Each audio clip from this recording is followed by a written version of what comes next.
Oh, what's good? The shit going on.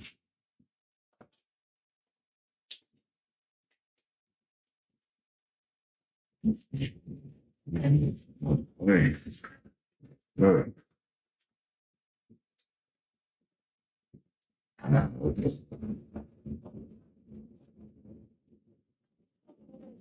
What's good, y'all? Got some content. Would you bark Alright, y'all. We finna get into some Drake, man. Let's dive into it. See what they time about. for me?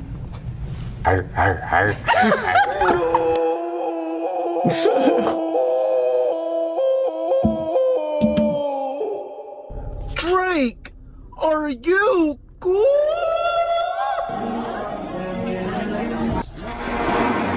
Shout out to D Green with this, man. Hey. Now, first off, I'm gonna tell you straight up, I think Drake is the GOAT. But when did Drake become a streamer? Now, I know he's partnered with Stake or Kick or something, so I'm 99% sure this stream was part of his contract. But Drake, you are literally pushing 40 years old. And you're doing 20 V1s? Come on. Drake, you're 40. Why are you barking at some golf e-girl? Would you bark for me? Weirdo!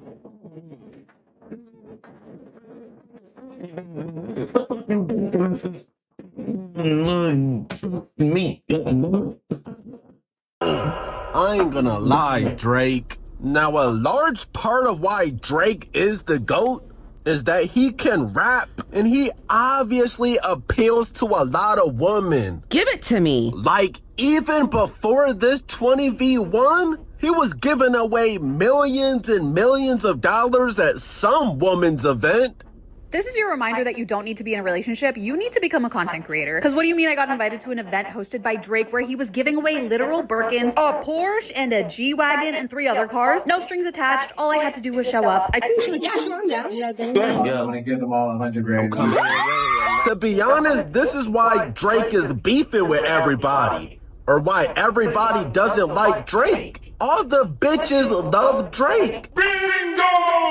It be the light-skinned niggas that be singing. He's tricking on all these women. Well, technically Drake says this is not tricking, but... Okay. Don't be afraid to do something for somebody. You know, I was saying the other night, I hate the term tricking. Because tricking has a negative connotation to it, like you're doing something for somebody for something in exchange. Expectations in return, yeah. Feel that. It's just nice to make somebody else feel good. Like, Sure. Well, whatever you wanna call it. Niggas don't like Drake because all the women love Drake. Bro, no woman listens to Kendrick Lamar. I've never seen any good-looking women dancing to Kendrick songs ever. I've never seen it in my life. I've never seen it. Go on TikTok right now, bro. You'll see a million videos of fucking Drake songs. My third eye is open. I've already been over this. There's a reason why Kendrick was performing at the Super Bowl a couple years ago, bruh. Jay-Z controls who performs at the Super Bowl. I mean, come on, bro. We know why Kendrick performed. But Drake, whether you were trolling or not, bro, this is completely out of fucking pocket, bro. Like I said, I don't know if you're just trolling for content, but way too many people look up to you, Drake. Now all these little squeakers in school is gonna think it's acceptable to bark for females, bro. This is the literal definition of being a bitch. You're being a female dog. Why are you barking? You might as well just got Bruh. out on your knees, Aubrey. And just to think, I remember when Speed asked you for advice on how to get girls? And you said first off, let's start off with not barking at them? You remember when you said this, Drake? Life comes at you fast. Bruh. Get the fuck out of here!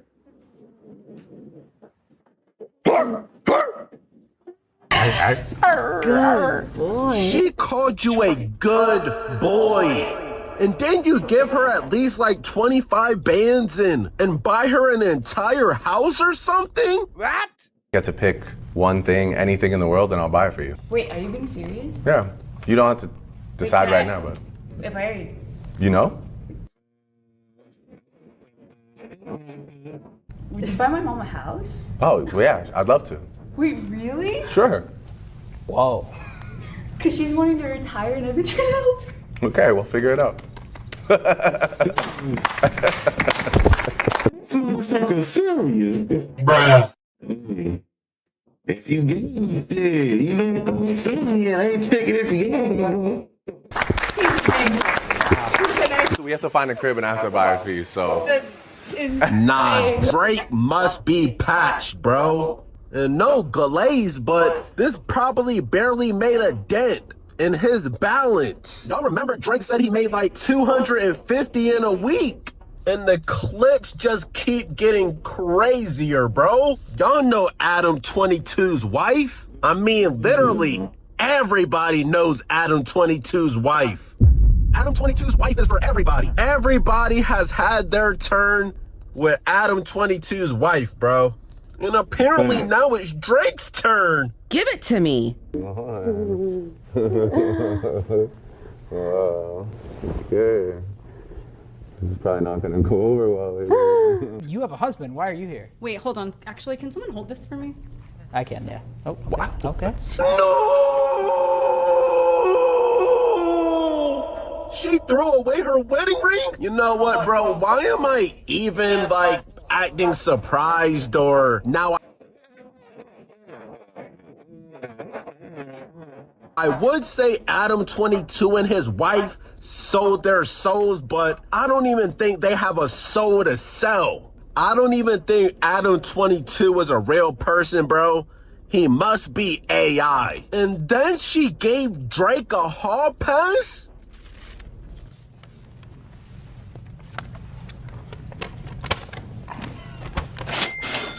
Okay, and this means what I... So she's literally saying Drake can hit at Bruh. any time. Give it to me. Whatever you want. I keep this? Yeah, it's yours. Thanks. Cash it in. Whenever you want. Give it to me. You want. All right, I look forward to This nigga Drake said looking forward to it? Oh, yeah. But honestly, this is why Drake is so great. He's so relatable. I know there's a lot of beta males watching this right now saying that y'all would do the exact same thing. Literally everybody can relate to Drake somehow. He's like a regular person that just happens to be the greatest artist of all time. Now, Drake being on a date with Deshae Frost's ex, Diddy Frost. I definitely didn't have that on my 2026 bingo card. And that's exactly when I realized I needed to get off the internet. Next question. is... My next question is, what are we gonna name our daughter? Deshae. Ben?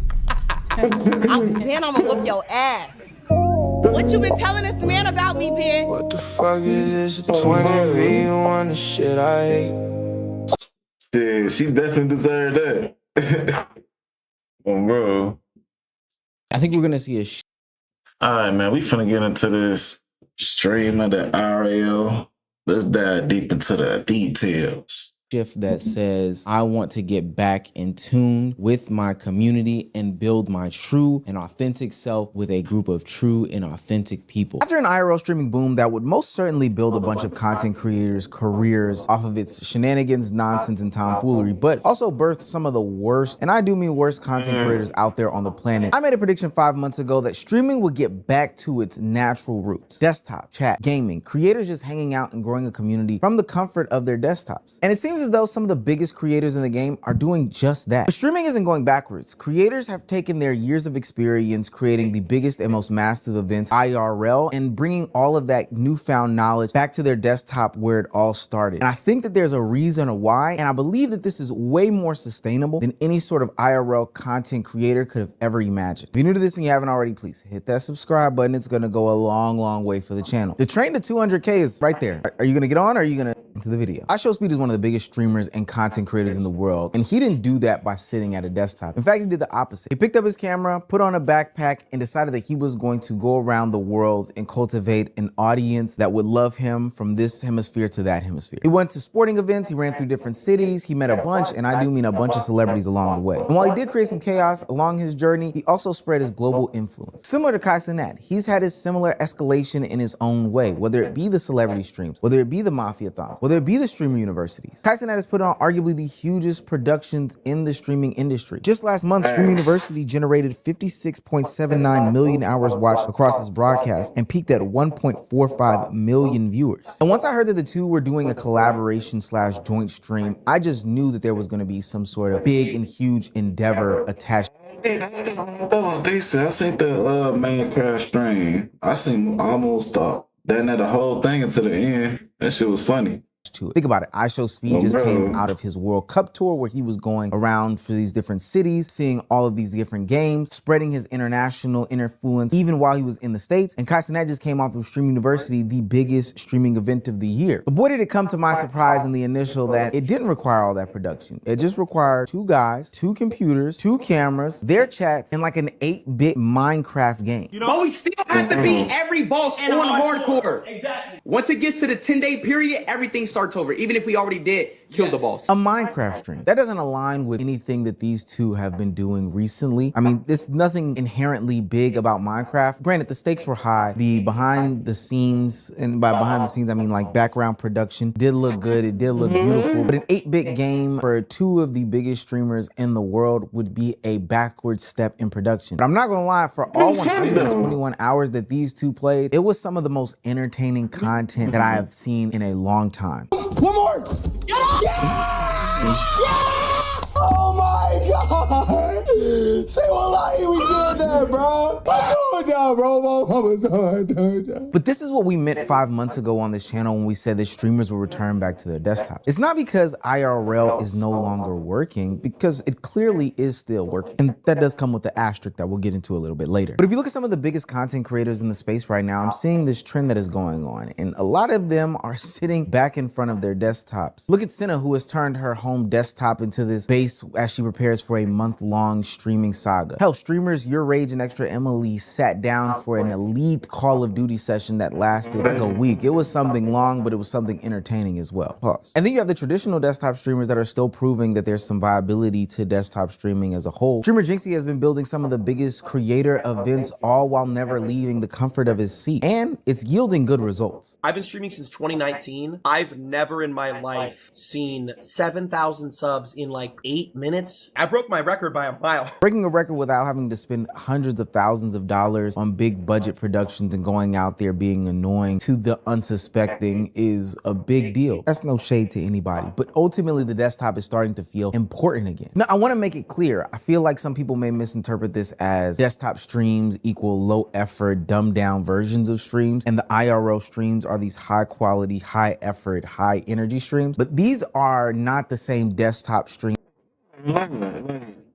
I wouldn't like doing that shit though. IRL, not all the time. If I was to do it, like every day IRL, hell nah. I love this doing what I'm doing right now. You see me, you know what I'm saying, reacting to shit, sitting down on my fucking desktop, bro. that your grandfather or your older brother is used to. These are still great productions. When people think of desktop streams, they ultimately think of like low effort. Hey, I'm sitting with my chat, pulling up a video that my audience has probably watched or sent to me. I'm just doing some sort of like low effort reaction, or even if I am hanging out with other creators, it's in a Discord call and we're just doing some play now, 2K, just firing up a game and hanging out with the bros. But now in 2026, that is not the case. I think the best example of this is Jinxie, who is putting on these massive tournaments, these massive gaming expeditions with some of the biggest creators around the world, almost feeling like this esports event that nobody has to leave their house in order to participate in. His last league tournament brought together 40 creators from different sides of the internet, all spanning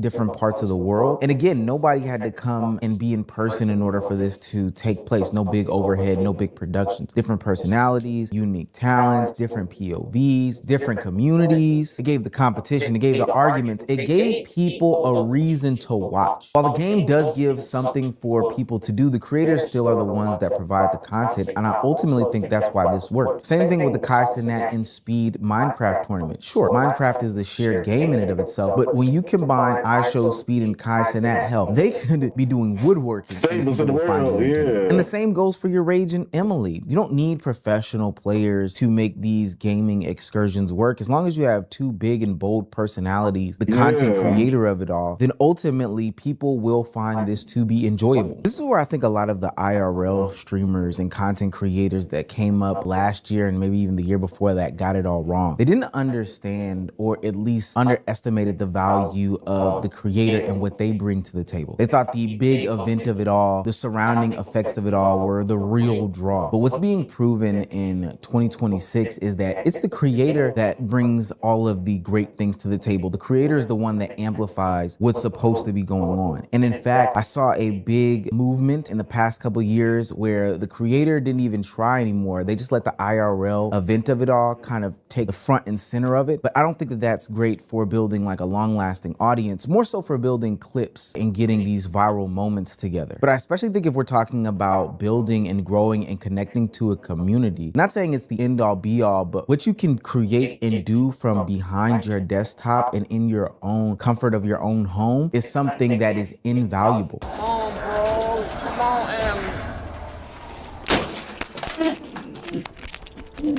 That's exactly what I see when I look at.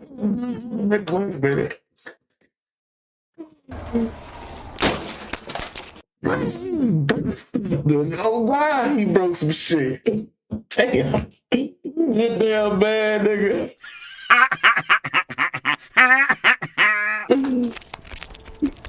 That's exactly what I see when I look at a creator like Senna. She's doing another version of the creator desktop revolution. Instead of constantly traveling to find the content and find these other creators to do these collaborations surrounding these big things with, she's actually bringing people into her own environment, proving that it's not the outside that makes the event. It's really us as creators and what we can do behind the camera. Did you hear the good news? What's the good news? The Blue Jays might make the wild card. The Blue Jays? The Blue Jays going crazy right now. Who are the Blue Jays? The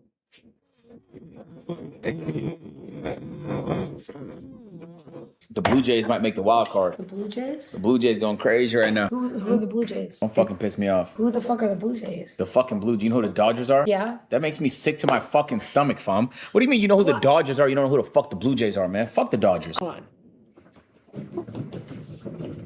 Please. No longer is the event centralized in these streams. It's about the chat, it's about the community, it's about the interaction. When you're sitting at the desktop, the relationship seems so natural and clear to see. You got your streamer talking to the chat talks to the streamer. It's as simple as that. And that's the basics and foundation of what desktop streaming is. I don't think that desktop streaming came back because all of a sudden people are having this nostalgic moment. I think it came back because streamers are figuring out ways to make it bigger and better than ever without sacrificing or losing what made the streams work in the first place. And if this continues, then you might see a big shift in how streamers go about making content going forward. The comeback isn't just streamers sitting down and playing video games for hours on end. Now that streamers have put put this IRL component to its limits, they are now asking themselves, how can I do this at home? And it's creating some of the greatest content in the world. Creators are now building bigger and greater ideas around their desktop. Streamer Erase just ran Cobbleverse, which is this 100-hour Pokemon, Minecraft, they call it Cobblemon, hodgepodge of a game that lasted nearly a week. 100 streamers, hours of content, great fun to be had for everybody around. And Jinxie is pretty much doing the same exact thing. He's hosting these tournaments that are connecting streamers and content creators from around the world for these big, massive events that are getting branded, sponsored. It's bringing the competitiveness. It's bringing all of the great things that we like about streaming and content creation and gaming all in one. And the beauty of it is that nobody has to leave their house. And that's the bigger shift here. And I want to break down something that a lot of people aren't really addressing. Look, the truth is that streaming in reality actually built its foundation on the IRL aspect of it all. When we think about Justin TV, which is what Twitch was called before it was actually called Twitch, the creator of the app, Justin, was somebody who was just streaming their everyday life. But when you fast forward to 2024 and 2025 and see all of the endeavors that people have been putting onto streams these days, it's taken a turn for what some people may say is the worst. The costs are getting extraordinary, from the streaming backpacks to the cameras to the setups, all of these different things. Then when you factor in the other production aspects and elements of it all, I'm talking about getting the place and space put together, getting the cast and stuff that are needed in order to do these things. Then when you factor in the name when it comes to IRL streaming, there's a certain connotation that is following IRL streaming, similar to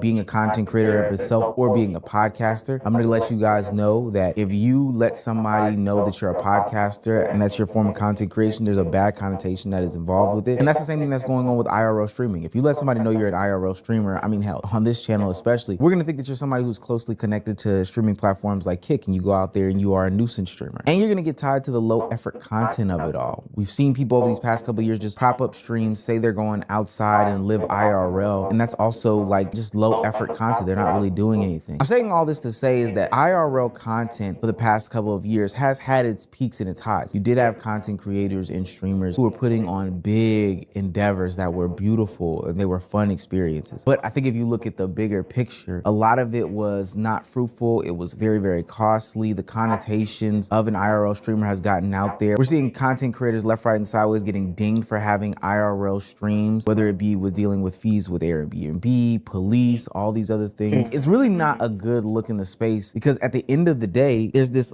in your stores, your ass can't even, you know what I'm saying, have your phone like video recording and shit in certain stores. lack of connection that you're having with your chat, you're having with your community. You're not really building an audience. You're more so chasing a viral moment. After all, that is a part of the foundation of a good, healthy streamer, is that they have a good, healthy fan base that is committed to watching their content, whether it be the big streams or whether it be them just talking to a Discord server. You need that fan base and that community, but if you're not cultivating that because you're outside doing workout videos with women, ultimately you probably won't be successful. Just 5 months ago, we predicted that this was going to be a reality on this channel, and it seems as though it is here today. People want the authenticity. People want the real. People don't want the gimmicks associated with the IRL streaming of it all. And I think as we get more and more down the rabbit hole, peeling back the curtain. Look at it, like the IRL shit do seem kind of just fake. Cause, you know what I'm saying, it's all content, but it's fake though. They just trying to like do something, like be something that they ain't and shit, instead of like versus the desktop. You your authentic self and shit like me. I'm just, you know what I'm saying, smoking, you feel me, chilling. Oh, bro.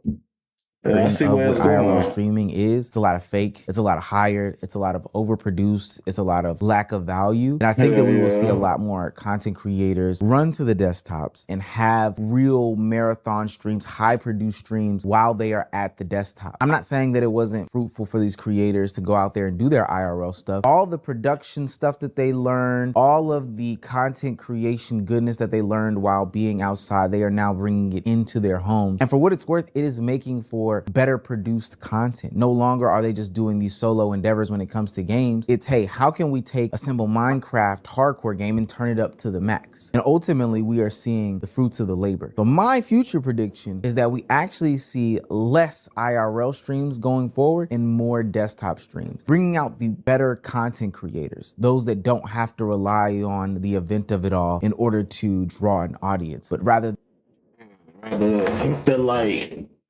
both is it work like it work from both favors. Like if you want to do IRL shit, you do IRL. If you want a desktop shit. I'm glad we got both though. You know, so you just pick your poison, what you want.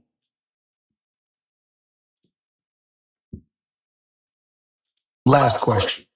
All right, though. We finna get into this LeBron James congratulating Westbrook from leaving, man. Finally, the triple-double master, man. Gotta give it up to him, man. For real. He left in silence, though. Now that you decided to step away from everything on your own terms, what are you the most proud of?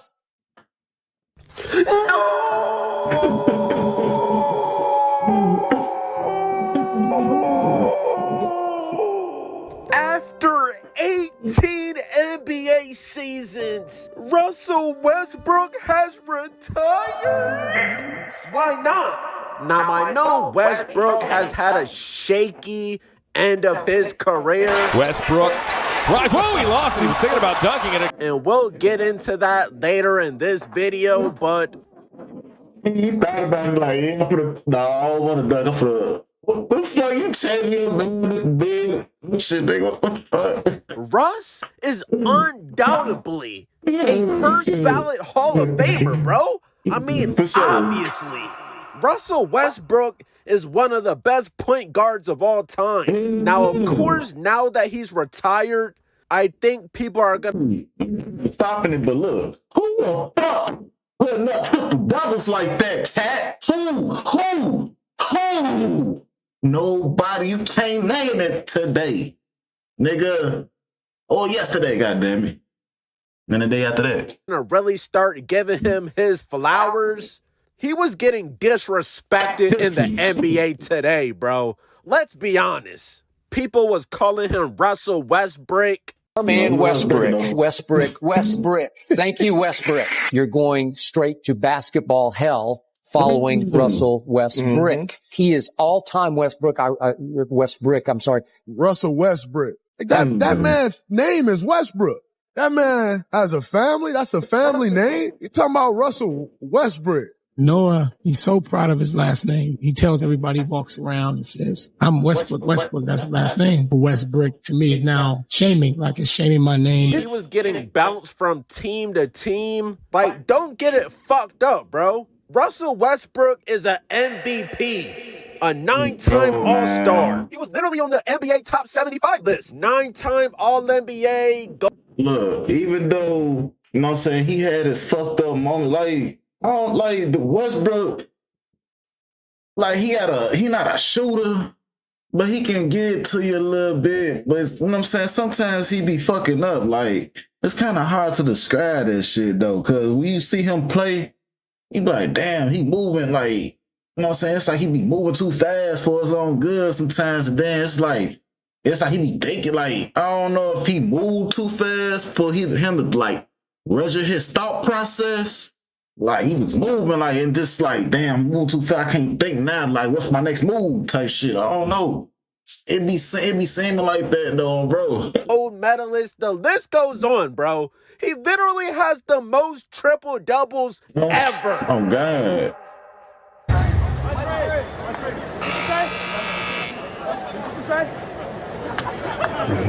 Man, what's it all? Hey, good take, Russ. Good take, Russ. Don't listen to him. But all right, now let's get into it, bro. We all know when the real Westbrook slander started, bro. When Westbrook teamed up with LeBron. Now, obviously, at this point in his career, Westbrook is not in his prime anymore. Y'all know on OKC, Westbrook had a 99 mid-range, bro. Every time Westbrook did that pull-up midi, that shit was going in. And of course he had a Hall of Fame posterizer and all of that, bro. But by the time Westbrook was on the Lakers, just me being honest, he was a complete shell of himself. But why was Russ in LA in the first place? Why? Because LeBron wanted him. Dude, not only LeBron wanted them shit, we thought that was a ring. A lot of us thought that. Am I wrong? Look, the big three supposedly. You got, you know what I'm saying? Nigga that's made of glass though. I ain't gonna lie. Like that Anthony Davis, man, it's just terrible, bro. Like he's so good that like you terrible at the same time. Like you just can't get it together on the health side, man. But this right here, that would have been good right there. I don't know. It just didn't work out. It just... No, LeBron is literally the fucking GM for whatever team he plays on, bro. Okay, maybe not now on the Sixers. He's 50 years old, but we know when LeBron was on the Lakers, he was controlling all those trades, bro. I'm talking about even when he was playing with niggas like Kuzma. When LeBron got tired of niggas like Kuzma, he gets them packed the fuck up, bro. LeBron is basically the coach, the GM, no glaze. Yeah,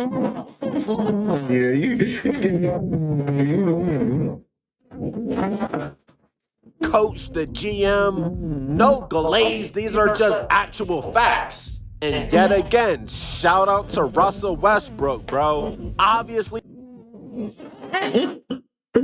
LeBron just telling her, you know, he go, what my damn mouse? What is my mouse?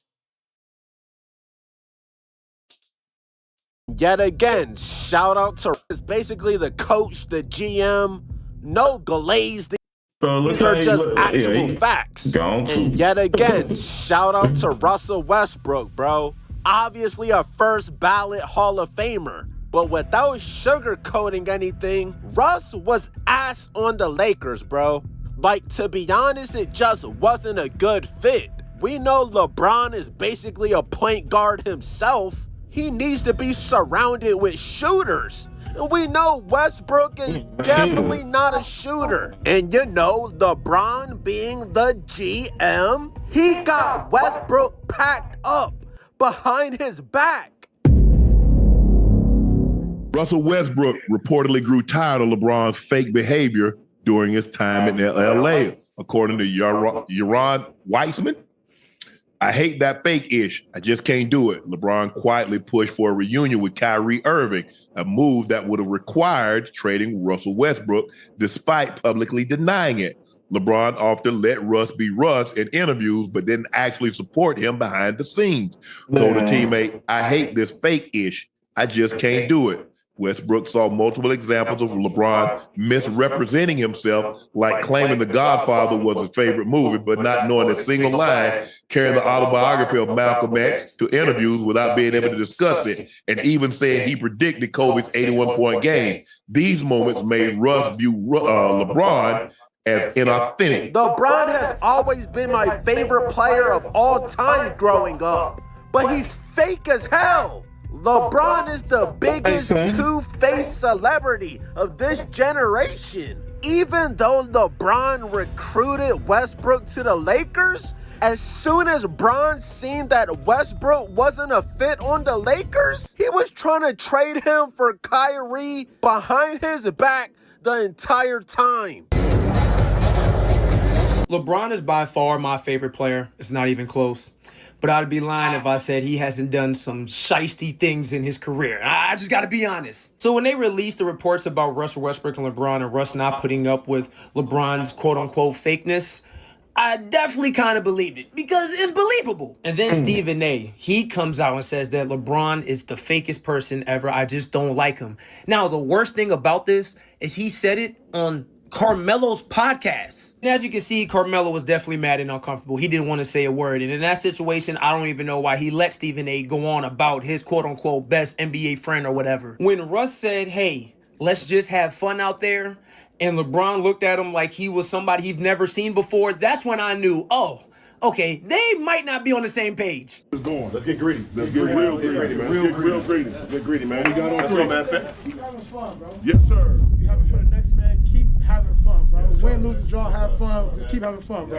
Go, man. LeBron smiling in Westbrook's face every day at practice. But behind the scenes, he's trying to get this nigga traded, bro. He's done this his entire career, bro. LeBron, you're fake as shit. This is exactly why Drake and all these niggas fell out with you, bro.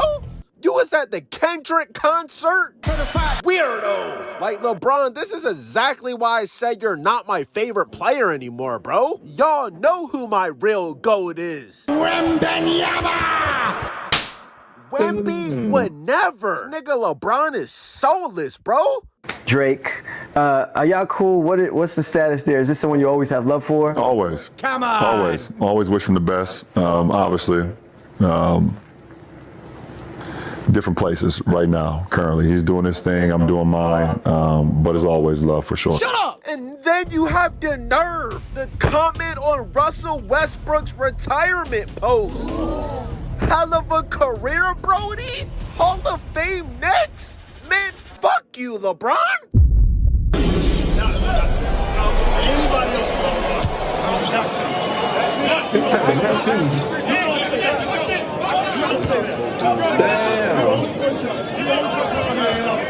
Bro, you're literally the one that ruined the back end of his career. Fake ass nigga. Shit, Westbrook might still be in the league if it wasn't for you, LeBron. Like, bro, let's keep it a stack. We know the NBA was disrespecting Westbrook. But LeBron, you were the main. Fucking Westbrook looking like that, though. All serious as a test like that. We know the NBA was disrespecting Westbrook. But LeBron, you were the main cause of Westbrook's downfall. And you commented this like Westbrook fucks with you. You're fake, bro. It seemed like LeBron was gonna go, and he was sad he couldn't go because he had a knee injury. Did you give him any tips on what to wear or how to handle that? I don't know. I haven't talked to Bron, and I don't know how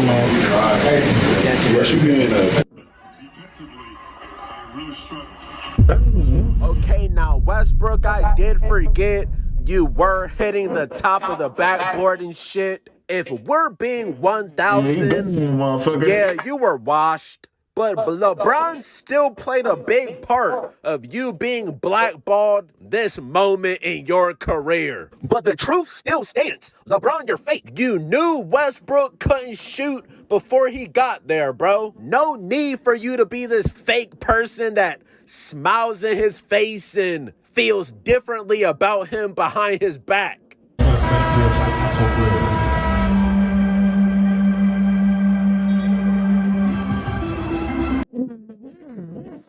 He knew Westbrook couldn't shoot. Why the fuck he, you know what I'm saying, made it like, oh, yeah, I'm trading this nigga. He can't shoot. You knew that shit, though.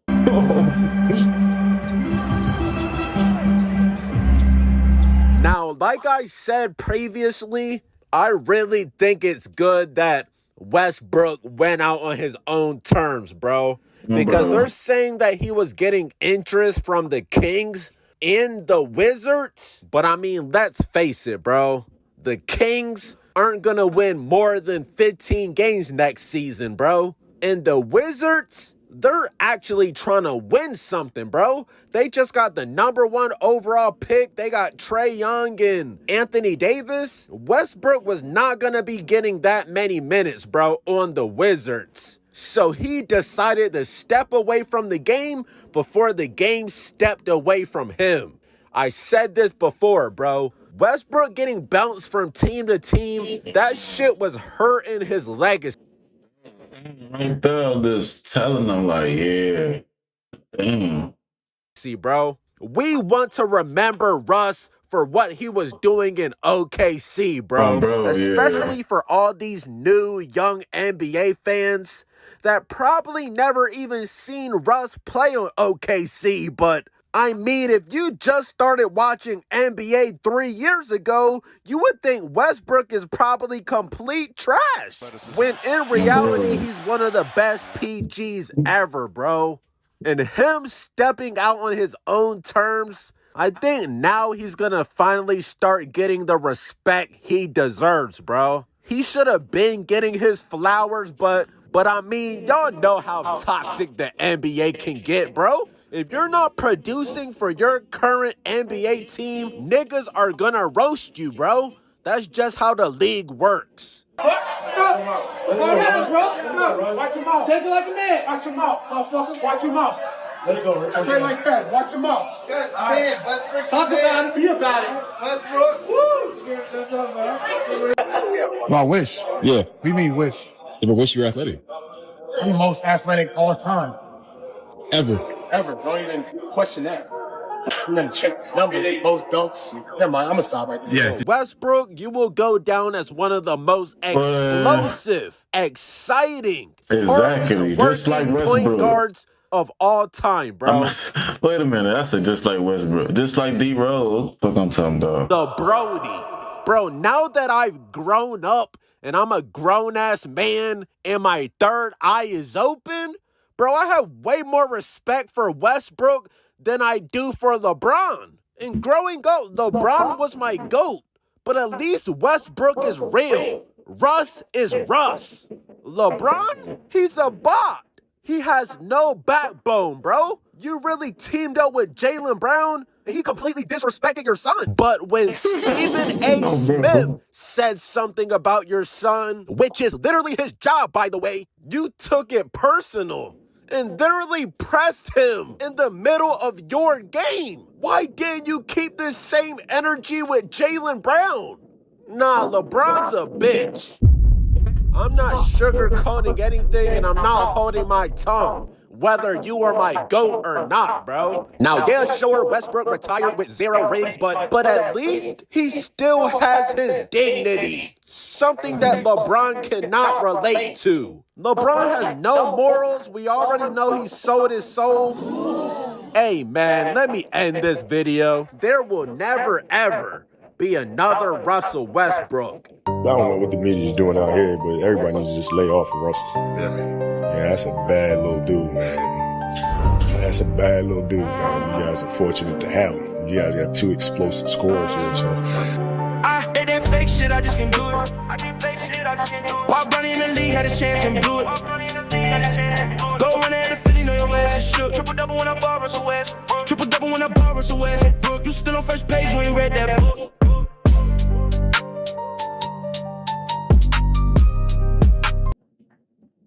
Hey, LeBron is fake as hell, though. That nigga fake motherfucker, bro. Bro.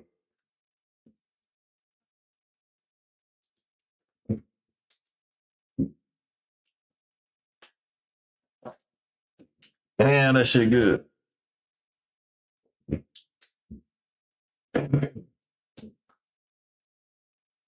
I have some really bad news, and it's about Chuck.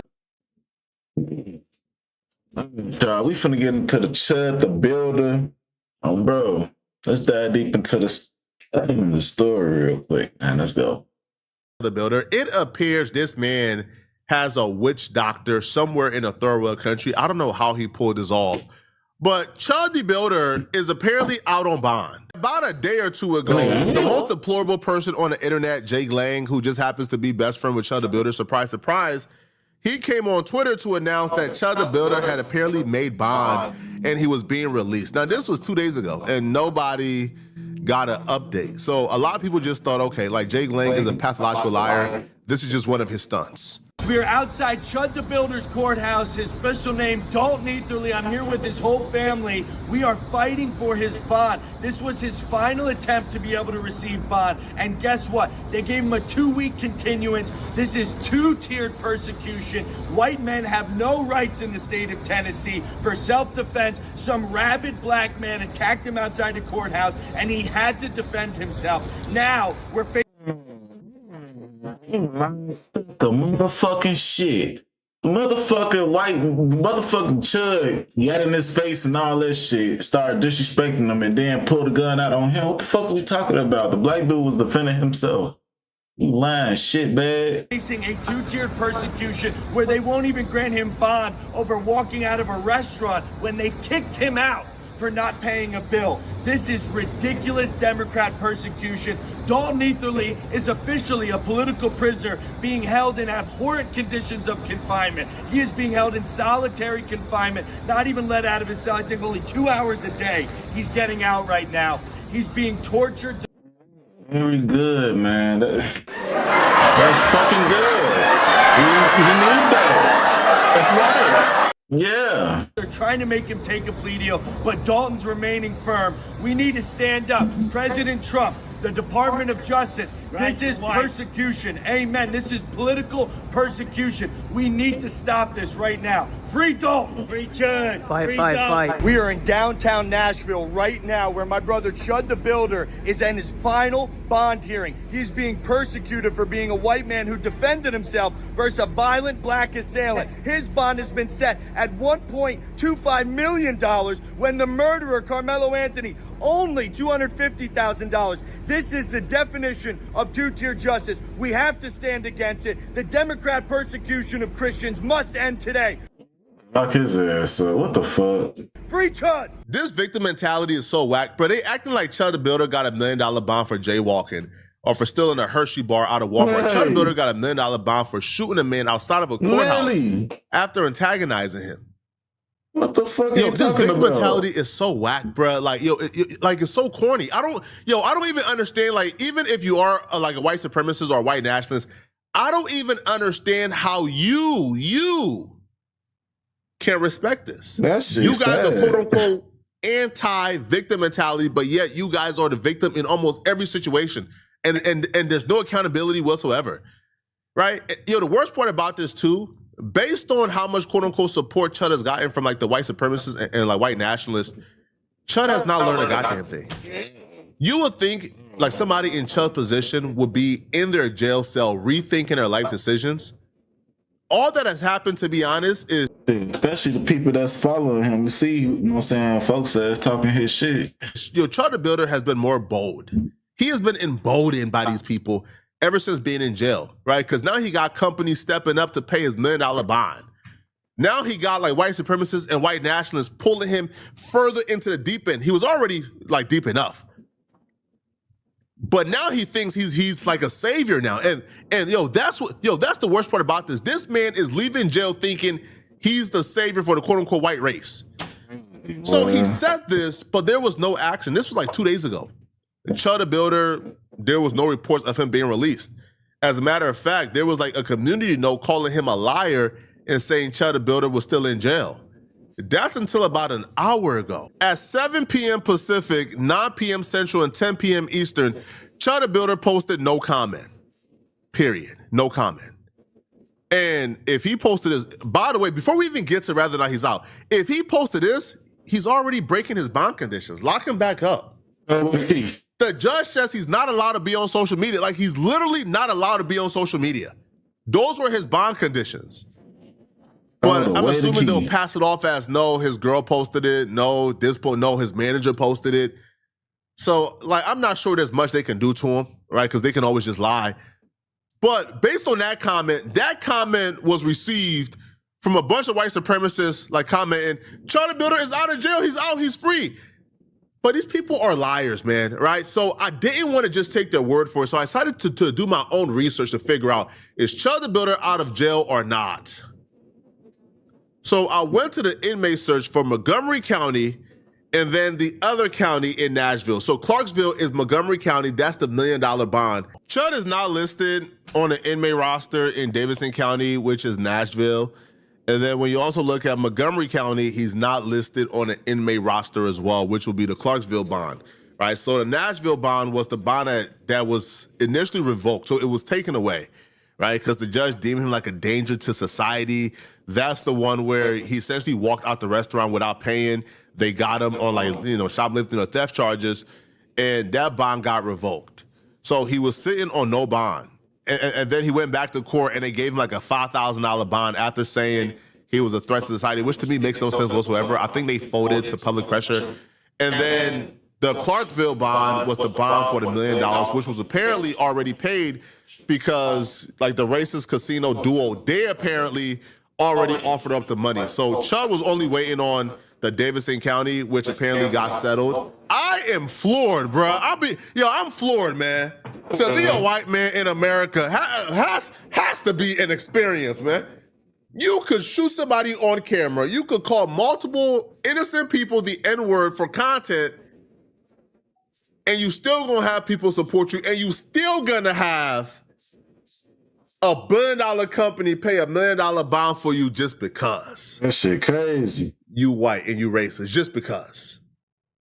So how was he able to do this? See, he wasn't able to make bond the traditional way, which is, you know, you get a bill bondsman, you pay the 10%. He couldn't do that. Because in Montgomery County, like the max is like $100K or like $125,000 per bill bondsman. So he would have needed 10. And apparently out of the bill bondsman company, they didn't want to touch him. They thought Chud was a nuisance. They thought it was bad PR. They didn't want to touch Chud at all. Nobody wanted to touch this dude.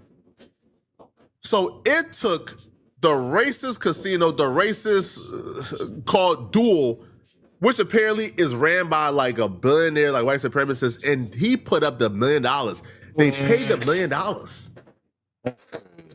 Chud bond was, I think, 1.25, right? Like 1.25, right? And they reduced it to $1 million. It was first 1.25, and then they reduced it to $1 million. And they paid the $1 million full, cash. Here, one wire, here. But here's the thing, and here's why I don't feel like we should be too upset about this, okay? There's nothing he could really do, okay? This case is gonna be tied up for about a year or two, all right? So they can celebrate all they want, but what are they really celebrating? Chud can't be on social media, so he's not gonna drop content. So what? Like he's just what? Like he's gonna be somewhere locked up, cooped up in the house somewhere. Can't really come outside. So he can't drop content, can't come outside. Chud is gonna be an afterthought in a couple of months, right? He's gonna go to court. He's gonna get found guilty. He's gonna go to jail. So what exactly are they celebrating? They are celebrating nothing. Now, I'm sure Duel probably thought that Chud would be able to get out and then come and work for them. But apparently... So if that's the case, what's the point of giving them the $1 million? Damn, he just wasted $1 million. The judge put a stop to that. He can't do that either.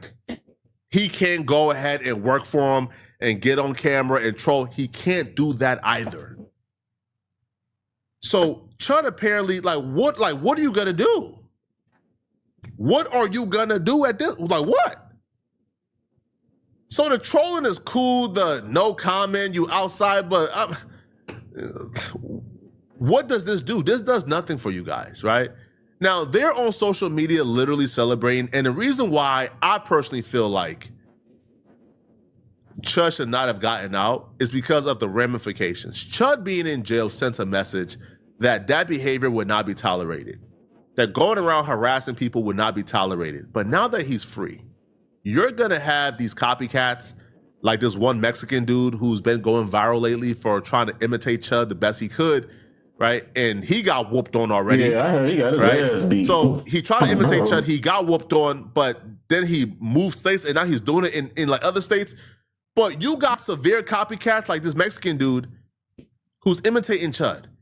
And with Chud being free right now, they now know there's no consequences for their actions. That if they go to jail, there will be people coming at their beck and call, giving them millions of dollars to have them released. The nigga.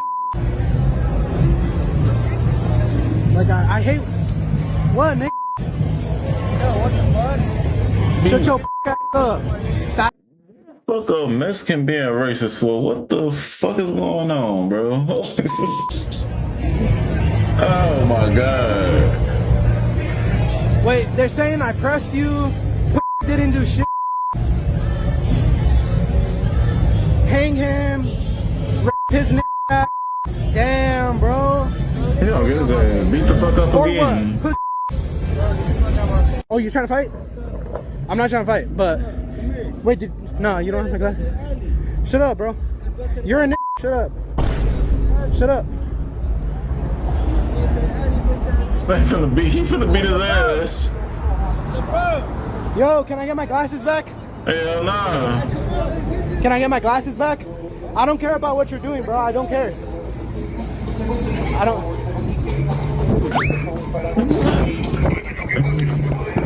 Beating his ass. He running.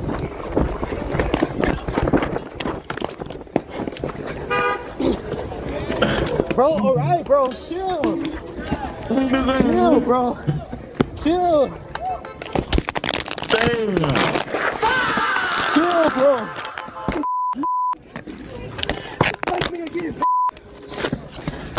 Let me again, Bro, fucking you on that fame ass, you a I'm not on the internet, my mama. I'm not on the internet. I don't go to the internet, my mama. He beat the fuck out of him. It's over.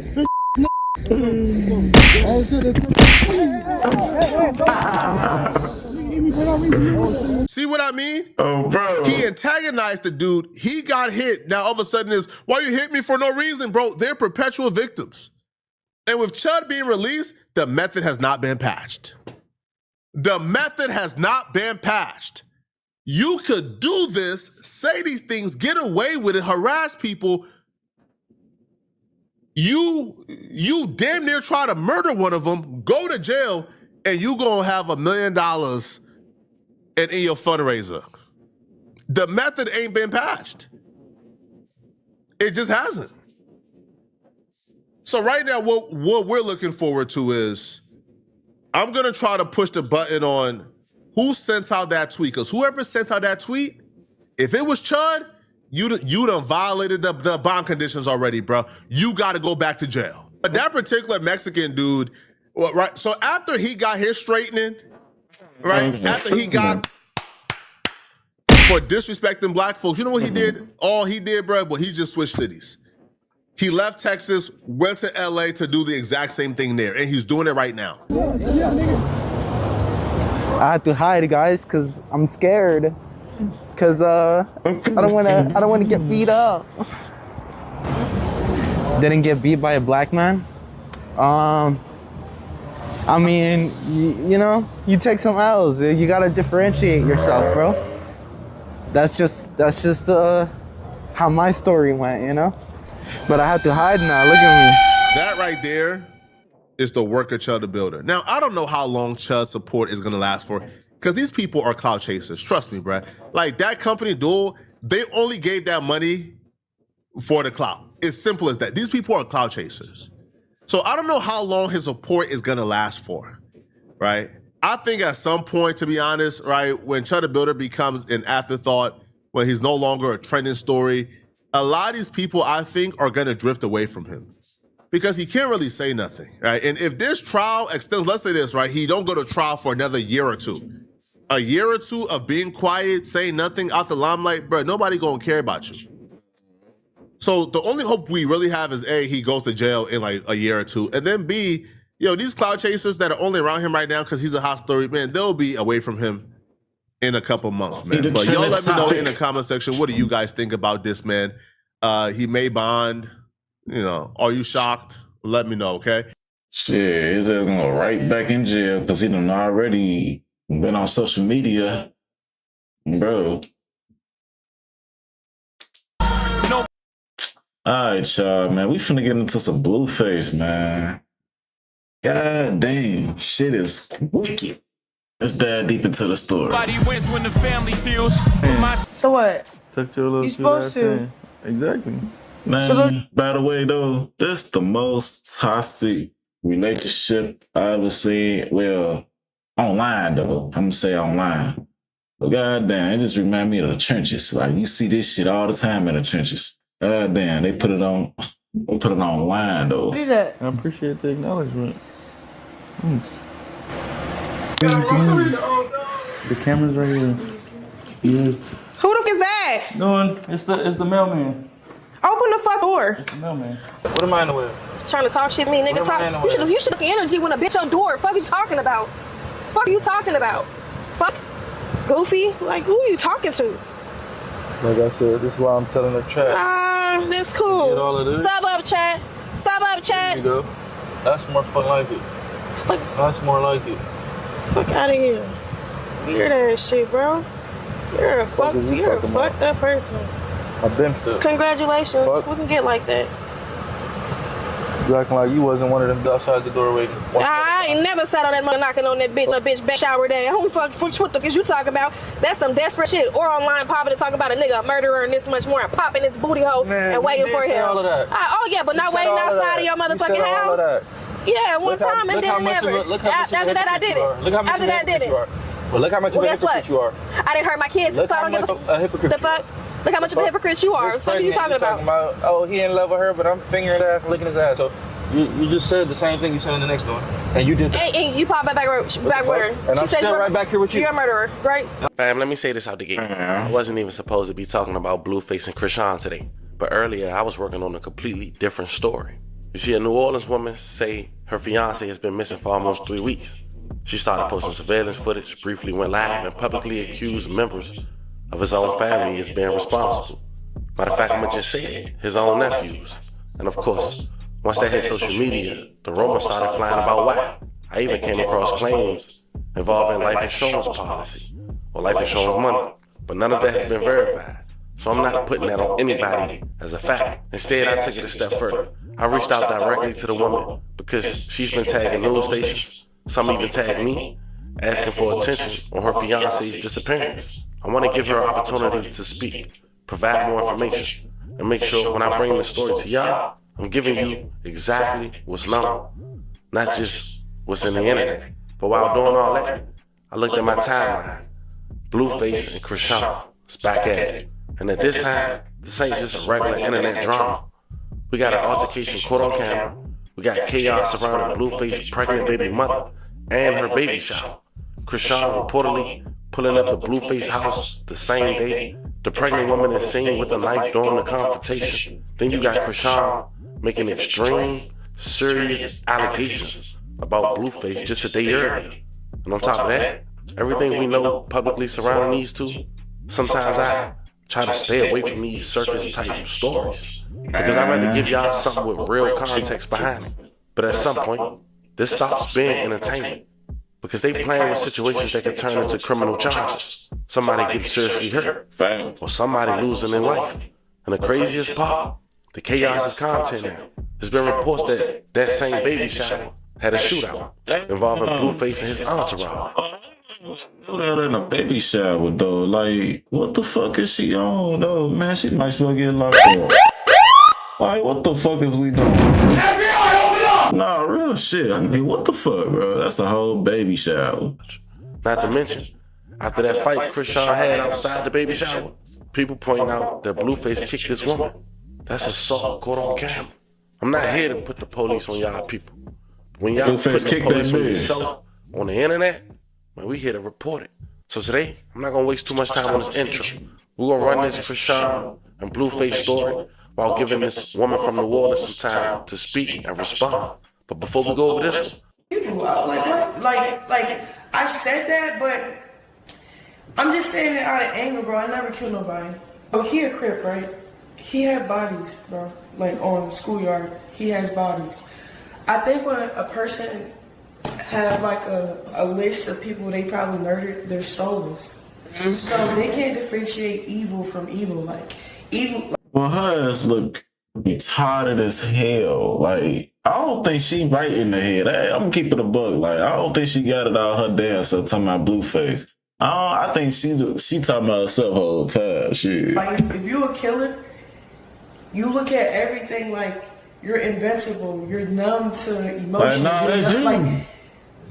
And I'm only telling y'all this because y'all thinking like, oh, like she's going back. No, I just understand this person. Like, because you need to get checked out. No, at this point, fam. Like, how you gonna understand somebody like that? Like, you only way you can understand somebody like that if you like that. Both of y'all like this retarded, man. Most of us already know about Krishan Rock and Blueface, but for anybody who don't, give me about 60 seconds. Blueface is a Los Angeles rapper who blew up around 2018 with Tatiana. Bust down, Tatiana. Bust down, Tatiana. I wanna see you bust down. Pick it up, not break that shit. Eventually, that became one of the biggest songs coming out the West Coast and viral.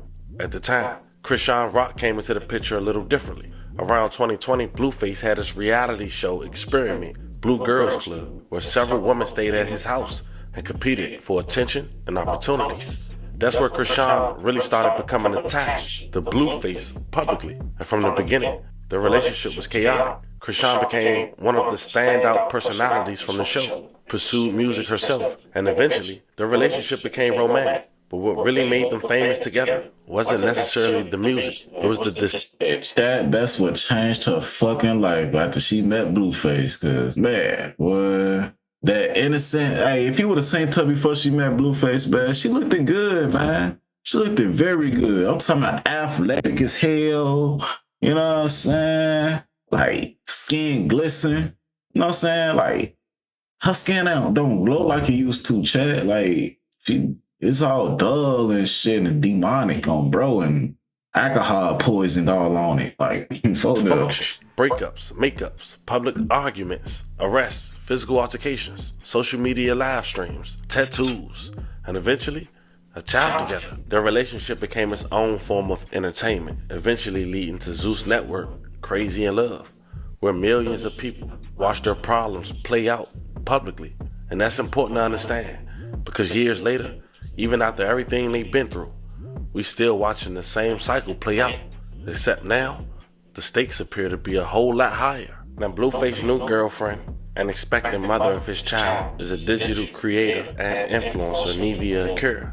The couple announced in February of 2026 that they are expecting a baby boy named Solar Porter, making Blueface's fourth child. The same day that Krishan Rock had made those viral claims about Blueface allegedly having bodies that you heard at the very beginning, August 16, 2026, Nevia was having her baby shower. And earlier in the day, Krishan Rock showed up at the crib. The camera's right here. Yes. Who the fuck is that? No, it's the mailman. Open the door. It's the mailman. Or are you being disrespectful? No, it's the mailman. How is it? Nobody out there. How is it the mailman? How? You're lame. I'm telling you. But who were you just talking to? Nobody. Where's my phone?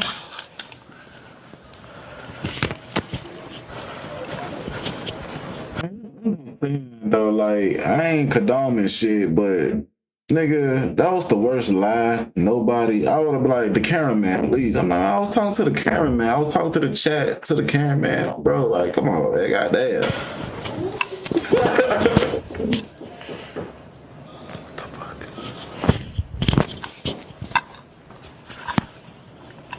This bitch sliding cars.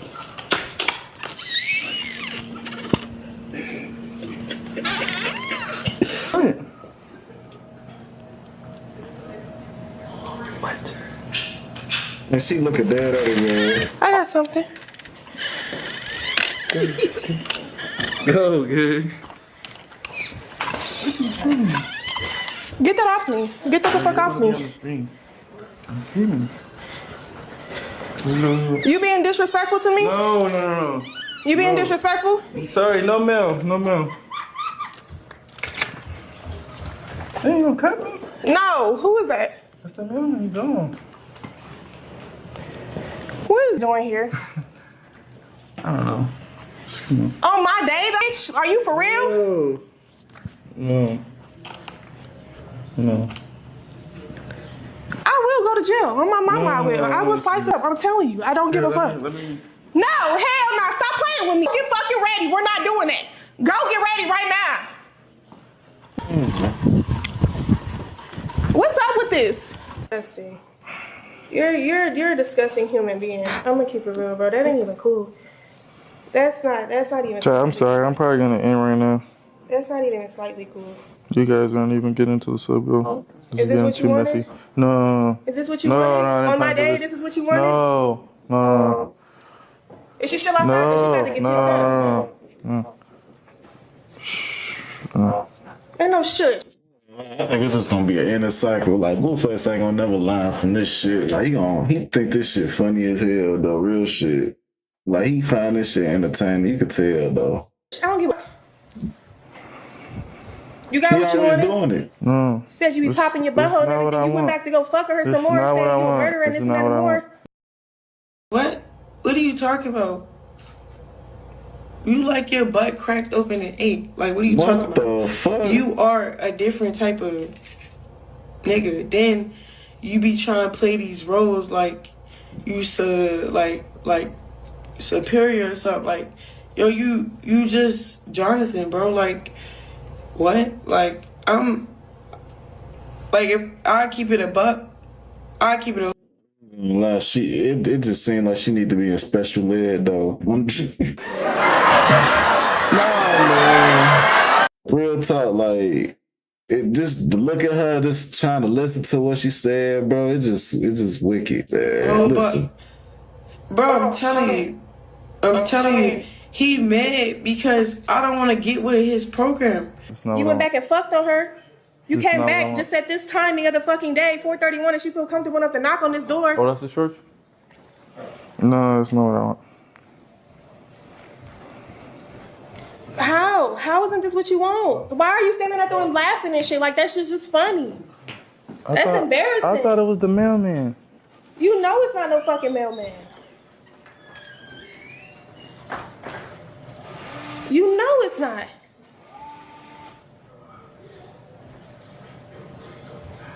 It's cool. You look so pretty. Trust me, it's cool.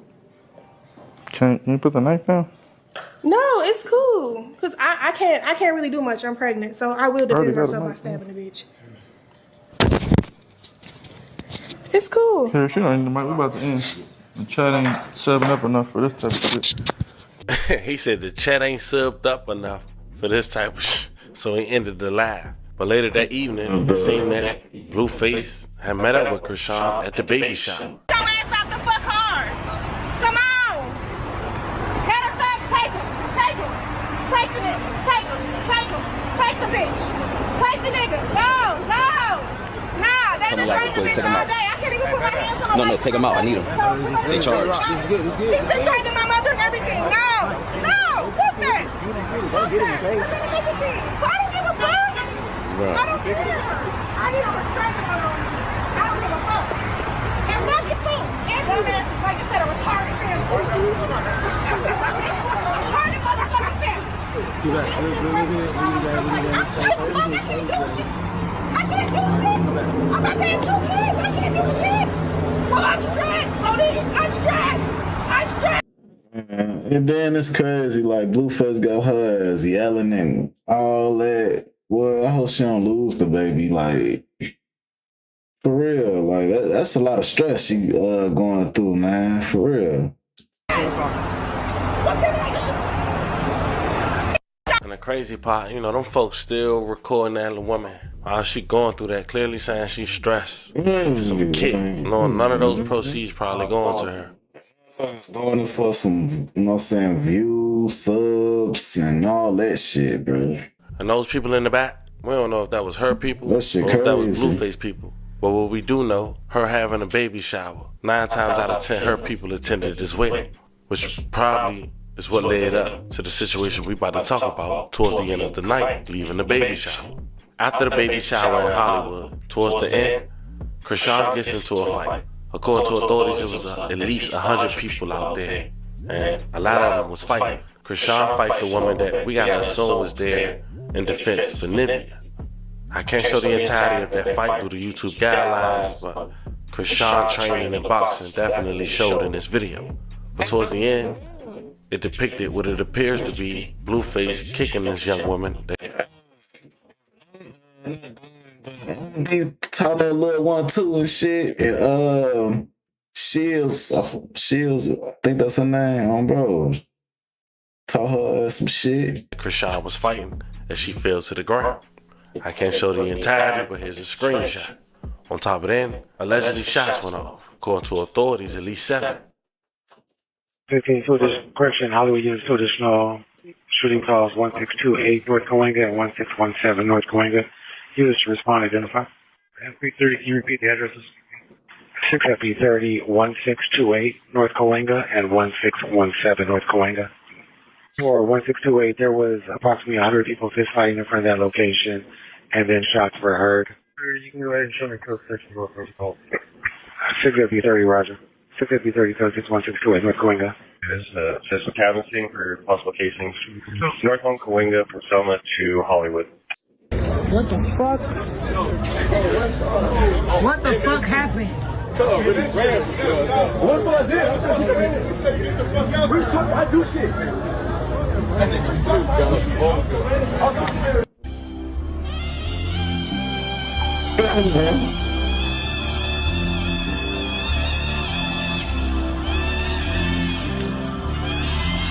And there you have it, fam. Now, it's a lot of potential charges.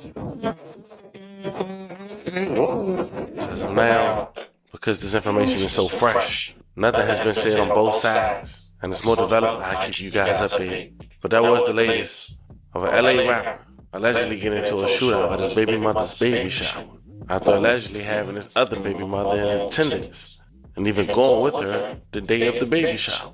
Talk to me in the comments. Don't forget to like us. I shouldn't lose that baby though, man. Blueface need to chill the fuck down, man. And grow the fuck up. I think they just accidentally told us who. All right, y'all. We finna get into this Nolan Well case real quick. Let's dive deep into the story. Killed Nolan Wells, go. and I don't think they even realized it. But everybody is happy and celebrating this newfound information except one person. That person is Officer Tatum. But here's the thing. He got exposed today, too. These white folks exposed Officer Tatum's tea. His career is over after this, bruh. Because how can anybody take anything he says seriously after you hear what they just found out about Tatum? Earlier in the day yesterday, Cajun Navy, who, by the way, is the independent organization who went looking for Nolan and discovered Nolan Wells' body. They don't work for the family of Nolan Wells, and they don't work for the friends of Nolan Wells. They are an independent body. They released what they believe is the most likely orders of events leading up to Nolan Wells' death. Starts off that before 3:23 p.m., nobody really knows what took place before 3:23 p.m., but by all accounts, Nolan Wells was alive before 3:23 p.m. The reason why they don't believe that Nolan Wells was dead at this time is because there's like this photo of Nolan Wells in the water surrounded by boats. They're claiming the photo was taken around that time, 4:27. Now, once the friends got done with the emergency call that we heard, the audio where they were claiming they were sinking, once they got done with that call, and then whatever they had to do with the boat, there's a photo at 4:27 p.m. of them getting ready to go. At 4:31, they had left the island and they were sailing off. At 5 p.m., this is where the nonsense starts right here. This is where the nonsense starts, okay?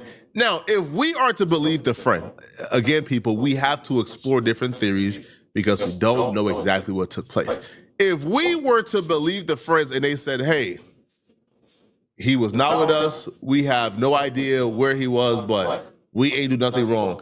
If we just take that into consideration for a moment, wouldn't these next 4 series of events be a little odd? So they quote unquote left at 4:31 p.m.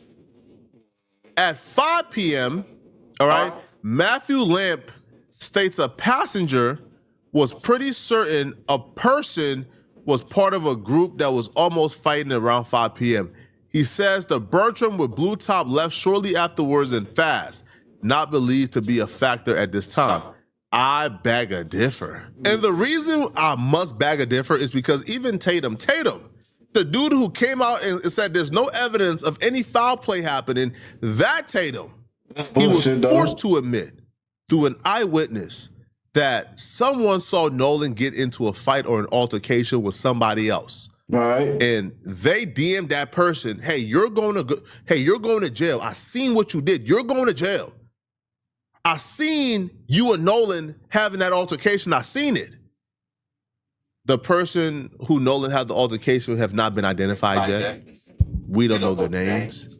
We don't know when the altercation took place. There's multiple people involved. People that may have seen Nolan last, but it's not being truthful and coming forward as to what they saw, who was with him last. And we have various people that have come out or come to us with the information, and one was sent in a DM honing in on one particular person that may have been in an altercation with Nolan that alluded to the fact that, and I messaged this person because I want to talk directly to the person that I saw the DM from.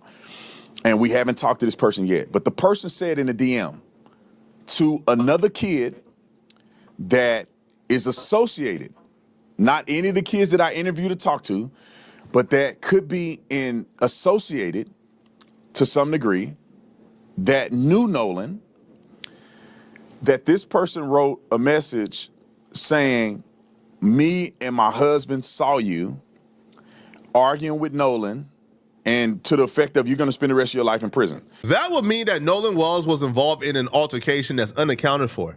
That has not really been accounted for yet. Nobody is stepping forward to speak. They had that part out. Everybody had that shit. On this altercation. We don't know when the altercation took place. None of that. How it took place. We know nothing about it. So here's what you tell me. There is also another altercation that's unaccounted for at about 5 p.m. After apparently Nolan Wells was saw around 4:27 p.m., an altercation around 5 p.m., according to y'all, took place. And then by 7:30, nobody knew where Nolan Wells was. Yeah. I will beg a differ when you say, oh, this means nothing. Of course it means something. Nolan Wells was involved in an unaccounted for altercation, and that's being documented by the very people who is anti-conspiracy, who is anti the family, who is anti-people like myself who believe Nolan Wells was murdered. So those same people is telling you there's an unaccounted for altercation that Nolan Wells was involved in. It was unaccounted for. And it took place right around this time, right around 5. Because by 7:30, by 6 p.m., no, there's no Nolan Wells. He's nowhere in sight. There were people who was actually on the island. They said they left at 7:30.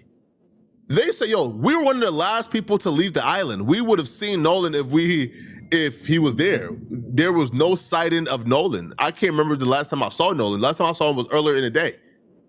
But somehow this altercation that was so brutal and so violent and so bad that the people who was involved in it had to hop on their boat and leave immediately. Look right here where it says, right? Whoa. Look, okay? Matthew Lim states a passenger was pretty certain a person was part of a group that was almost fighting around 5 p.m. He says the Bertram with blue top left shortly afterwards and fast. Hey, man. Now, I don't know why somebody would be leaving. Something was going on, and you know what I'm saying? It was going down. They had to hurry up and evacuate. Something was happening, and motherfuckers was dying. Even in a boat fast. What are you in a hurry for? If you were just involved in a little scuffle on the island, like you not, right? Like there's no police around to arrest you. Like, why are you leaving on that boat super fast? Like, what was the hurry? Like, what was the urgency?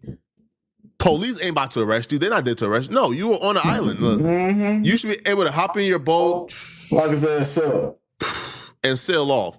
For you to hop in that boat and you were running away from something. Now, I don't know what they were running away from. I honestly don't know what they're running away from. But you can't tell me that's not suspicious, bro.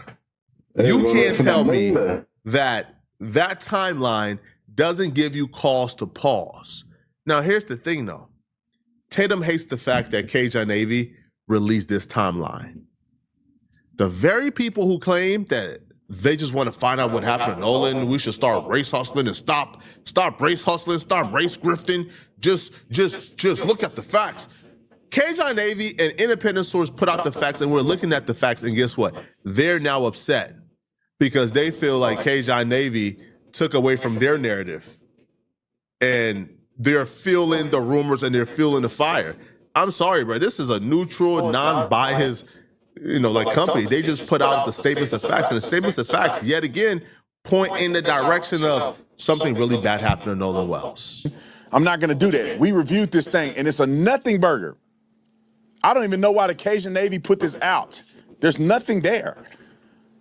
Maybe it gives people fodder. They can create a lie because they know you're not going to read 26 pages. But I'm going to have Grant read the synopsis because we went through. If Tatum is supposed to be neutral and unbiased, why do Tatum react so, like he reacts just so defiantly against any piece of anything that's being put out that does not perfectly fit his narrative or narrative that, that people who think like him is putting out there.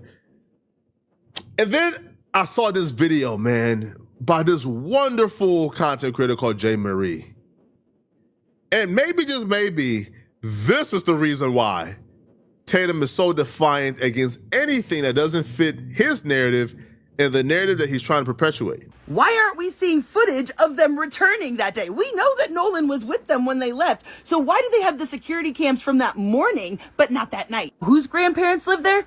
Jax Patalo, whose family owns a pharmacy. It goes back deeper than that because George Patalo Sr., which is Jax's great-grandfather who is deceased, as it turns out, his great-grandfather was appointed and served on the staff of Mississippi Governor Cliff Finch. As you can see, I've confirmed Jax's relation to him. And as it turns out, Cliff Finch, well, he was in the Mississippi House of Representatives from 1960 to 1964 and supported racial segregation and backed the racist governor, to preserve segregation in the state. The federal grand jury conducted a 3-year-long investigation into his administration and several state agencies, and they were all accused of corruption and mismanagement. Finch was never found guilty himself, but some of his aides and appointees were indicted. And those sort of political connections seem to trickle down through the generations, so now we know why the governor got involved. And I started looking into the lawyer that's handling the defamation case from the Bart family. So from 2015 to 2018, he was state director of Americans for Prosperity. Then in 2018 to 2020, he was vice president of Stand Together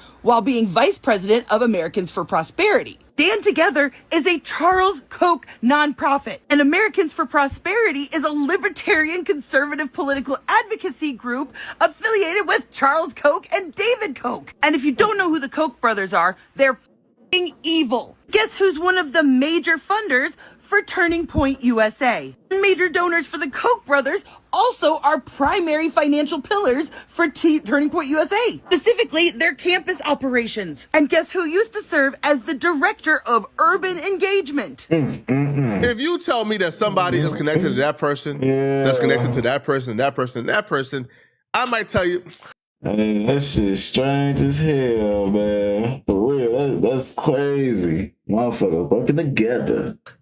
Maybe you reach it, but when it comes to Tatum, that's what it seems like. Tatum is so openly contradictory, hypocritical, boldly, blatantly bought out when it comes to this Nolan Wall situation that you have to ask yourself why. Like, why would somebody risk their integrity, risk their good name, their face card? Why would somebody risk their credibility for something that has nothing to do with him, essentially?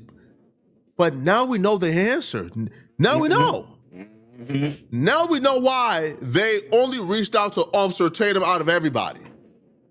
Isn't that strange? They could have reached out to Law and Crime. They could have reached out to TMZ. They could have reached out to a million different outlets. They reached out to Officer Tatum and Officer Tatum only. He's the person they chose to come and sit down with the kids to have a conversation. And now we probably know why they chose him, because they're all connected. They all are connected. Tatum. Crazy, chat. Shit is crazy. Brought in to do damage control. And I'll be real with y'all. Right? I'll be real with y'all. He has done a wonderful job in stirring up white folks. He has done a wonderful job in galvanizing white folks. See, he can't galvanize black folks. We don't respect him. He don't got that cachet. He's like he can't show up and get nothing done. But he has done a beautiful job at galvanizing white folks against Nolan Well's family. The most sickening part about all of this, right, was when Tatum says he's not donating to Nolan Well's GoFundMe because he don't know what happened yet, right? And he has gone on this absolute. Nigga, we know he won't fund it for his shit died. Nigga, he worked for them niggas. That's why. Tirade for the last couple of weeks, where he's saying, oh my God, the family is in this for money. Benjamin Crump is in this for money. He has critiqued the fundraiser. He has critiqued the Gifts and Go. He has critiqued everything about this family raising money after Nolan Wells passed. But here is Tatum reacting to Nolan Wall's friends asking for $200,000 on a GoFundMe. Sorry, on a Give Send Go. Here is his reaction to this. Now you're about to witness how biased and just like clearly void of all principle this man is. So anybody that believes that these boys need legal fees taken care of or whatever else they need, go ahead and support. Go ahead and support. And let me tell you, in my heart of hearts, after reviewing all this stuff and listening to everything, I want to support them. I'm trying to be fair, and I can give them a popularity. You know, I can push it out there and let y'all make an opportunity. I'm gonna try to be fair until the conclusion of the case that I'm not gonna give to either GoFundMe or Give Send Goes. But I'm gonna tell you what, I'll put it out there if y'all want to support. There's absolutely nothing fair about what Tatum is doing.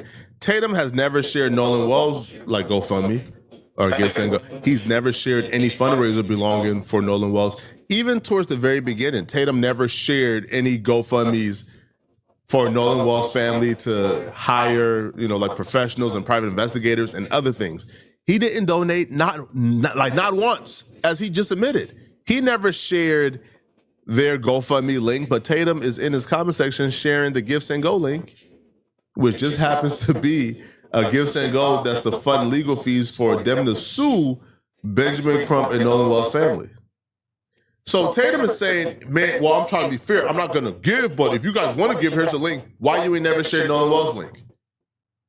Tatum, you are a despicable human being you are going at some point in life, I don't know when, probably in the afterlife, you're going to have to reap what you're sowing, bro. You're going to have to be accountable for all the evil you're doing on earth. This is just evil. Yeah, he definitely is. There's no way to put this is just evil. There's no other way to cut it.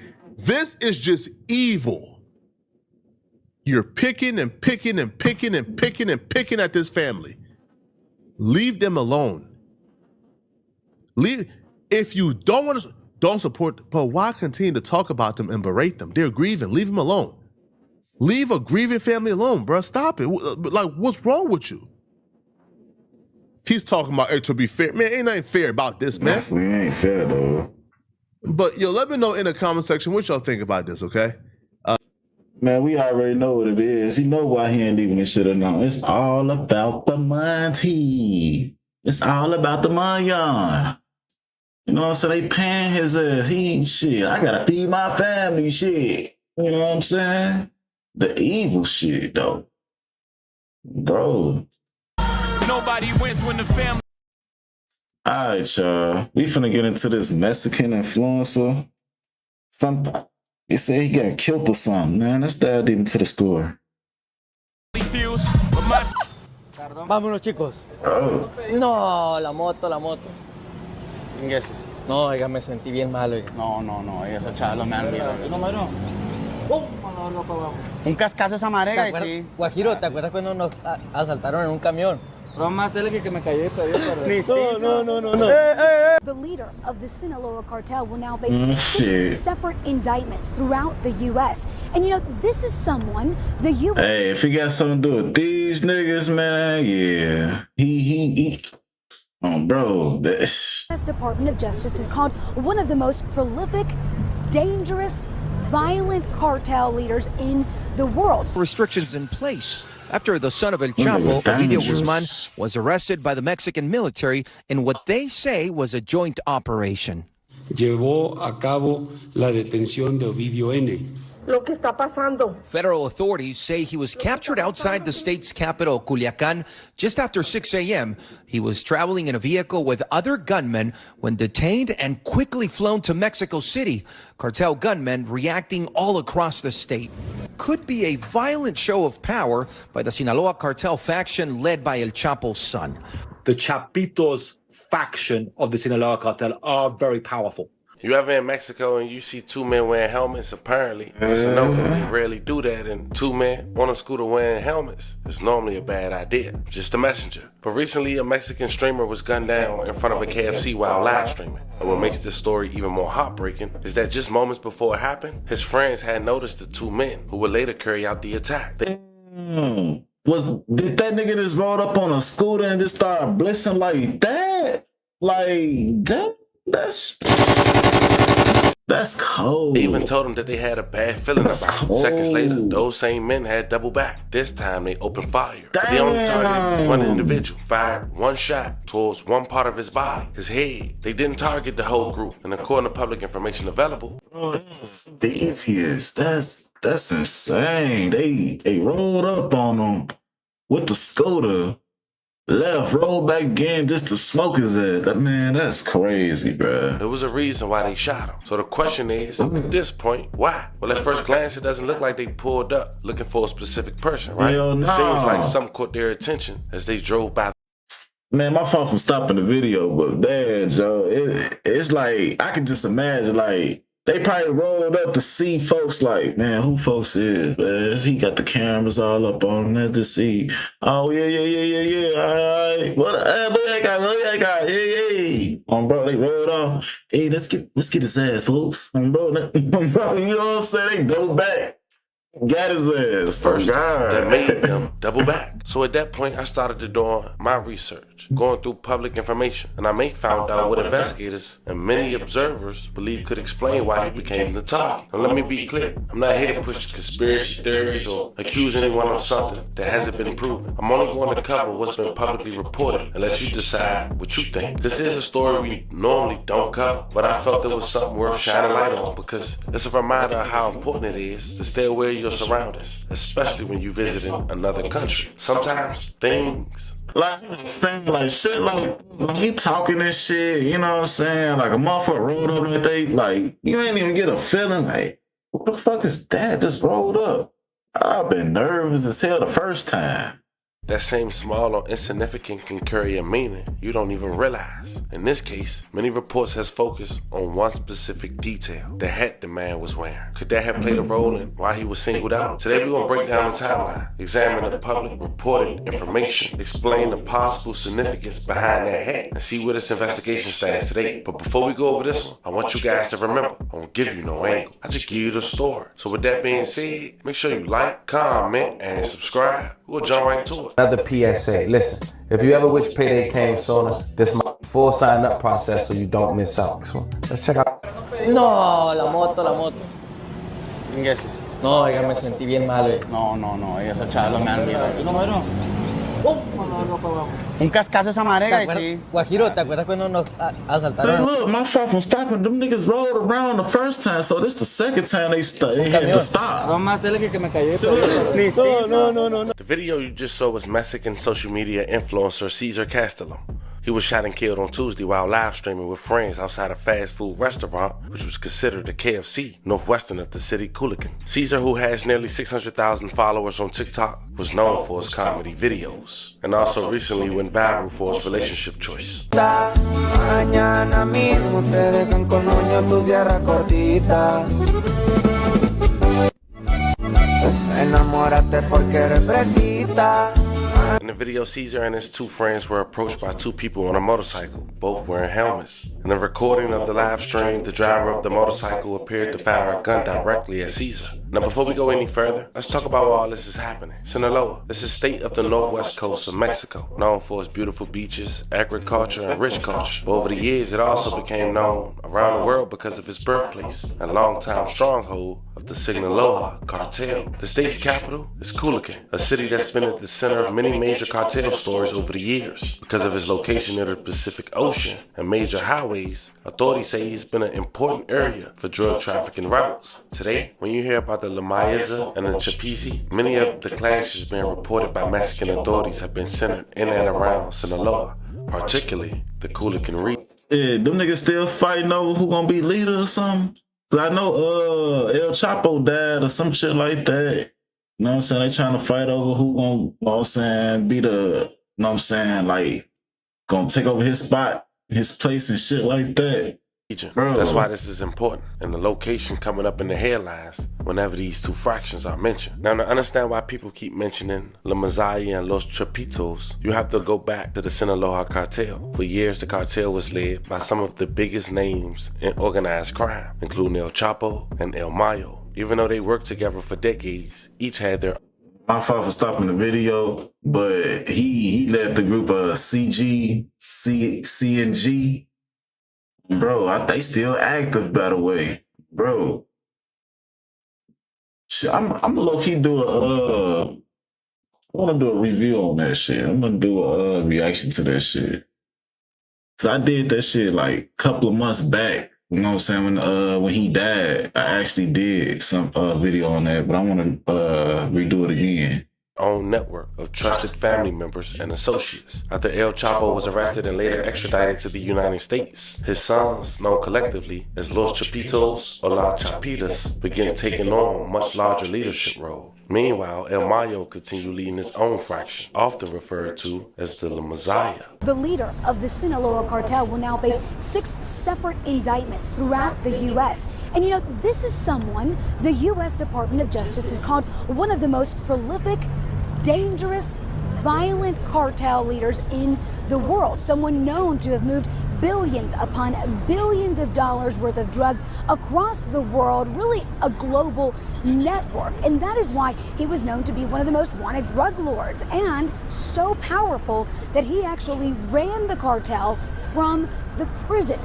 Famously managed to escape from a maximum security prison in 2015. It took authorities months to recapture him. This is also someone, however, who is seen by some here as a sort of Robin Hood figure, someone who gave people in poor communities opportunities to just put food on the table by taking part in his operation. Now, we don't know for sure who is running that operation now, but we do know that since he has been taken into custody, we have certainly seen a fight over his cartel's territory, a turf war, if you will.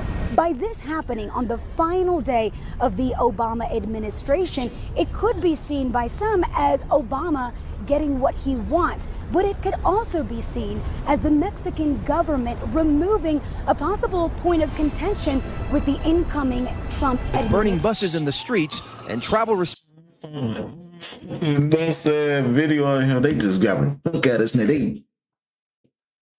Oh, bro, they were serious with that neck, boy. Restrictions in place. After the son of El Chapo, Ovidio Guzman, was arrested by the Mexican military in what they say was a joint operation. Llevó a cabo la detención de Ovidio N. Lo que está pasando. Federal authorities say he was captured outside the state's capital, Culiacan, just after 6 a.m. He was traveling in a vehicle with other gunmen when detained and quickly flown to Mexico City. Cartel gunmen reacting all across the state. This morning, a video circulating on social media showed passengers on a plane at the Culiacan airport ducking for cover. Children scared after the sound of gunshots erupted. Aeromexico confirming one of its planes scheduled to depart this morning was struck by gunfire. The airline now canceling all flights to the 3 main cities in the region, and the government also confirming a Mexican Air Force plane was shot as well. A failed prison break attempt confirmed by Sinaloa authorities. Tenemos 7 elementos de la policía estatal lesionados. Today's actions. Oh, but look at the shit they gotta go through. Like, man, Mexico, god damn, man. I'm glad I'm not Mexican, man. Shit. Like, the cartels is deadly down there. Like, man, you can't walk the streets. You get fired up on a moped. Man, like, at least niggas don't do that here. You know what I'm saying? America. Like, we don't get none of that type of shit. Like, they control, like, the cartels control that shit. Like, they control the polices, all that shit, man, for real. Could be a violent show of power by the Sinaloa cartel faction led by El Chapo's son. The Chapitos faction of the Sinaloa cartel are very powerful. They run the dominant power in Culiacan. This is the second time El Chapo's son has been captured by Mexican authorities. His first arrest in 2019 leading to similar violence. The cartel retaliation was so intense, he was released to avoid mass casualties. Ovidio also faces drug trafficking charges in the U.S., and an extradition request has been submitted by American authorities. Ovidio Guzman was flown on a military airplane from Sinaloa to Mexico City early in the morning. before the hitmen for the cartel really got a chance to put the pressure on there. So now it's very politically difficult for them to release him under pressure from the cartel like they did before. Guad Venegas joins us now. Guad, that video and this story is so wild. I know you have some new reporting tonight on the Secretary of Foreign Affairs in Mexico speaking out.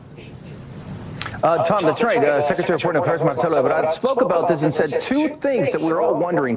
One, he said American agencies did not participate in the arrest. And two, he says that the Video Guzman has to face the Mexican justice before they can consider extraditing him to the United States. In a New York courtroom today, Zambada was head of the Sinaloa cartel. He pleaded guilty to drug trafficking last year. In addition to the life sentence, he's also facing $15 billion in financial penalties. However, prosecutors have not yet been able to identify or recover any. So as you can see, El Chapo's sons took over.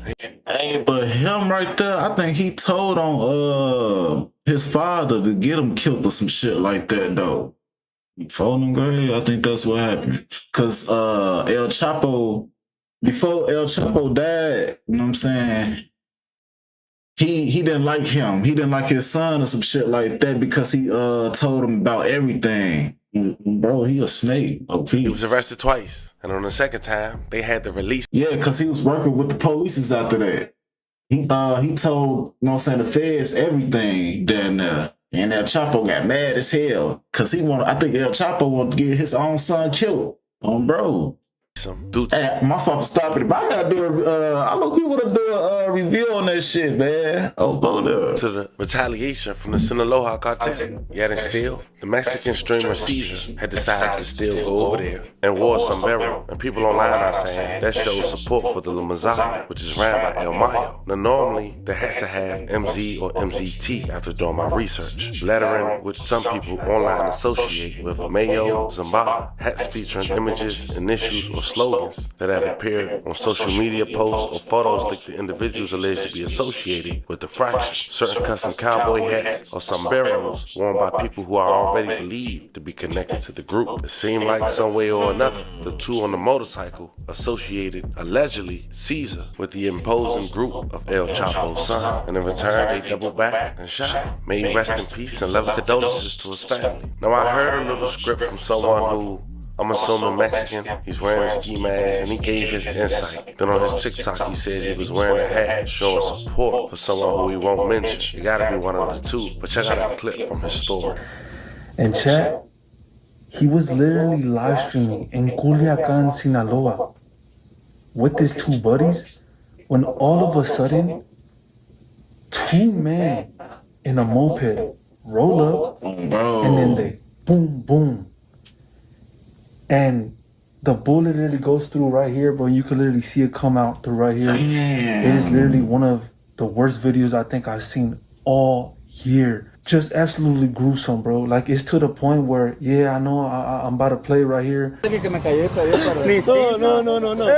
But I can't even play the whole thing. Hey, motherfucker for stopping the video, but man, Joe, I be looking at, you know what I'm saying, videos like this sometimes, like, them cartels in Mexico, boy, I'm talking about, they be getting brutal. I'm talking about, nigga, I seen some of the worst shit. Like, I seen a motherfucker, like, they tie a motherfucker, you know what I'm saying, up. It was, matter of fact, he was a little kid. He was like, man, no bullshit, he had to be like 12 or something. I don't know what the fuck he done did, chat. Like, he, you know what I'm saying, they had him blindfolded, nigga. You know what I'm saying? He you know what I'm saying? He ain't budge, he ain't do shit. I'm talking about folks had the AK. I'm talking about sprayed them all in his fucking face. I'm talking about, bruh, like, man, that, like, you seen this fucking face too, like, shit was just tearing open. I'm like, God damn. Like, whew. And this just shows, because I know that in the past I said that reporters and journalists have one of the hardest jobs. Like, this job that I do is one of the hardest jobs ever. But I honestly think that streamers in these coming years are going to be right up there with the reporters and the journalists. Now, one thing that I don't understand is how there was literally a part in that live stream in which one of his friends actually looked at the two dudes in the motorcycle, right? And he said, bro, I don't have a good feeling about this. Vámonos, chicos. No, la moto. My fault for stopping, but like the first time, like you just like you had to have that feeling, like, man, I don't know, like how they just rolled up on him, like just look at this shit. No, oiga, me sentí bien mal. No. He told his friend that. He told the dude who got killed, that Cesar Gastelum, he literally told him that. He said, bro, I don't have a good feeling about this, because there was two dudes in a motorcycle with helmets on. And if you have been to Mexico, you know that people don't really ride around with helmets. So the fact that these two fools were literally riding around in one motorcycle with helmets on, you knew that they had some bad intentions. Everybody seen this, bro. I mean, this was literally broadcasted. I don't know how much viewers this man had, but what I do know is that now there's more and more reports that are coming out, and now more people are saying that he had connections, that he switched from one side and then went over to the other side. Arriba quién, Ramón. But all in all, they're saying to never, ever, ever wear a sombrero, especially in Culiacán, Sinaloa, because they're saying that it's the gente del sombrero. But they're saying that bro already has some past connections to Los Toys. Of course, Los Toys, Padronito Toys, Marquitos Toys, all those foods right there. And of course, they said the Marquitos Toys guys are affiliated with certain individuals in Mexico. And that's why they're saying that this entire thing happened. However, chat, I cannot confirm nor deny those things that people are saying, because of course I don't really live in that lifestyle. What I know is what I know. I saw the video, we all saw the video, and I know that for a fact, if you guys haven't seen it already, you guys will see it in the coming days, the unfiltered, the raw version, because of course I had to censor it right here. But chat, I'm gonna say this right now. Wilito and Lonche and all the other Mexican streamers have to up their security after this. I'm talking about if they have 2 bodyguards with them, they have to go to 5 bodyguards with them. Nah,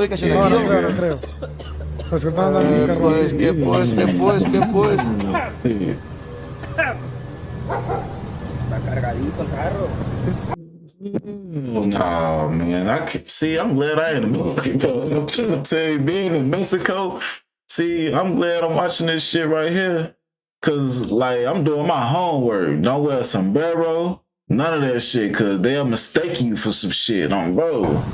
Because this stuff right here, bro, is out of literally control, bro. Like it's just out of control. I literally cannot even believe Don't take your ass to Mexico. We have to protect Wilito and Lonche at all costs. There you have it, fam. 111 prayers to the victim once again. Niggas, boy. If the reports are true, it's over a hat, man. It's a clear reminder on. Hey, that shit crazy. They was getting smoked over. Shit, man. You can't even wear a cowboy hat. Motherfuckers fire your ass up. Damn.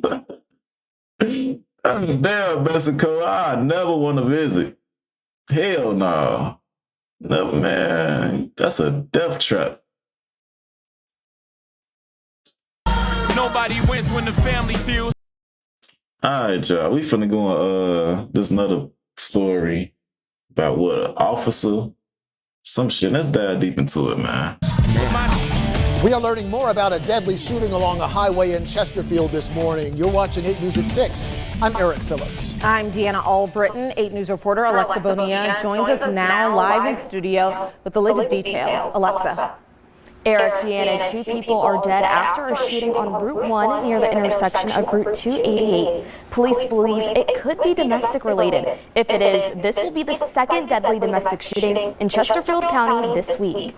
Police were called to a VDOT equipment laydown yard around 9:30 this morning. This is where VDOT workers and contractors meet in the morning to pick up their equipment before heading out to their assignments for the day. Police are still looking for a suspect. The 2 individuals that were shot are not VDOT employees, but they are contracted employees through another company that VDOT contracts. And so they were getting ready to go out and do some interstate maintenance today. In reaction to this morning's shooting, Senator Michael Jones sent a statement offering his prayers to the families, also saying, quote, "No one discharging their duties at work should be in fear for their lives." Fam, let's be real. For some people, all they know is how to love what they hot. And when you play with somebody hot, sometimes it's like playing with their mind. A lot of people react off emotion before they even stop to think. It's unfortunate, but that's why people always tell you, be careful how you treat people, because the sweetest person in the world can become the angriest in the room when they feel like they hot been played with. And let me be clear, this don't justify taking nobody's life. Nothing does unless it's really self-defense. But today, we gotta talk about a woman accused of killing 2 VDOT workers in Virginia before suddenly disappearing. It's now been over a week, and authorities have yet to find her. No confirmed sightings, no trace, nothing. She's a woman in her mid-30s and a mother of 5 children. Now those children are left without their mother, while the victim's family are still grieving loved ones they'll never get back. At the same time, many people are wondering whether she's still alive or if something else happened after the shooting. Today we're gonna break down what allegedly led up to this tragedy, go over the details that have been made public, pay our respects to the victims, and take a look at where this case stands. Just walking and shit. Man, bro, that shit crazy. I don't even want to get into the scenario of that shit, man. Cause hell nah. Today, based on, of course, my research and the information that's been officially released. But before we go over this one, I want you guys to remember, I don't give you no angle. I just give you the story. So with that being said, make sure you like, comment, and subscribe. And we're gonna jump right to it. Listen, if you ever wish payday came sooner, this might actually help. It's a banking app called... That was a clip that was reposted by Rashawn Eugene DeLarge, 30 years old, of Woodbridge, Virginia. He was one of the 2 men who lost his life on the last week of July while going to work as a VDOT worker in Virginia. Man, it's so motherfucking hot out here, man. World got me rethinking a lot of shit in life. If I wasn't so goddamn scared to go back to prison, I hit the trap, make the motherfucking dog swing on that bitch. Fuck a 9 to 5. Man, it's so... Now, Rashad's friend, who happens to be the second victim in this story, was Philip Avery Wilson, 34 years old. On July 24th, 2026, the morning before he was fatally shot, he posted a picture with him and his son looking at the sky, not knowing that'd be his last post. And it was not fun, because I was 150 pounds and Philip was 220. And, you know, just size-wise, it's just not fair. But I'll tell you one funny story with him. We had to do another drill where he had a belt on, and we had to hold on to him. And I like to think I'm a fairly tough individual. You know, that man dragged me 100 yards on his back. I'm holding on to him like this. But Philip, he was just such a good guy, and he changed my whole message from, I had a different message I was going to preach this week, but this came up, and but I wanted to share this with you. You know, he was part of our family, and this picture right here was the last picture he posted Friday morning. And that's him and his son. And I got one more of it here. That's his little boy, cute little fella. Looks just like Philip. Fam, this is why I need y'all to keep up with me. You know I like to do my own research, right? And at this part of the video, we're about to... This bitch did, man. She must got made or something. I don't, like, you know... What the fuck, bro? Disclose some truths that's not being disclosed by any local news, okay? The suspect in this case is Danica Rachel Boyce. She look crazy as hell. Mother of 5, as we mentioned, right? Before we disclose the details, let's disclose which one of the 2 victims was allegedly her boyfriend, how they met, and where she worked, and how she allegedly lost her job. Danica worked at Greensville Correctional Center in Greensville County, Virginia, which is key. Had her job up until 2025, in which the correctional facility had made a statement within the last 24 hours, which we'll later go over. And during that time, she would come in contact with the inmate who was identified as Rashawn Eugene DeLarge, one of the victims we just talked about. This is a man with an extensive criminal record. He's been arrested more than 5 times in the last 3 years, and in fact, he had court in 2 months on the first. Now, his first charge was a charge in Virginia, and remember, this is the Commonwealth, where he was with his girlfriend, and they was allegedly behind a purse being stolen outside a restaurant in which they used in a number of occasions before they got caught. That incident took place February 26, 2019. A female subject called the sheriff's office to report an incident that occurred that afternoon. She told deputies she was standing approximately 50 feet away from her unlocked vehicle, talking to someone outside the Mason-Dixon Cafe, located at 11 Hope Road. The victim advised that she was only away from the vehicle for about 15 minutes, and she did not observe anyone near her vehicle during that time. She said when she returned to her vehicle, she realized her purse was missing, and when she began receiving notices that her credit card was being used at a local gas station on 2142 Jefferson Davis Highway and the 7-Eleven located next door at 2143 Jefferson Davis Highway. Sergeant Smith later reviewed the surveillance camera footage from the businesses and observed a Nissan SUV pulled into the parking lot at around 2:28 p.m. and changed parking spots a couple times. At one point, the male driver exited the vehicle to talk to another male subject. The female passenger exited the vehicle and walked over to the victim's vehicle. She was then observed jogging back to the vehicle carrying a dark-colored bag. The vehicle again relocated to a couple different parking spots before leaving at 4:01 p.m. Then a week later, on March 4th, 2019, Sergeant Smith was driving through Stafford Government Center parking lot when he saw the male and female suspects walking towards the courthouse. He asked to speak with them, and they agreed. The female subject was identified as Paris Adams, 28, of Stanford, and she admitted to stealing the bag and using the cars at 7-Eleven and the gas station. The male suspect was identified as Rayshawn DeLarge, and he confirmed Adams' story and admitted to his involvement in the incident. They had a warrant for their arrest the next day, but officers said they was also involved in a March 3rd, 2019 Outback Steakhouse robbery at 308 Worth Avenue, where surveillance captured the couple leaving the restaurant before coming back and stole $129, in which they found Dorn hours later out the drawer before returning back to their vehicle. But after that arrest, that would be the first of many charges to come in Virginia for Rashawn. But the serious would come in 2021, where he would be arrested for second-degree murder. Fredericksburg, Virginia, police said a man was accused of firing multiple shots at another man who was standing in front of a business was arrested in South Carolina. They said police was called at around 11:50 a.m. on August 3rd, 2021 for the reports of shots fired in the area of Fall Hill Avenue. Witnesses told police that a man and woman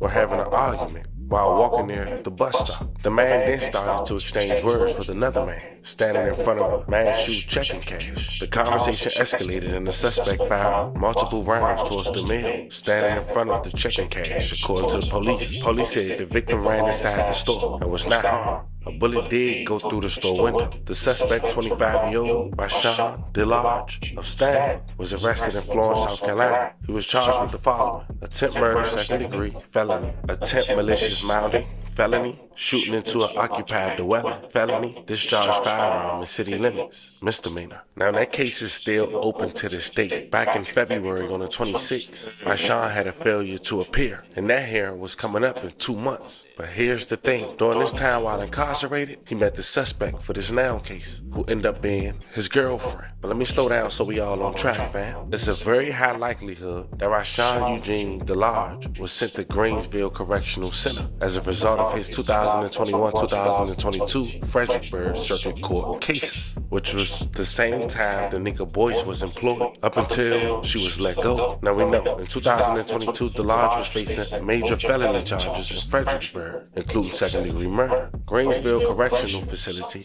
is a level 2 and level 3 medium high security state prison. DeLarge was sentenced mid-2022. Danica Boyce worked as a VA DOC correctional officer at Greensville up until her separation on August 16, 2025, which means DeLarge's prison sentence directly overlapped with the exact years Boyce was guarding inmates at that facility. And if you're wondering how is he home now, it's because he took a plea. His primary charge of second-degree murder, attempt murder, malicious wounded was completely dropped. The reduced charges during his June 14, 2022 hearing was only felony destruction of property, brandishing a firearm, and reckless handling of a firearm. Time served and parole, because his final convictions were for property damage and firearm handling rather than active murder or wounding. His actual prison sentence was likely capped at just a few years, combined with credit for time served in a local jail while awaiting trial. From August 2021 to June of 2022, the Virginia standard parole and earned sentence credits. He would have been completed his sentence term and been released at around late 2024 to early 2025. But almost a year ago was Danika's last day of employment. Within the last 24 hours, VA-DOC had made this statement. Thank you for contacting Virginia Department of Corrections. The VA-DOC can confirm that Danica Boyce is not an active employee of the Virginia Department of Corrections. She was previously employed as a correctional officer at Greensville Correctional Center and last separated from employment effective August 16, 2025. They didn't go into detail on why she was let go, but if 2 + 2 = 4, her boyfriend or her then boyfriend, or what she assumed when he was incarcerated, probably had a hand in that. So I did all that research that wasn't brought to the public's attention, just to give you guys a brief understanding on what Danica is thinking about. This is a sweet, loving person according to all her peers. Look at these comments on social media. But she lost her job and allegedly lost the man who possibly had a hand in her losing her job. She fled. That's when I knew, you know what I'm saying, it had to be some shit like that, because you ain't finna like just smoke a motherfucker at the job. Like, you had to lose your job or some shit like that, and then you just don't know what to do and just smoke a motherfucker or some shit. Bro, that's how I was thinking. She took her love for granted. She put everything on the line.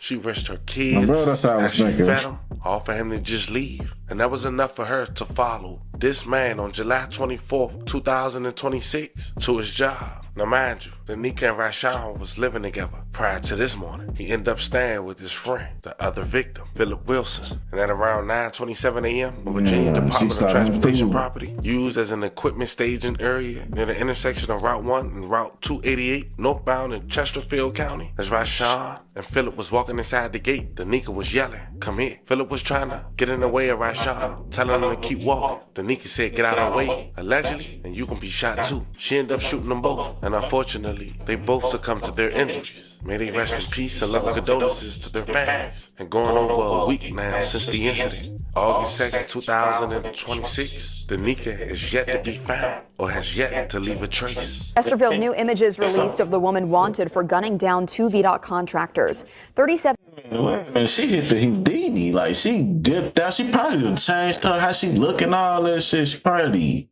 got a fade. You know what I'm saying? All type of other shit going on. 10-year-old Danikia Boyce has eluded capture for 1 week now. Sharice Hoffman is live at VSP headquarters with the latest on the manhunt. Sharice? Yeah, Riley, VSP says that it's all hands on deck when it comes to the search for Danikia Boyce. No lead is too small and no tip is being ignored. And the safety of the community and getting justice for the victims is the goal. And with agencies across the region working side by side, investigators say the last piece of the puzzle is the community. 1 week after the murders of 2 VDOT contractors in Chesterfield, the manhunt continues for their killer. State police say 37-year-old Danikia Boyce is their prime suspect. We have 2 people who lost their lives, and so it's very important for people to assist law enforcement in this search of the suspect. Rayshawn DeLarge and Philip Wilson were shot last Friday at the VDOT equipment staging area near Route 1 and Route 288. One died at the scene. The other died later at the hospital. Investigators say Boyce knew at least one of the men, but they won't share what their relationship was. I can't confirm at this time whether or not anyone else is involved. We were able to determine, or at least the initial investigation has led us to believe that this is domestic related. VSP is working with local, state, and federal partners to track Boyce down, with patrols on the ground and tips still coming in. With an active investigation, those partnerships across law enforcement, the feedback and the response that we're getting from the community, that is all just helped in us moving fairly quickly along in this investigation, but we do need to locate her. As for a motive, BSP will not confirm one. They say once Boyce is arrested, then they can share more. But right now, the main focus is finding her as soon as possible. Out of respect for the families and just trying to bring to justice a senseless crime, we ask everyone to just call in with tips. And again, please support law enforcement in our search and in our investigation. If you see Boyce, call 911 immediately and do not approach her. Live in Chesterfield County, Sharice Hoffman, covering your side. I know that was a lot, but you know I try to give context when I give y'all these stories. Shine a light on these family stories the right way. Yeah, she left her kids behind. Shit, she don't give a fuck. She changed how she looked, everything. She changed her name, all type of shit, bro. You ain't finna find her. Not making up anything, but giving you guys all public information to try to come up with your own conclusion. Now, I'm not saying fuck them anything you kids. said justify these two men losing their lives, but I'm telling y'all what y'all already know, or what y'all was told before. Even the sweetest person with the biggest heart, you play with it, they'll turn sour. And this what it looked like today. A woman who put her career on the line, she may have felt like she lost it all. Sending 11 prayers to anyone who was affected by the story we just talked about. 11 prayers to the victims once again and their families. This was the story of a woman who was a correctional officer, got into a relationship with a man who was incarcerated, lost her job behind it, continued that relationship outside her losing her job. When this man gets released, not even a year after losing her job, she killed this man and his friend. That's what it is. Very unfortunate. Let me know how you guys feel about this one in the comments. Don't forget to like. That's fucked up though. She like, man, you fucked up with my money, nigga. Oh yeah, nigga, it's vengeance for your ass. I'm finna slide and glide on your ass, bro. That's fucked up, though, bro.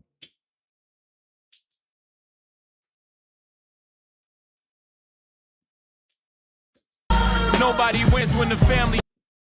All right, y'all. We finna get into this story, man. Shit, let's dive into the story, though.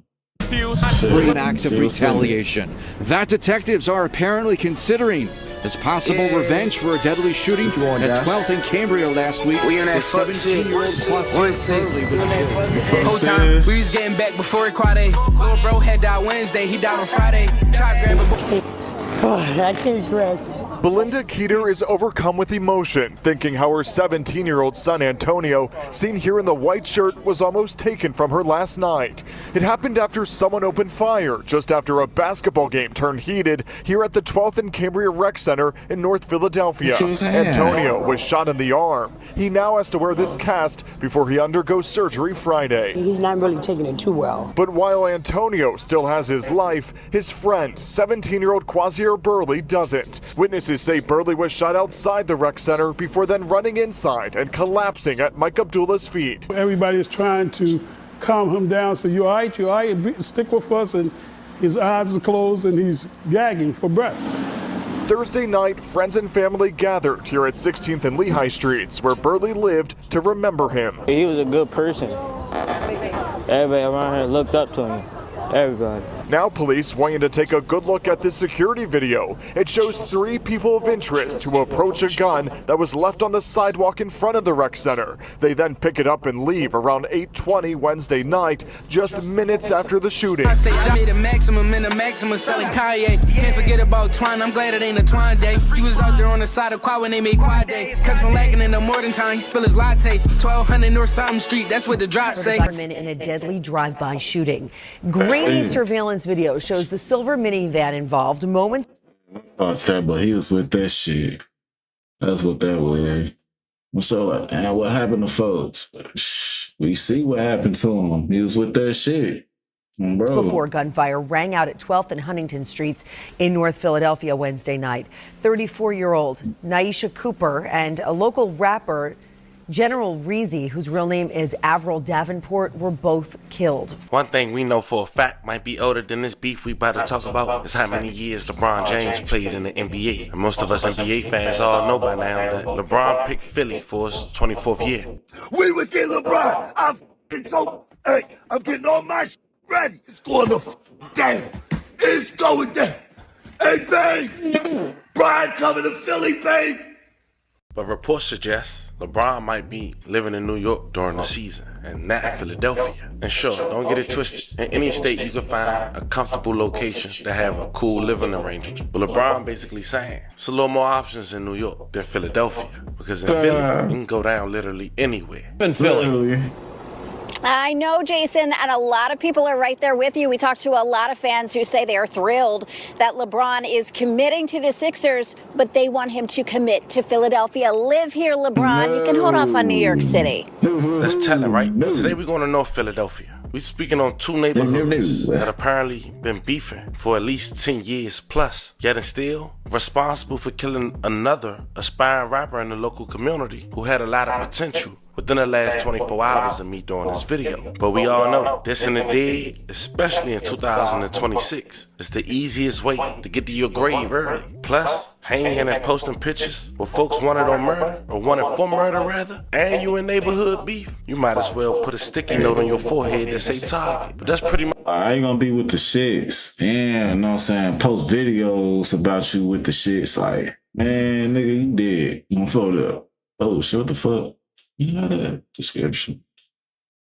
What the fuck? That's what we got here today. Two neighborhoods that's having beef so long that the youngins is now inherited. And some say it started when one member from 16th went to 12th Street Rec Center, brandished a firearm, didn't use it, and was gunned down in the process. From that very day on, even the following week, bodies dropped, diss songs was made, and multiple families grieving in the process. Today we're gonna shine light on these individuals while paying our respects. We also gonna put these stories on front blast, because even though a body drop, there's no returning from that, folks gotta see how they throwing their life away for little to nothing because of their feelings. Remember, once a body drop, ain't no such thing as starting over. But before we go over this, I want you guys to remember, I'm gonna give you no anger. Nigga really high off contact, shit, I'm really fried. They ain't pull the plug in like a week, but he really tried. That was a rising North Philadelphia rapper, Juan Julio, from 16th Street. He even had Meek Mill, a Philly legend, recently supporting and liking his music. But as mentioned earlier in the video, within the last 24 hours of me making this video, and the reason why we here today for this video, this young man unfortunately lost his life at the age of 26 after he was chased and gunned down in the Kingston neighborhood. Mind you, that video you just saw was him recently coming home just 10 months ago, his first track back. But in order to understand how he possibly lost his life and tell his story, we gotta go back to 2018 when he lost a good friend of his named Qua, in which he seemed to dedicate him in almost all his music.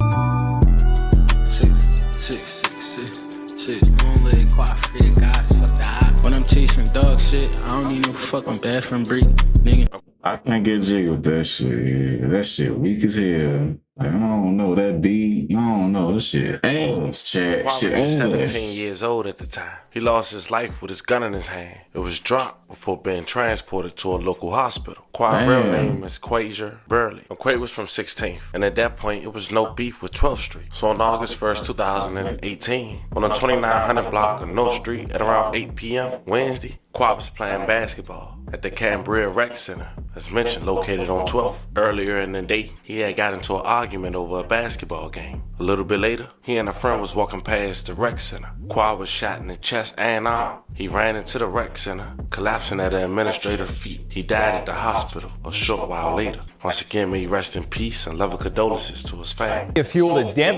A fight at a basketball game may have fueled a deadly shooting outside a North Philadelphia rec center that claimed the life of a 17-year-old boy. Tonight, we're getting another look at the... LeBron James to live up in that shit. Like, come on now. LeBron ain't got time for this shit, man. Like, that's why he in New York. He ain't got time for this. People police want to talk to.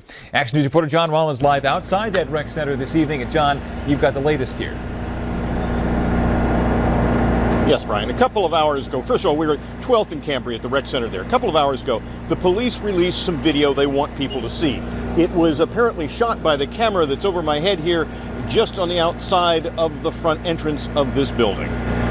This video shows a gun lying on the ground near where the dead teen, Quasia Burley, collapsed. Detectives want to talk to these three unidentified young men who picked up the firearm and fled. Burley had been shot near a basketball game last night. I think the victim was watching. There's an argument between him and one of the players. From what we can gather, one of the players had a gun. And that's who actually fires the weapon. I'm super sad. Community organizer Terry Starks mourning Burley's death. Starks mentors young people to steer them away from violence. For Burley, basketball was a key. Starks coached a community team. Burley, to the left of the coach, was a go-to guy. Quadir was point guard of the team, so Quadir controls the decibel level of the game. Posters with a stark message: stop shooting people. Colin Williams says it's tough to get that across to young men with guns.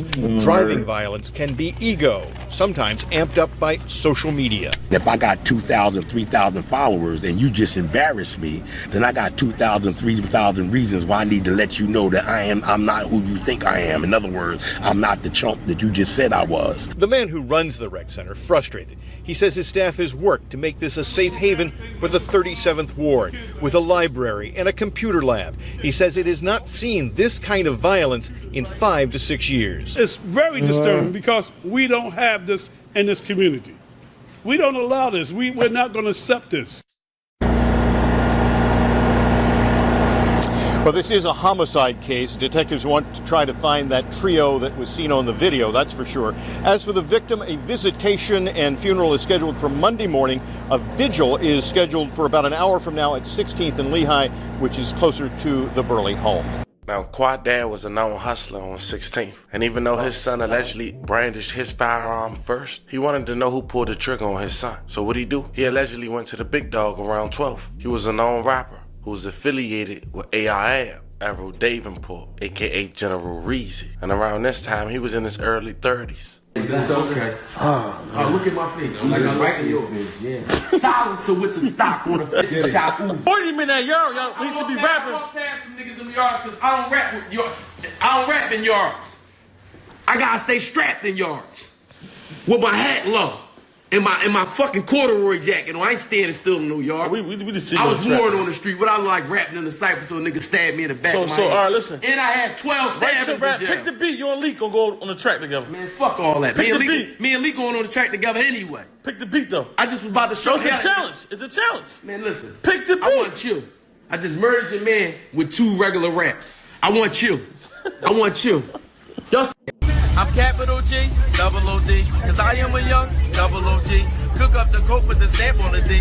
Tuck all the profit, get back with the re. Now, General Reezy ain't go for it. And in return, 9 days after Quad lost his life, 12th Street was hit up. Authorities say it was a Wednesday. A surveillance video had been released showing a silver minivan having a gunman hanging out the back with an AK-47, leaving 2 people dead and multiple people shot. The victims was later identified as Nisha Cooper, 34 years old, a mom of 2. May she rest in peace and love condolences to her family. And of course, General Reezy. May he rest in peace and love condolences to his family. He fired on a group of people on a North Philadelphia street. 6 people were struck by the gunfire, 2 of them were killed. Action News reporter Catherine Scott joins us live now from the scene at 12th and Huntington Streets with the latest on the investigation there. Catherine. That dude put this tweet me out. He was like, with the Huntington species category scenario. Like, oh no. The crowd here has been growing throughout the morning, people coming here and looking for comfort. 6 people were shot on this street corner last night. 2 of them have died, and this morning people are here trying to find comfort in this. You can see the memorial is growing. There are candles there, there are flowers there, people wanting to know what happened. So far this investigation is underway. They don't know who did this or why. Among the victims, a young mother who lives right down the street, and also a local rapper who has really gained prominence. In fact, Meek Mill this morning tweeted out his condolences, saying that this rapper had potential. There are some surveillance cameras nearby, and police do have surveillance footage from what happened last night. However, they have not released it yet, and they're still looking for more information, more detailed descriptions. They do know that someone came by in a van last night. It was silver or gray in color, rounded the corner, and opened fire on this group of people that were on the corner. And as we've been talking to people throughout the morning, they say that there were a lot of people out on the block last night.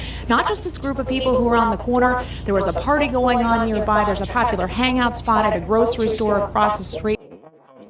But like, come on now, like, you think LeBron James wanna live in shit like this? They downtown probably look like this. Like, come on now. You got time for that shit. Nobody ain't got time for that. There were a lot of people there last night when these shots rang out. And it was so loud and bright.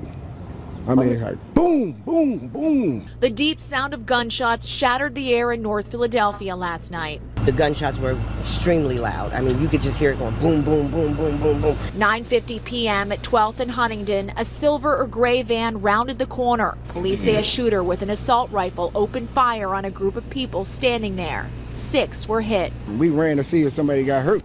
And that's when people were laying all around bleeding. They was rushing people to the hospital and everything. You've seen a lot of the police officers. You've seen the helicopters flying. Everybody was outside standing around trying to figure out what was going on, who was hurt, how many people was hurt. Some of the victims were rushed in private cars to Temple University Hospital's emergency room, where crowds gathered. Extra police officers were called in to make sure everything remained orderly. 32-year-old local rapper known as General Reezy, whose real name is Avril Davenport, and 34-year-old Naisha Cooper, a mother who lives nearby, both were pronounced dead. 4 others, ranging in age from 27 to 51, were shot. Neighbors would see Reezy making videos at this corner, like this one, recently posted on YouTube. We're out here making videos. Right there, by that sign on the wall, was somebody else got shot. And right there, they're making videos, stop the violence. They get shot by a bullet. Today, a flower and candle stood at the intersection. Nearby, one of the victims walked through after being released from the hospital. The police commissioner himself came to the scene last night, urging the public to provide tips. The big issue is that someone was so brazen to fire that many rounds at a crowd without any regard for life whatsoever. I hope they find out who did it, because this is just senseless.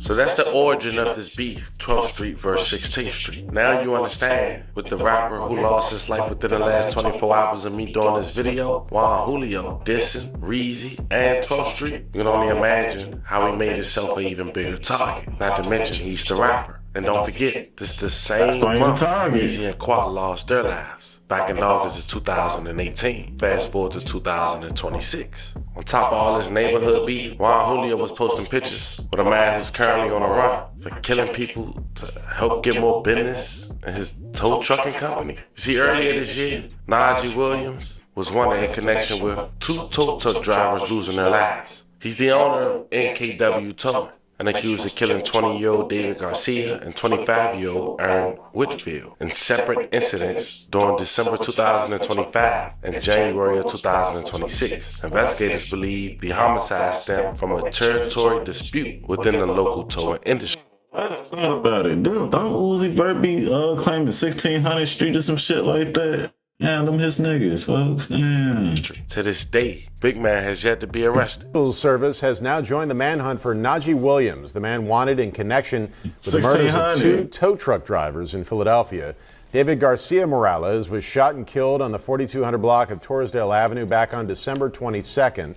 Aaron Whitfield was shot to death along Bustleton Avenue just 3 weeks later. Police say Williams owns another towing company and believe this was a territory dispute within the towing industry. The reward for Williams' arrest has grown to $21,500.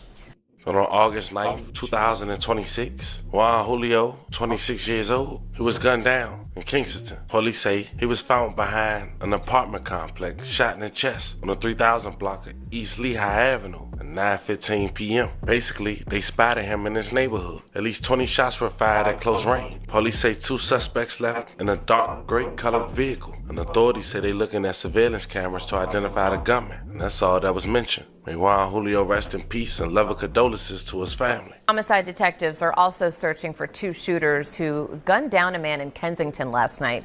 Police found the 26-year-old victim shot in the chest behind an apartment complex on the 3000 block of East Lehigh Avenue Avenue around 9:15. At least 20 shots were fired at close range. Officers say the victim was chased down and killed by two suspects who reportedly left in a dark or gray-colored vehicle. Authorities are looking at surveillance cameras to identify the gunman. And there you have it, fam. I'm sure it's a lot more that went on that's not public that we didn't speak on. And even if I did know it, if it's not public records, I can't speak on it. Here's the thing. We talked about enough, though. This is somebody that damn near be 40 now or over 40. It's crazy. Almost double your age, man. You putting a target on your back. And we not saying this neighborhood beef is the reason he was hopped out on and chased. Coincidentally, the same month this man lost his life in this opposition neighborhood 8 years prior.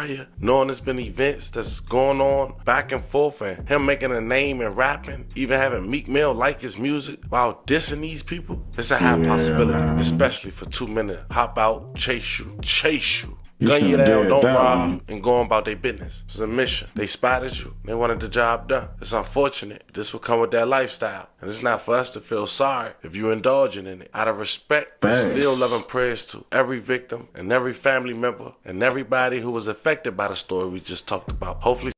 Nah, that's facts, though. Like, you can't even be like, dang, he was, man, I mean, he was with that shit. Like, what could you expect? That's what happens. Leave that shit alone, chat. Bro. Show your face. Alright, y'all, man. We finna get into some Hood Dirt updates, man. Let's dive into it. Let's dive into it.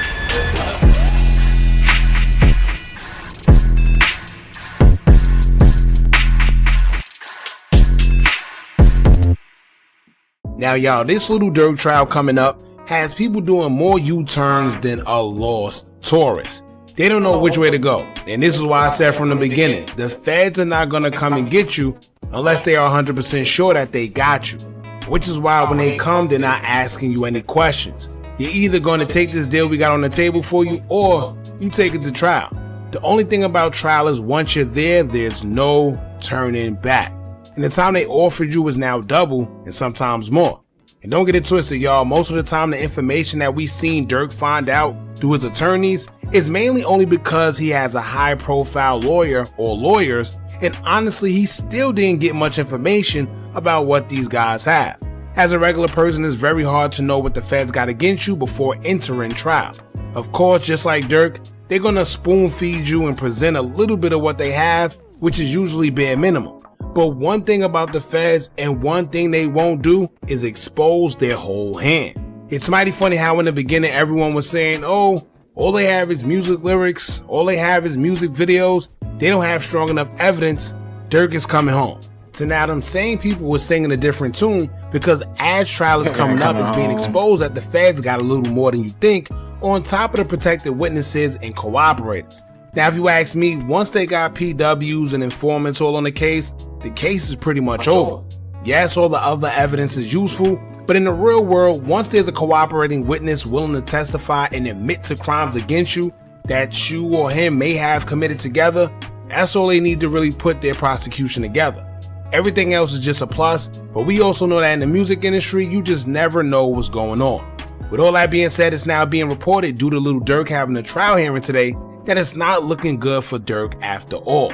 A few pieces of evidence including songs, 35 witnesses, and on top of others that wasn't supposed to be allowed or simply suppressed, have actually been allowed for trial. We're going to get into Trap Leroy's videos for the post-hearing due to him being there explaining what took place in court, as well as a Twitter user by the name of You Got Mel, who also did a good job at covering what transpired today in court. So before we get into all that, make sure you hit that thumbs up button, hype the video so we can get into the algorithm, and if you not subscribed to the platform already, make sure you do so now. I'm assuming will be one of the last due to us being days away from his official trial date. They were focusing on what will be allowed and what couldn't, and we'll also find out that 35 witnesses will be testifying on behalf of the government. Now 35 is crazy. Yeah, I don't know how or why they would need that much, to be honest with you. That's how you know this nigga fried. That nigga done. But this just tells me that they're trying to put the nail in the coffin when it comes to this case here. Man. It only really takes 1 to 2 witnesses or informants, and that should be enough. But I guess we'll just have to wait and see what the feds have up their sleeve with this one. Now on that note, shout out to You Got Mel, who covered today's hearing, and we're going to use what she said for the time being. Now when it comes to the 35 witnesses, she would tweet stating, quote, "Government has 35 witnesses. Judge was shocked by this, LMAO. With all exaggeration, he said 35. 20 of them are substantive. Trial expected to last 2 to 3 weeks, Monday through Friday, 8:30 to 4:30. Anonymous jury, still not decided, but he's leaning towards attorneys, no jurors' names, defendants do not. Judge expects jury to be seated on Friday, 8:21, and openings to start right after. Each side get 1 hour. Defense can split the hour up, 20 minutes each defendant, or one attorney does openings for entire defense. Next hearing, August 18th at 10 a.m. So he has another one coming up on the 18th, and one important factor here is that she states the anonymous jury still— Wait a minute, Chad. That's today. Well, shit, later on. Hey, if they fucking go live, shit, or go live or watch this shit, bro.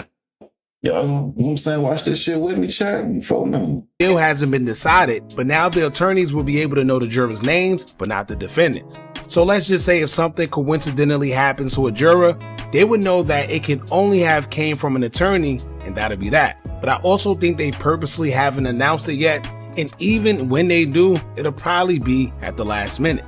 Now on the flip side of that, we have music.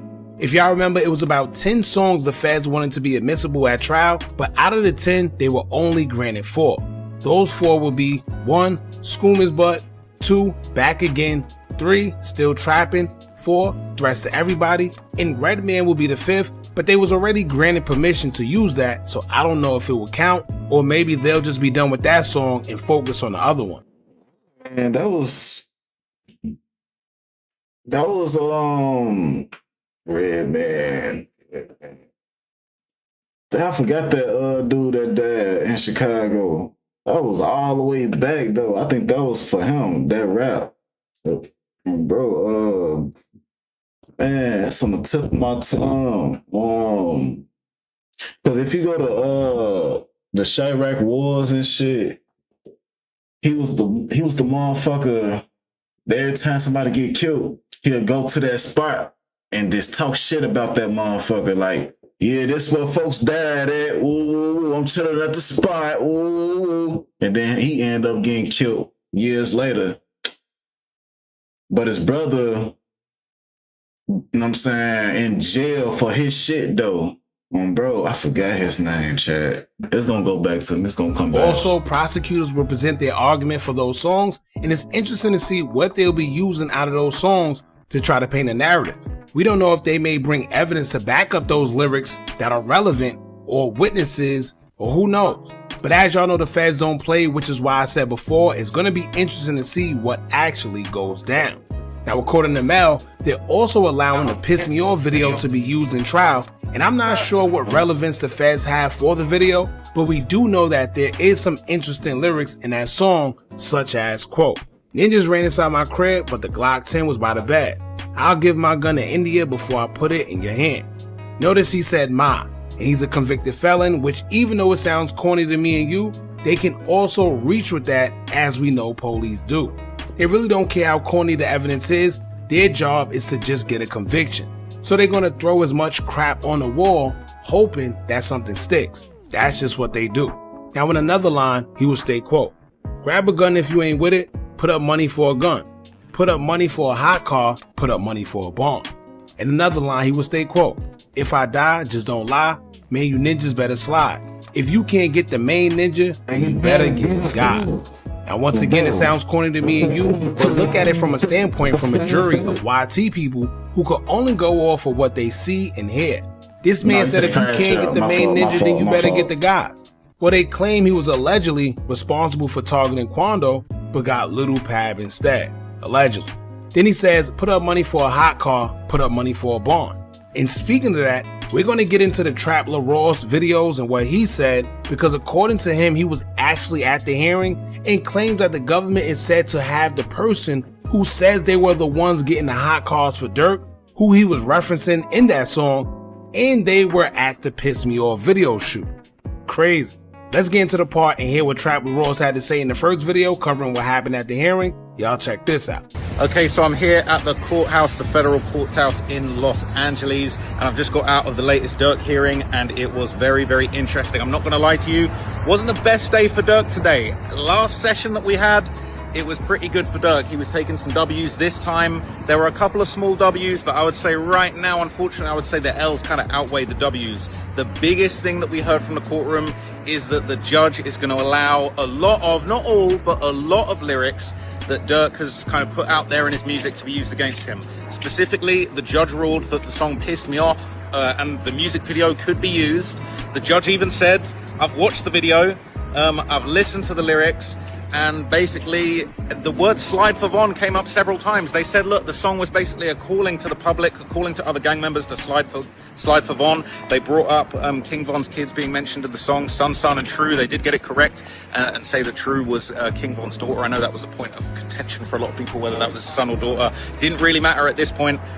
They kind of brought up a whole lot of things that were very interesting, and the defense really tried to pull this move to say, and I said before that this was a pretty ridiculous defense, but this kind of argument that, oh no, that Pissed Me Off, that came out before, you know, they tried to kill Quando Rondo and Lil Pab got killed. That song, that's a song about Get Back for D-Thang. That's a song about a different murder that Dirk definitely wasn't involved in. So it was a little bit of a strange one, and the judge really wasn't trying to hear it. They brought up the lyrics about put up money for a hot car, put up money for a bond, and what was really crazy is they said that we have a participating witness that is going to testify on behalf of the government to say that he was the one, he was at the music video shoot for Piss Me Off, and he was the one that got the hot car. When Dirk talking about put up money for a hot car, put up money for a bond, the guy that took that money and went and got the hot car is going to be testifying against Dirk. So that was very, very bad. And then basically after that, I've got to switch a few pages here, but the judge basically kind of ruled that a bunch of other songs would be allowed to be used.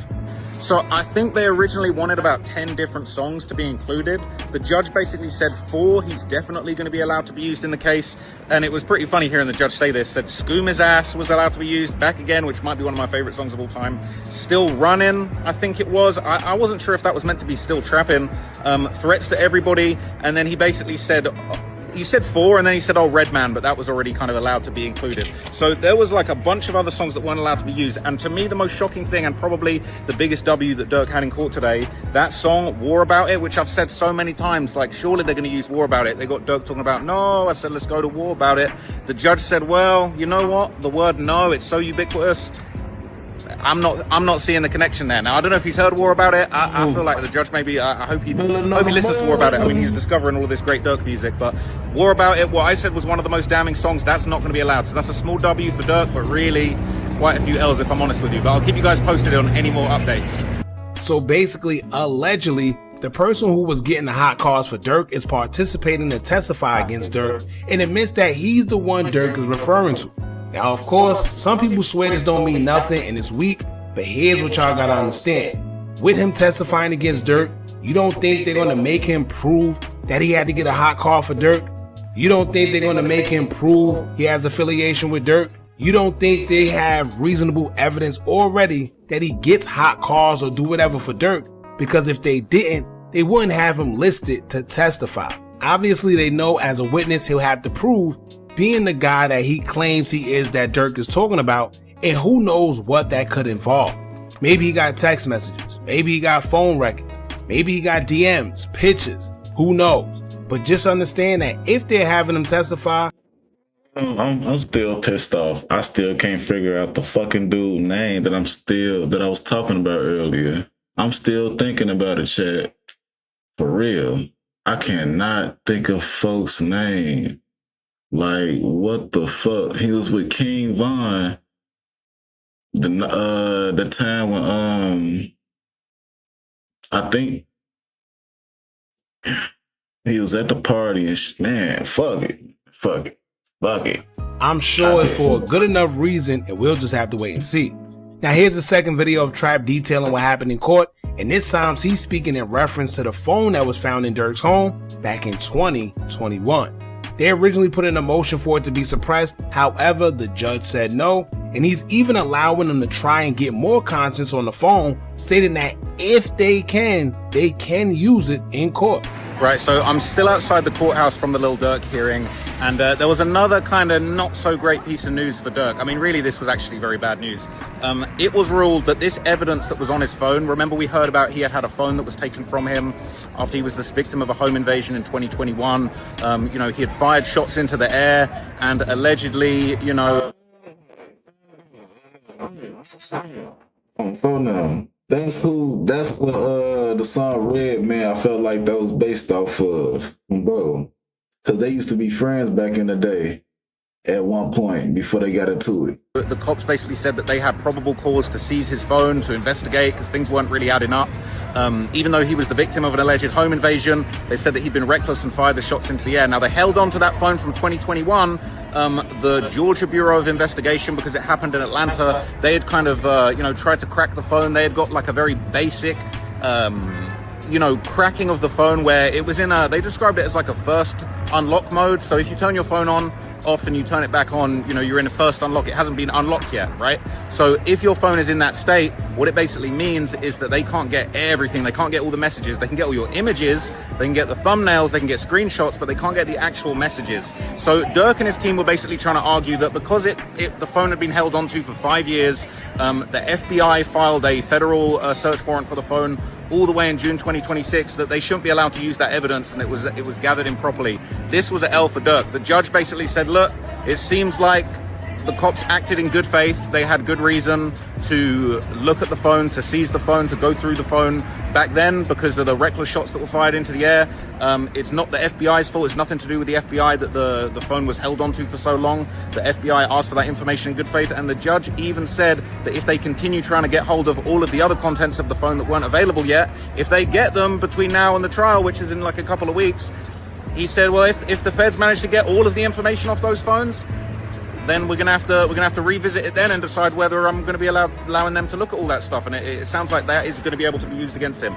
And the contents of the phone was pretty damning. It was, photographs, screenshots. Apparently there was a screenshot of a conversation where they were trying to get Lil Tim's address, and the government basically said, yeah, that we have the metadata to show that screenshot was 2 days after Lil Tim was released on house arrest. So they were tracking his movements. It sounded like the stalking was taking place. They said that the screenshot of Quando Rondo's concert posters that were, found in the phone, that was within a few days of, him being shot at outside of his concert.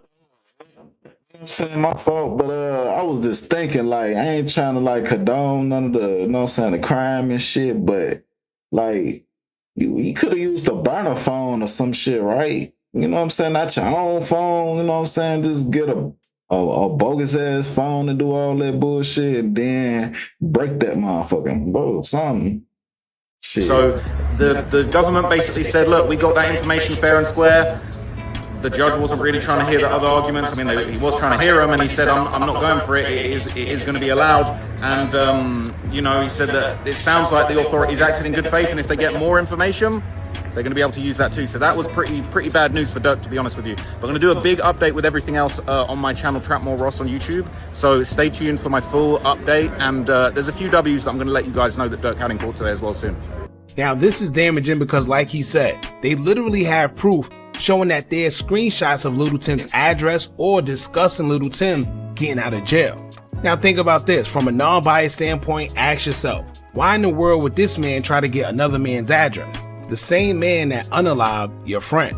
You didn't want to go have tea and crumpets with him, right? So what will be the reason?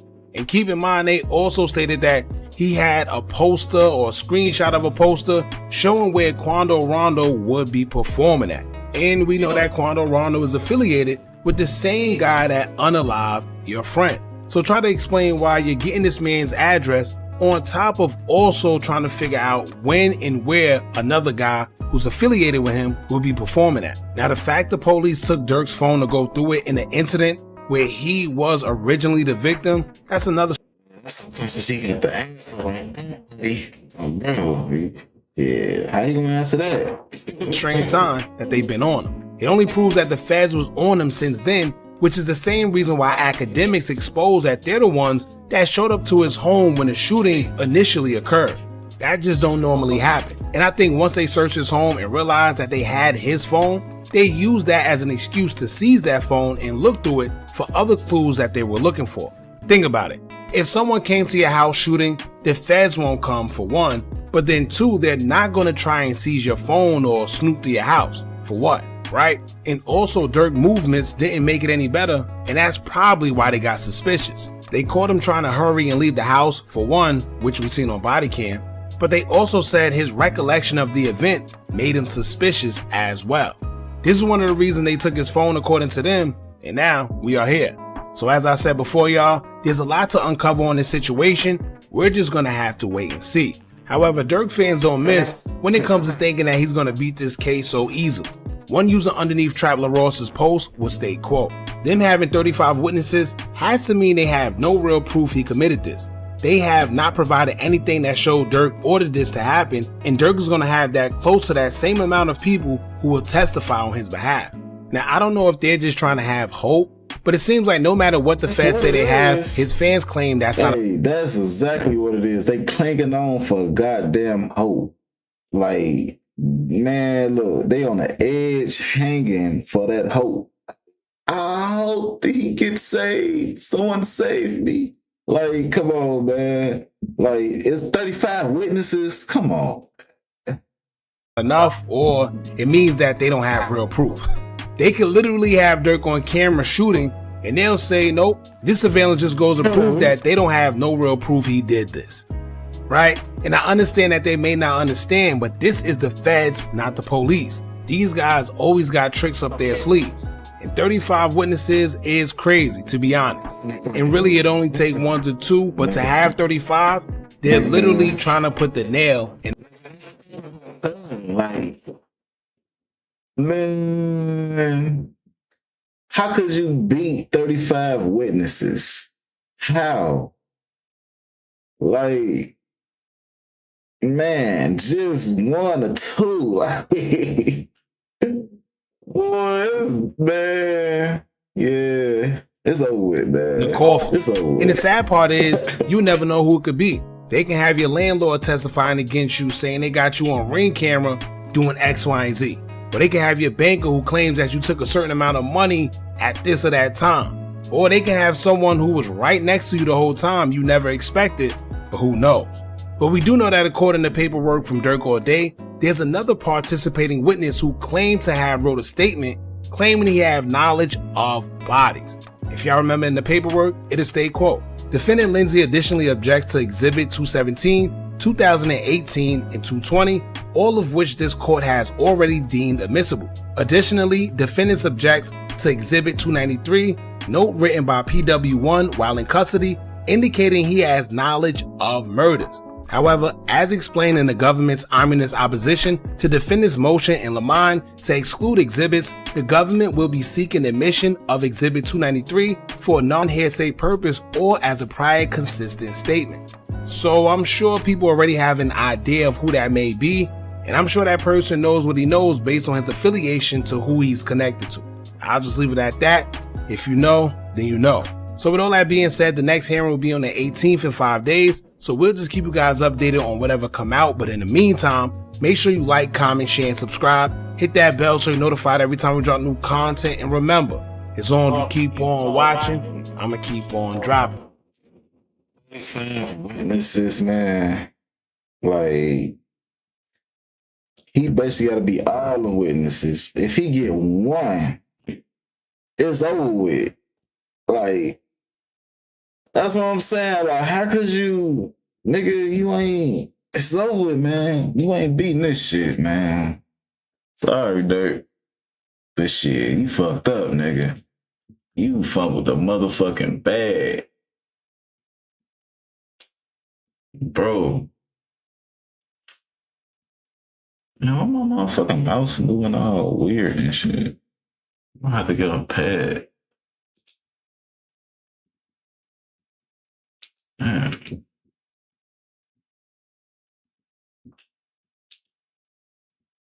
Shit, acting all weird and shit.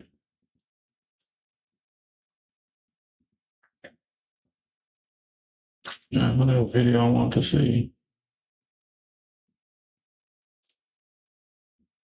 Authorities on the Rosebud Reservation are asking for your... All right, y'all, we finna get into some Tommy G, man. Let's dive into what he, you know what I'm saying, talking about in this video. Your help tonight with a homicide investigation. Got shot at 12 gauge, boom. Yeah. That's how you lost your leg? Yeah, that's how I lost my leg. Oh.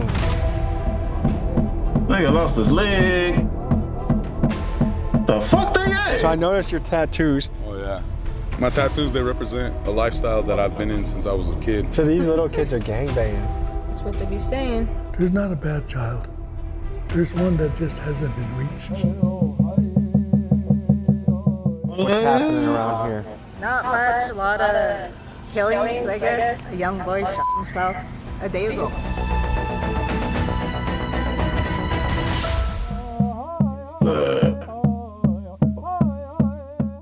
The Rosebud Reservation is home to the Lakota Sioux. The people here face a battle on multiple fronts. They are geographically isolated, there are little to no jobs, there is crushing poverty, and there's an addiction epidemic where local law enforcement estimates that over 60% of the population is hooked on meth, alcohol, or both. On top of that, they face an urgent fight to preserve their culture that has almost been erased. But folks, if you know anything about the Lakota, you know that historically they've proven themselves to be incredibly tough. After all, they faced the full might of the U.S. military. They've survived extreme brutality, countless betrayals and broken treaties, and against all odds, they still stand. So today we take you where few cameras have ever been. You'll see inside the sacred ceremony. What this looks like, man, go back to like, you know what I'm saying? What I'm thinking, they lost their way. Like, basically, the government infiltrated their ass. You know what I'm saying? Now they gang banging and all this shit. You know what I'm saying? They ain't into the spirituality, you know what I'm saying, of their ancestors.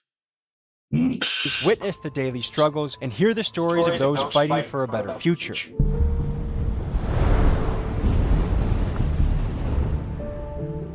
Folks, we're in a very remote country right now. This is the land that the natives would refer to as the Great Plains, and we're on our way to the Rosebud Reservation in South Dakota. Now, two words come up when I research this place: rough and resilient. Rough because of the treatment of the U.S. government for centuries on this people group, rough because of the job opportunities and the living conditions, but resilient because there's people here actively trying to build a better future for their community and retain the culture that made them great in the first place. So we're going to dive into this, we're going to check it out, and we're going to bring you into the Rosebud Reservation.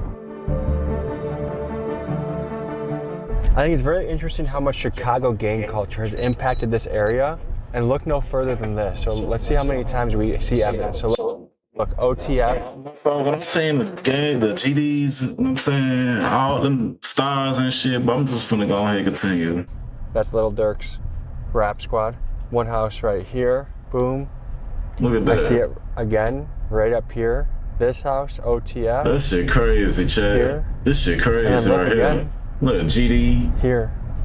It's just pretty crazy how much a little town in South Dakota, the kids idolize Chicago gangster rappers. That's, you know what I'm saying? That's what I was just talking about, just at the little bit of beginning. Damn, my damn me just. But yeah, man, that's crazy how like the government just infiltrated. You know what I'm saying? Basically won. They beat the battle. You know what I'm saying? The ancestors when they was going to war and shit. And now look, and today, you know what I'm saying, they future kids now gang banging, doing the shit that we, you know what I'm saying, we doing in Chicago and all the other cities when they supposed to be on their spiritual shit like they ancestors. Like, this shit is crazy, man. Man. What's happening around here? Not much, a lot of killings, I guess. A young boy shot himself a day ago. And I don't know why he did it. He's a dad. He was from St. Francis, probably 1920. A lot of negativity around here, and I don't like it. What do you think it is to get momentum back? We need more things for the kids to do around here. There's really nothing here, and that's kind of got everybody in the mood to doing what they're doing, drinking, doing drugs. And it's pretty sad around here. So I noticed your tattoos. Oh yeah. My tattoos, they represent a lifestyle that I've been in since I was a kid. Never had a family, like close family. So I looked to the streets, and this is where I became, and I found my purpose. Can you break down the gang structure in Rosebud? Who runs what? The GDs, we got the higher numbers, and there's Crips, Southsiders, and some TBZ cats.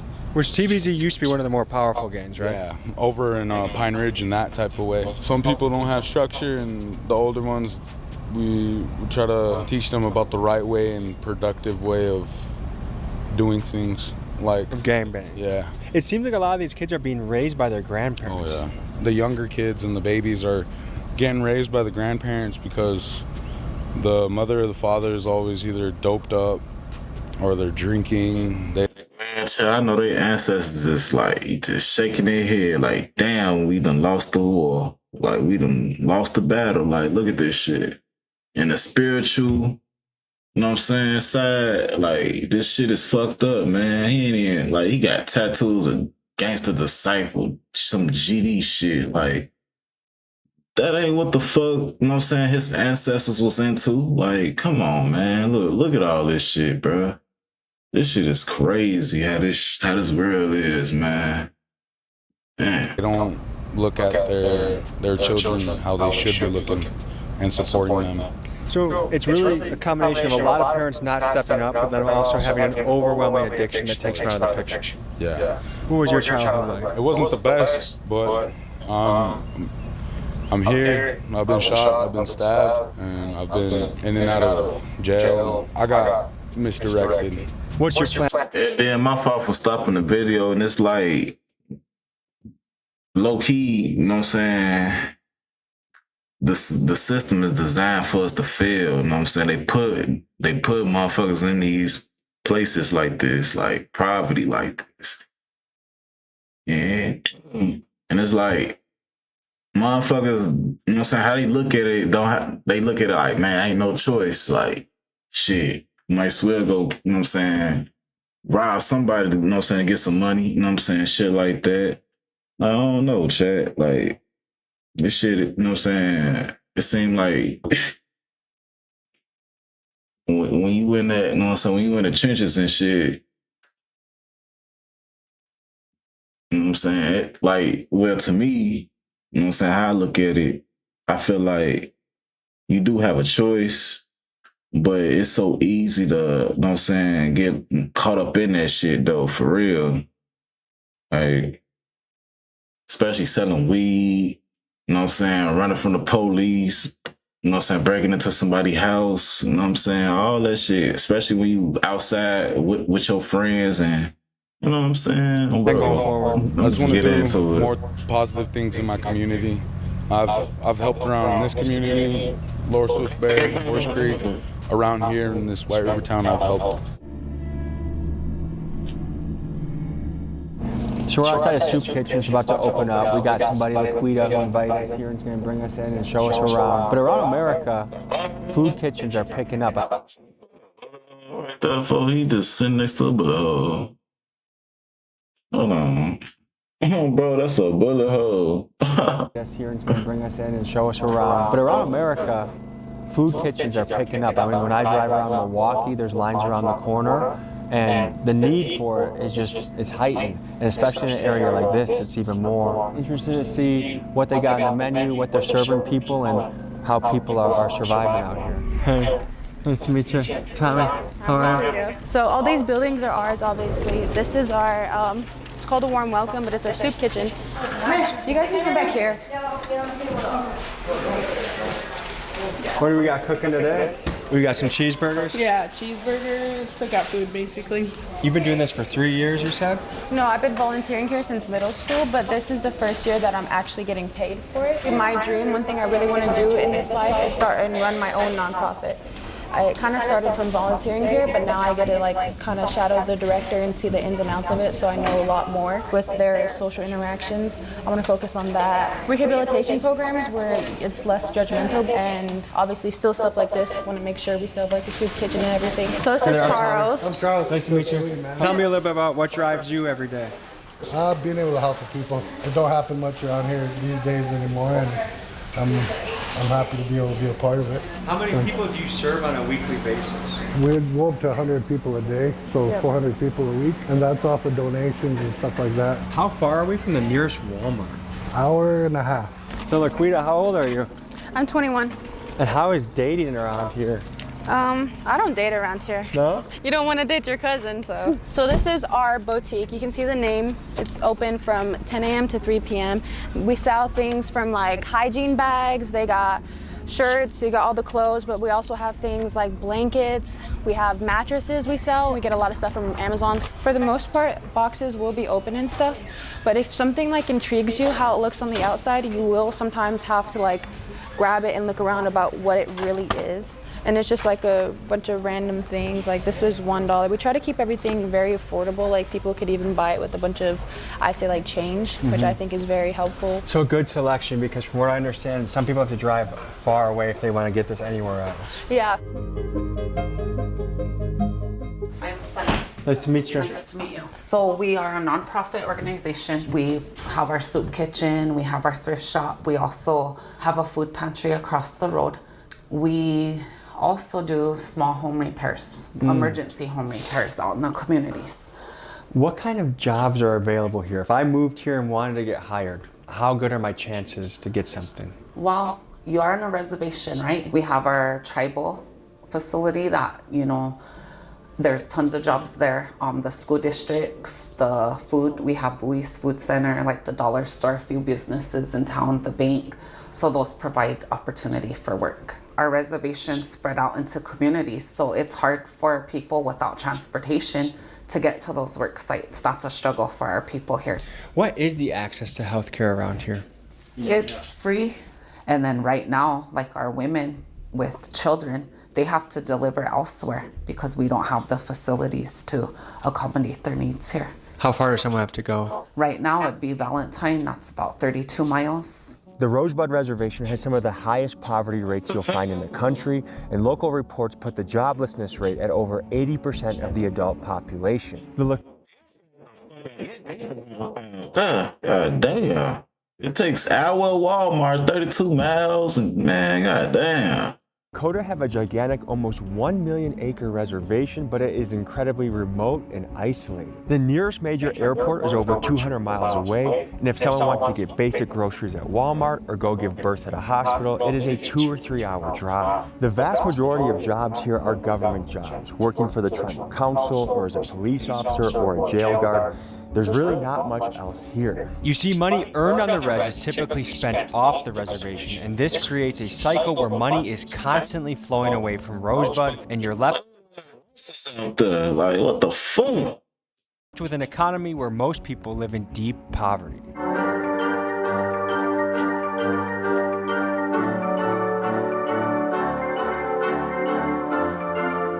So we're meeting up with our next guy in the town of Parmalee.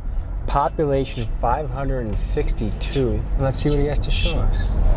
How's it going, brother? Oh, brother, I'm all dirty, so. My fault for stopping that nigga. Your ass gotta wake up. You know what I'm saying? Like 4 hours early for work. You know what I'm saying? Cause ain't no bus. Nigga do they? Well, they probably got Uber.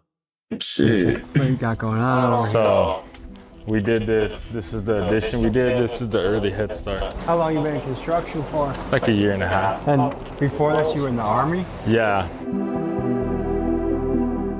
So we did everything, the wiring, the sheetrock. We just put these in today.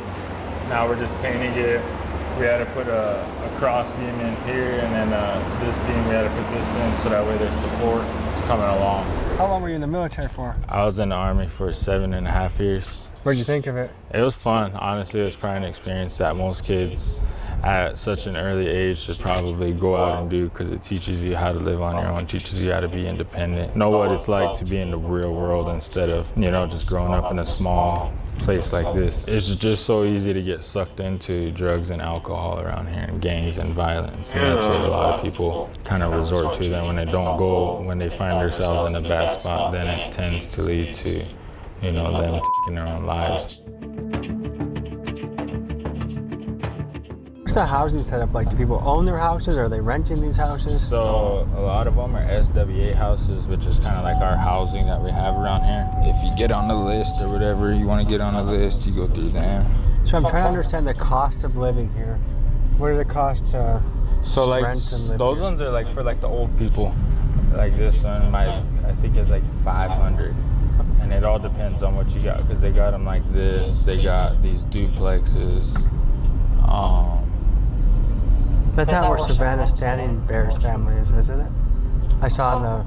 Yeah, that's where they live. That's our convenience store, that little thing you pass. You want to go in? We can, yeah. That's a store? Oh, bro.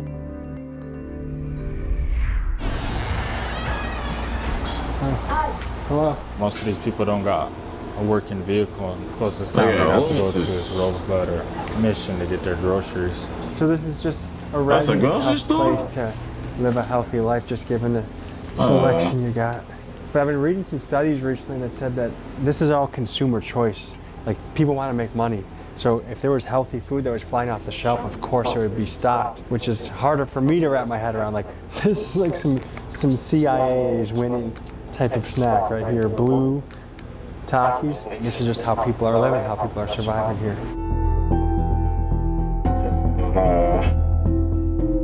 Oh, look.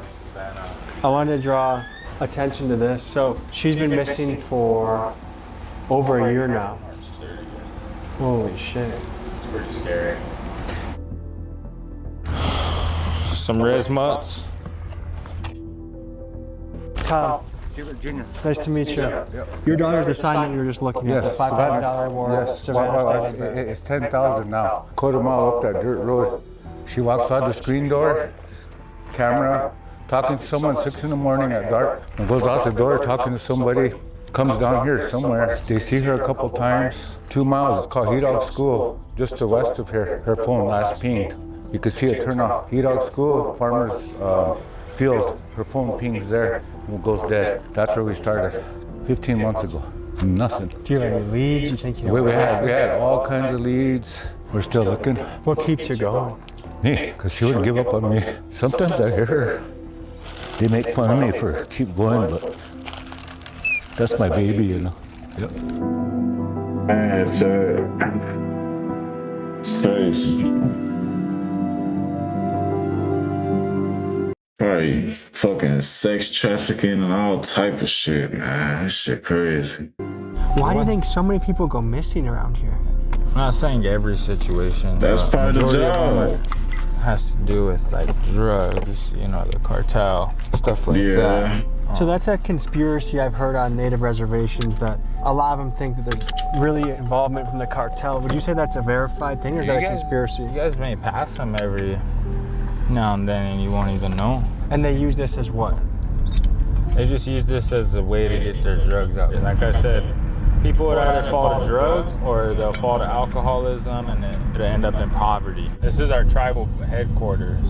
This is all the business gets done. So this is the valley. Now this is where like a lot of the drugs and stuff go on. Look at everybody's yard. Everybody will have the same house, same yard size, but just look at who wants to take care of theirs and who doesn't. I helped with that house up there on the left at the corner where that gold car's at. We'll drive around. I did the other one behind it. Then you got, you know, like these are nice. These guys take care of their yard. Then you got one that's just all boarded up.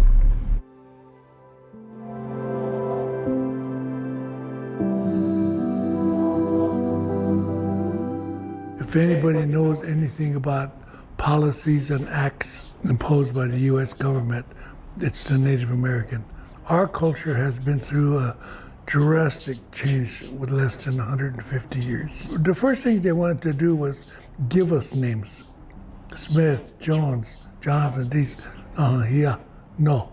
Takawakua. I will chase after the big one. I will chase after that big buffalo.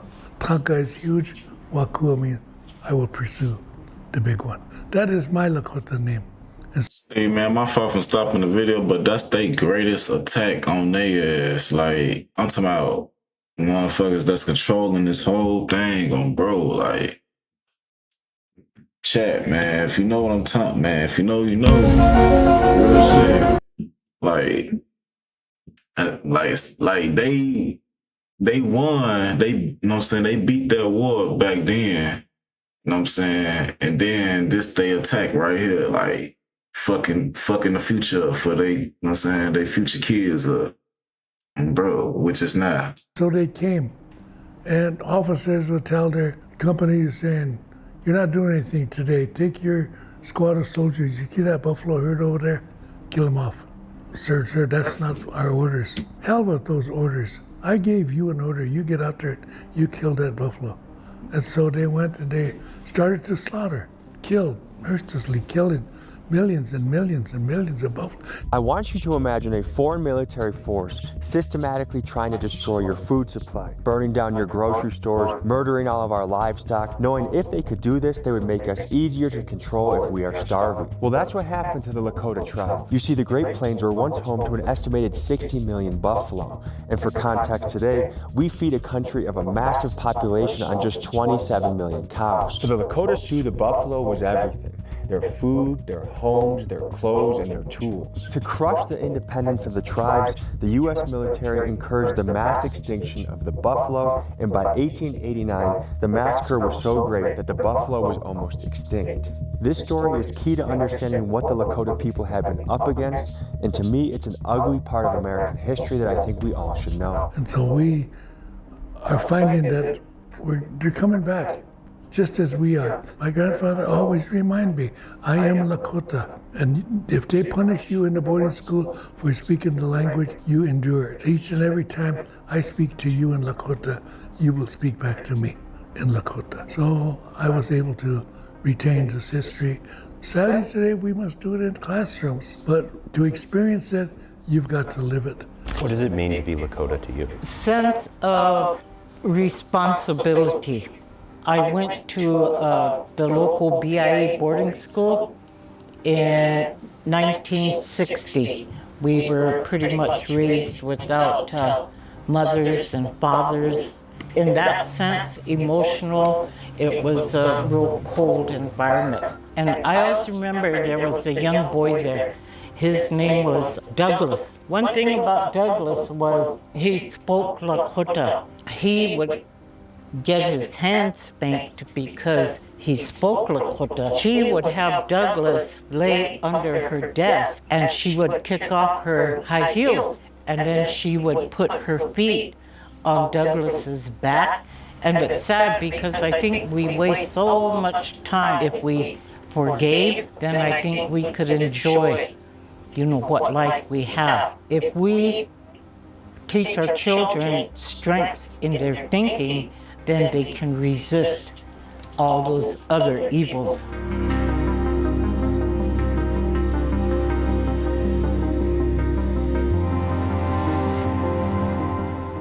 You are about to see one of the wildest apartment complexes I've ever seen in my life. But first, give me 60 seconds to tell you about the sponsor of today's episode. Folks, let me ask you this. If you're doing interviews on public streets, people are coming up, cars are passing by, would it not be a good idea to be aware of your surroundings? Because we know things can change at any time. So there's a reason that you stay aware when things are in motion, just as there's a reason that Morgan & Morgan is America's largest injury law firm. With more than 100 offices and 1,000 lawyers nationwide, they are a formidable force. Tommy G. I ever saw one, and RIP, his name was Isaac Larvey, and he just hung himself from the tree. And I remember we stayed a couple doors down from him, and I was spending the night with one of his cousins or something, and I just remember people screaming, and he looked out the window and he's just hanging from the tree. That's such a crazy thing for a 7-year-old to have to witness. Yeah, I've definitely been through a lot. I feel like a lot of people look down on those of us who don't grow up necessarily always on the reservation or experiencing the poverty part of it, because I got adopted by a white lady. But I feel like at the end of the day, being a true Lakota warrior is what we're all about. And if you actually are a warrior, that means being a warrior when you're off your reservation, when you're not around your people and you still hold your values. So this is Sunrise. Holy shit, this place is rough, huh? And this is about to get shut down, right? Yeah, oh my gosh, the building burned down. That's crazy. So it was this building, and it was a tree over here on this side. This is the old side where I grew up. Who runs Sunrise? You have GDs, Crips, Southsiders, And like, it's just a various of cliques and groups together. So these little kids are gangbanging. That's what they be saying. I heard from Isaiah, who you just met earlier, when this was first built, this was like the high-end shit. Like everyone was pumped to be here. That's what I thought initially too, and then slowly I would come back and I just, yeah.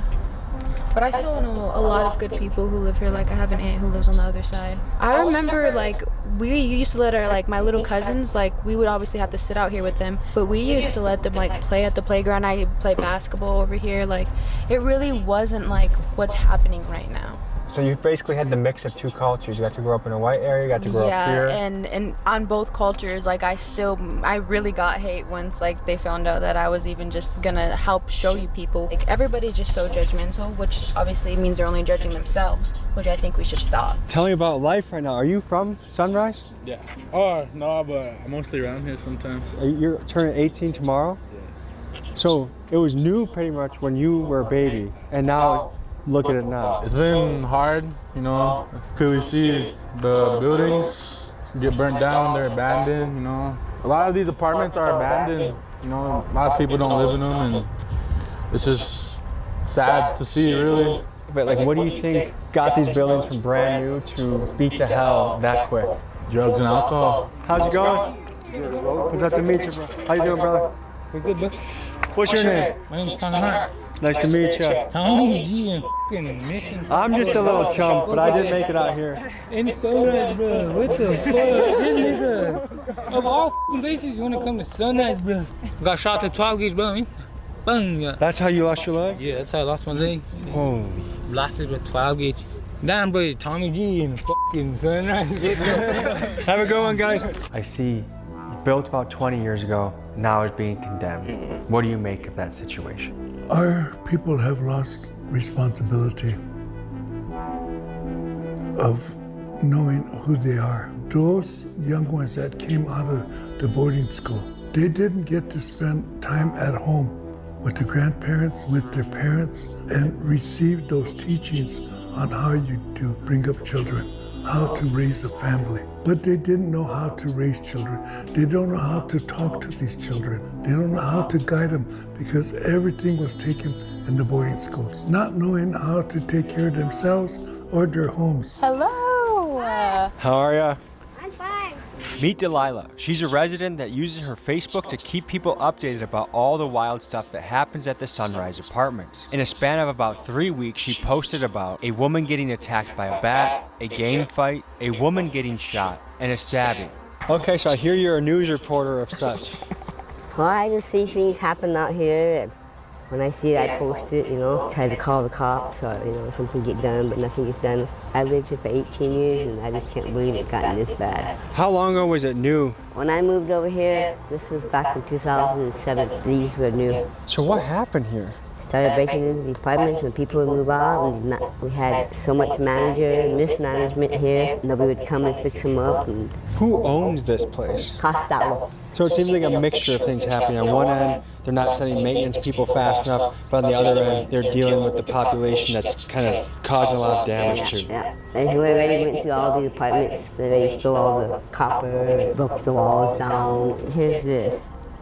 These are guys stealing a refrigerator out of here, look. The guy stealing a refrigerator? How much do you make off the copper in a fridge, you think? I don't know, but I found a bag of copper here about 2 years ago. I gave it to my son, so he took it to the recycling.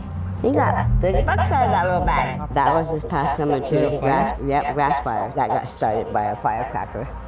This feels like a Grand Theft Auto Boondocks episode where like almost anything can happen in a way. This is what happened. They ran into this building before it burned down. Yeah. Wait. Someone drove their car through this? Yeah. So do you feel safe? No. So is there much available housing right now? No. It's not that fair when they're trying to kick everybody out of here right away without giving them a place to go. Yeah. Just saying, you know, you can't stay here, but figure it out on your own. Well, it's just like, what do you want them to do? Yeah. How many people you think still live here? They said there were 66 of us in here. What does it cost to live here? Well, I was paying $240 for rent, but as of January of this year, I quit paying rent. How long have you lived here? My mama moved us back since '96. And how did this go from a new development to completely beat to hell so quickly? Under management, no credentials. People I had that got kicked out of these houses that moved back into their houses just to have somewhere to live. Many of them were all related. This hood right here, all these communities on my tribe are all right here. We are all coming from Rosebud, Antelope, Spring Creek. I'm talking Palm Lee, Corn Creek. One form or another, Lakotas, we're all related in one form or another. So if you're gonna speak for us, then speak for us. Look what they do to us. You know how many broken apartments and people I helped go get water for while their their lines were frozen? And they're like, Mama Kane, can you help? And I'm like, hell yeah, I'll be carrying jugs for them. Folks, as of editing this video, we got news from locals that there was a massive fire at the Sunrise Apartments. Some are saying it's insurance fraud, others are saying it's tweakers. I don't know the full story, but what I do know is this is one of the wildest places I've ever seen. They just burn this shit up. They just doing it. After this tour, I went to participate in a kids MMA class where Coach James, a Muay Thai and boxing practitioner, was going to be leading class. So this is our new mega infrastructure that we're building. Wow. $30 million. Hi, here's Hey kids, for us. how are ya? Are you the coach? Oh, Coach James will be coming. He's a coach too. How are you guys? You ready to go today? You'll sign her up today? Okay.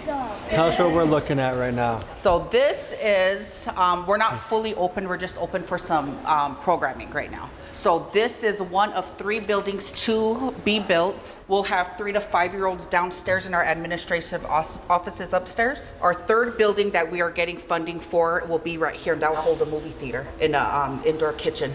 You see the lights right here. Eventually you'll see big old teepee lights up in the sky. In the back over there, we have 10 acres, which will be an outdoor classroom.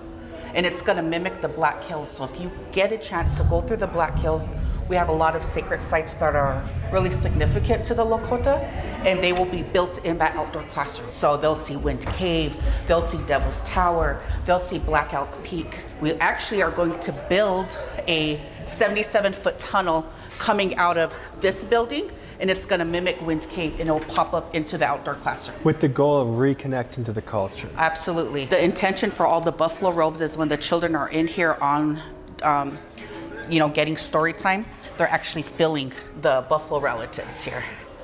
There you go. Okay, get some space, then when y'all two go follow suit. Perfect.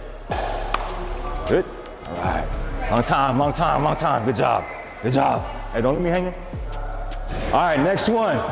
Okay, nice and easy. Okay, from right here, we're going side step, stretch it out, twice shuffle. How long have you been doing this for? Well, I've been teaching off and on, but I used to teach pro and amateur fighters a couple years ago. I used to have a gym downstairs in the Boys and Girls Club. All right, so we got a special guest, Tommy G right here, all right? So he's gonna jump in with the workout, okay, if he feels comfortable, okay?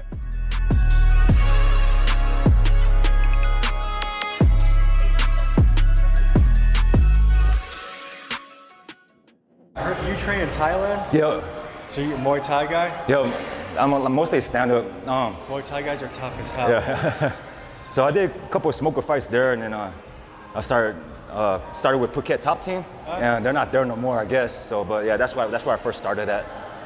Spent there like 2 years. It was an experience, man. So what motivated you to come here and do that? Oh, here? Because they had nothing going like this here. And I could see a lot of things if this is around. If we had like a matted room like I did in the past, man, it was a great turnout, man. We had so many kids coming, even adults having classes. Had women's kickboxing, because there's not a lot of stuff here for the women also, you know? I mean, all the gyms here, like at the DPP, people go there, but there's not like a boxing or Muay Thai, like a gym where they can go in there and, punch the bag, that's therapy right there to me. Folks, we have a big opportunity here. We are launching a GoFundMe to fully fit the Rosebud Reservation with an MMA gym for kids and young adults. And there's perhaps no better sport to have kids be disciplined, full of self-confidence, on the straight and narrow than MMA. And so we're raising 20 grand. This will be for floor mats, wall mats, equipment, all sorts of things that have a fully certified gym on the reservation. I'm putting down 2 grand of my own money. The link is in the description. Every dollar goes straight to helping the kids and and the money goes straight to James so he can use it in his community to be a force for good. So links in the description. Highly encourage you to donate, and I appreciate you. And now, back to the video. Before we do anything, we always start with a prayer. So, Tugashla Makantaka Tugashla, Uchimaka Tate Dopa, Ushimalaye, Omakiaye, Tugashla, Wopila for this day. And thank you for everybody. Thank you for Tommy and his crew coming down and giving light to what we're going through here on Rosebud Tugashla. I ask for help and protection for everybody here at Tugashla. Watch over Tommy and his crew as they go and spend the rest of their time here in Sichungu, Makoche, Tugashla, and Wopila Tanka, Midakyase. We're already on a good streak with food here. The food truck was good. We have buffalo stew, which I'm going to guess most people have watched this have never tried buffalo stew. That's a nice broth. What's that? Beautiful. In the 1860s, the Lakota were forced onto a reservation and cut off from their food supply. They then had to survive off of minimal government rations of flour, lard, and salt. Out of this was born a struggle food that Indians around the country still love and eat today. That's what you see me eating right here, and it's a native food that I recommend you try. So I'm really wrestling with some of the things I'm seeing on the res right now. On one end, I feel very encouraged by the people leading the charge, leading MMA classes, doing the construction, planning out the multi-million-dollar build-outs. Those people I'm celebrating, and I'm very glad that we're covering. But I want to address the severe neglect that we see so many of these kids living through. I mean, you see teenagers trapping out of bandos. Where are the parents? You see kids dropping out of school early, young. Where are the parents? And if you think I'm being harsh, think about how you would look at your own spouse or your own brother if they were in this situation. There's a certain aspect of, with these people, multi-decade historical horror that they've had to suffer through. And I'll never fully understand that.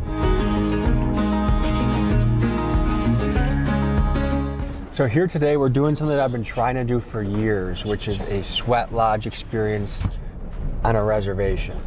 And the guy that we're staying at a hunting lodge nearby, and he's native, and he said, they try and get you so hot that you start hallucinating. And I'm a wrestler, I spend a lot of time in saunas, cutting weight, doing things like that. I've never been that hot that I've hallucinated, so I'm actually a little bit nervous for this experience. But, I don't know, when I'm an old man and I've lived my life, like this is one of those things I'm gonna be glad that I tried or I did. Yeah, we heat the rocks up and then we take them in. But so the first 7, so we can bring up the chair. Yeah, so you'll heat up the first 7, take them in, the first 7 individually. Then after you load in the first 7 individually, that's when you'll take in the rest of them. So in our culture, there's the 4 directions. There's multiple songs that come along with these ceremonies. There's a sweat lodge, and then there's a sun dance. But the sun dance, you can't record that, can't record any of that. But as soon as we load the pipe and everything, then that's the camera's gonna have to go off. Like, but right now, you know, we're fine with how we are. And you're a police officer. Yep. How's that going? It's good, you know, especially so in my line of work, you know, this is kind of like where I go to, like, you know, I see a lot of deaths and deal with a lot of certain things, and this is more so to help like cleanse and purify and, you know, get rid of whatever negative, you know, it can be negative energy, or, you know, sometimes things follow people home. You know, people, you know, deal with things in a certain way, but this is my way of dealing with things. What area do you patrol? The whole res. Okay. Yeah, the whole res. So from Sunrise, or the Mission, to Rosebud, to Parmalee, to Norris. Which would you say is the roughest patch of the res? Because we just were at Sunrise recently today. Yeah, I'd say that area. That area is probably, it's pretty tough. Just the way the sun is setting and the color of the sky, doesn't it feel like this is the perfect night for what we're doing? Yeah, it is. We're about to get started here. Cameras could not go during the sweat lodge, but I'll tell you about the experience afterwards, and I'll see you guys in just a little bit. This is all connects to us as a people. That's what this all pertains to. The some fire, type of spiritual something. The water, everything in here is connected to me, to you, everybody else in here. That's what this is all connected to. I mean, what this is for, you know, a lot of people, sometimes they'll say, we're gonna burn down, we're gonna do this, we're gonna do that, but this right here is for you to pray. Kind of find that balance within yourself.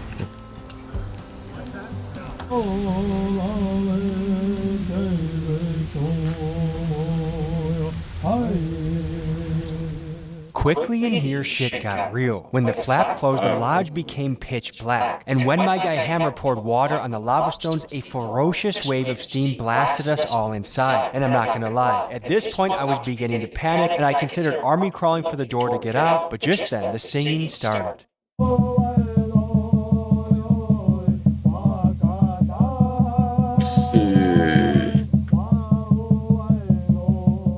The Sweat Lodge is a spiritual, profound reenactment of our Genesis. And who is there waiting for you? The Buffalo Nation that gave of itself. The Buffalo Skull is there.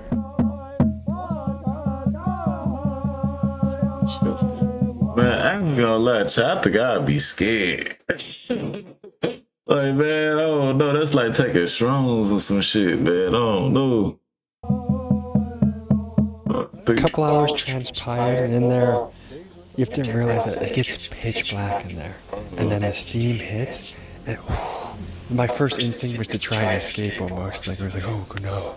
And then the singing kicks in, and then there's times of break where you're kind of just hoping that the air leaks in, and then people are giving thanks, and they're saying very kind things and profound things about each other. For people that have this in their backyard, let's get tuned up, man. This is a really cool experience to go through. And I think everything that can bring you back to your root is a good thing to do.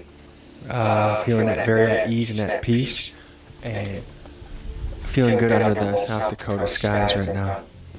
So I think the night's going to close out here, and we got some things for you in the morning you're going to want to see. We're about to meet up with a woman-led search and rescue team who has received new leads and information on where Savannah Standing Bear could be. And so we're going to search with them and see how that all goes. She's been missing for how long? Since March of last year, I think it was the 25th was the last time she was seen.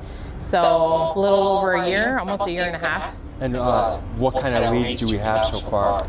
As of right now, not a lot. We go off of tips from the community. Some people reach out and give us little bits of information.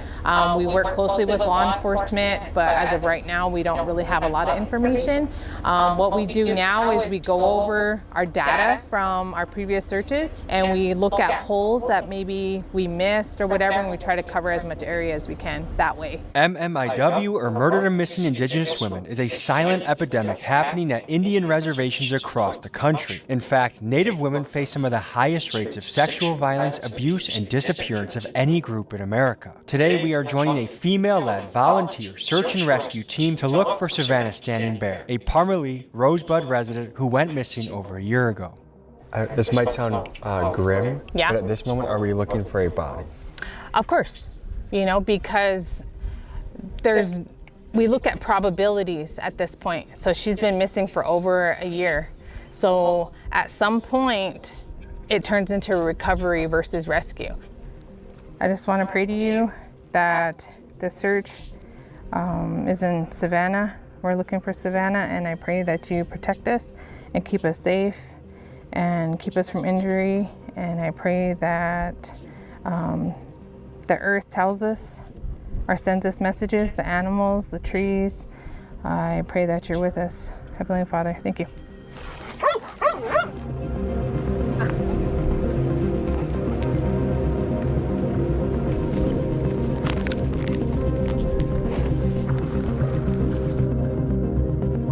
Why did Savannah change everybody here to go out and look for her? I just know that I've met her family. I've met her father, her mother, her sister, and some of her relatives, and I just know that every day that they're hurting because she's not here. I hope there's some closure. Yeah, for sure. Thank you guys for coming. I hope it was informative. I know it was short, and there's just a lot that goes into it, Mm-hmm. And I'm hoping, like I said, to expand within the next 5 years. A lot of goals. Keep chipping away. That's all we can ever do. Absolutely. Take care. All right, guys. If anyone watching this has information that can help solve the case of Savannah Standing Bear, please hit my email at tommygmcgee123@gmail.com so I can get in contact with the correct people on the Rosebud Reservation. Thank you. Made this? Look, this has your name on it. Thank you so much. And then these ones are for the kids. Oh, thank you. Thank you. Thank you very much. Tell me about So we're doing a Lakota traditional art class, and I was leading the ribbon shirts and ribbon skirts. it. We appreciate you making these. What is this made out of? It's rawhide, and then this is These are like bones. Yeah, bones. Plastic bones. Traditionally, they used to be like out of real bones, but now we just use plastic. Nice. Well, thank you. Hey, this is for my brother Ty. He was killed a couple weeks ago, and there's a $10,000 reward to anyone who knows something about it. That's one of the murders that's really shook the rise recently, huh? One of the big, He was the last person to die by gun violence and stuff. I see that there's going to be orders to demolish Sunrise. What do you think about that? I think it's a bunch of bullshit. Look at all these empty homes. Then we have a housing shortage. We have overcrowdedness. We have homeless. And this is just backwards. Instead of them coming and fixing it, letting them get burnt down. So there's even squatters. We just had my grandson murdered around the corner. Are you Ty Volander's grandma? I'm one of his grandmothers. One of his grandmas. Do you think they'll find who killed Ty? They know who did. It's just a matter of time. What can you tell us about Ty? I was in high school, graduated, and then I have 4 grandsons. 2 of them graduated with him. They're all around good kid, man. So senseless, you know what I mean? I have a granddaughter this morning that they found in Rosebud. I was suicide by hanging herself. And so, like, wow. Life on the res is what we make of it. There's not a bad child. That's crazy. There's one that just hasn't been reached. You've got to reach out, whatever it takes to reach that child. We're here, and we're still here. And they told us we're always going to be here. Humanly, spiritually, we're going to be here. Thank you for sharing.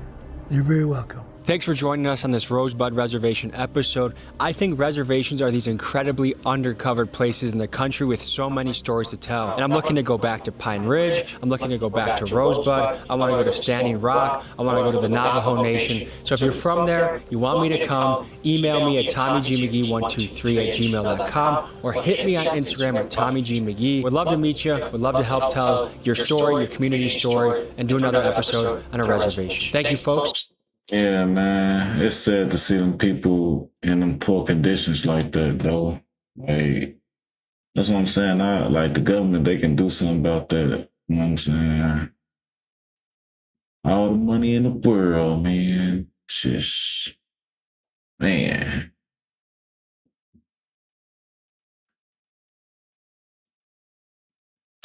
NBA YoungBoy has relocated. All right, y'all. Let's get into NBA YoungBoy, man. Let's dive deep into the wealth story. Well, not the wealth story, but you know, it's insane lifestyle. And I think he was in Korea and some shit like a couple months back. Let's go into it though. To South Korea, and the way he is living right now over there is absolutely insane. One of the most streamed rappers in the history of American hip-hop. A man who came up through the roughest parts of Baton Rouge, Louisiana, who survived federal prison, years of legal restrictions, and performed through a serious heart condition without telling a single person, is now posted up on the other side of the world, living a life that nobody saw coming. We are talking about luxury districts in Seoul, international travel, late nights in some of the city's most exclusive spots, new business ventures, and a daily environment that looks nothing like anything the world has ever associated with him. The contrast between where this man was just a few years ago and what his life looks like right now is so dramatic, it almost does not feel real.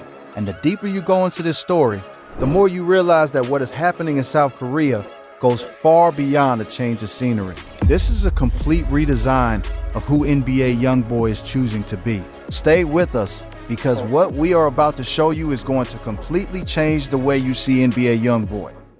Yo, what's good, fam? Welcome back. Today we are breaking down how one of the biggest rappers in America ended up in South Korea, what his life looks like over there, and why this move may be the most important decision he has ever made. Let's get into it. To understand why this relocation hits so different, you have to understand who NBA YoungBoy actually is and what he built before any of this happened. His real name is Kentrell Deshaun Golden. He was born in Baton Rouge, Louisiana in 1999, and from the jump, His life was defined by hardship, survival, and an almost supernatural drive to turn that pain into music. He started releasing projects as a teenager and built a fan base the old-fashioned way, through sheer volume, raw honesty, and a connection to the streets that felt completely unfiltered. By his early 20s, he had become one of the most streamed rappers in the entire country. He holds the record for having 34 albums chart on the Billboard 200, more than any rapper in the history of that chart. 34. That number alone tells you everything about his work ethic. But his career was never just about music. It was also shaped heavily by legal problems that followed him from his teenage years into adulthood, by periods of incarceration, by court restrictions that kept him locked inside specific geographic areas, and by a level of public scrutiny that would have broken most people. Young Boy did not break. He kept releasing music. He kept building his audience. But somewhere along the way, something shifted. And the move to South Korea is the clearest expression of that shift the world has ever seen. The moment that brought all of this into focus happened in August 2026, when comedian and internet personality Funny Marco traveled to South Korea to sit down with Young Boy for an episode of his Open Thoughts series. The interview was Funny Marco's first time traveling internationally. The whole time, that interview, low-key, it was kind of intense though, cause Young Boy was like, just the way he was saying shit, like, he like, some shit like, you need to stop being phony and shit like that. You know what I'm saying? I don't like that shit. You know what I'm saying? I'm like, damn. I don't know, folks. Alright.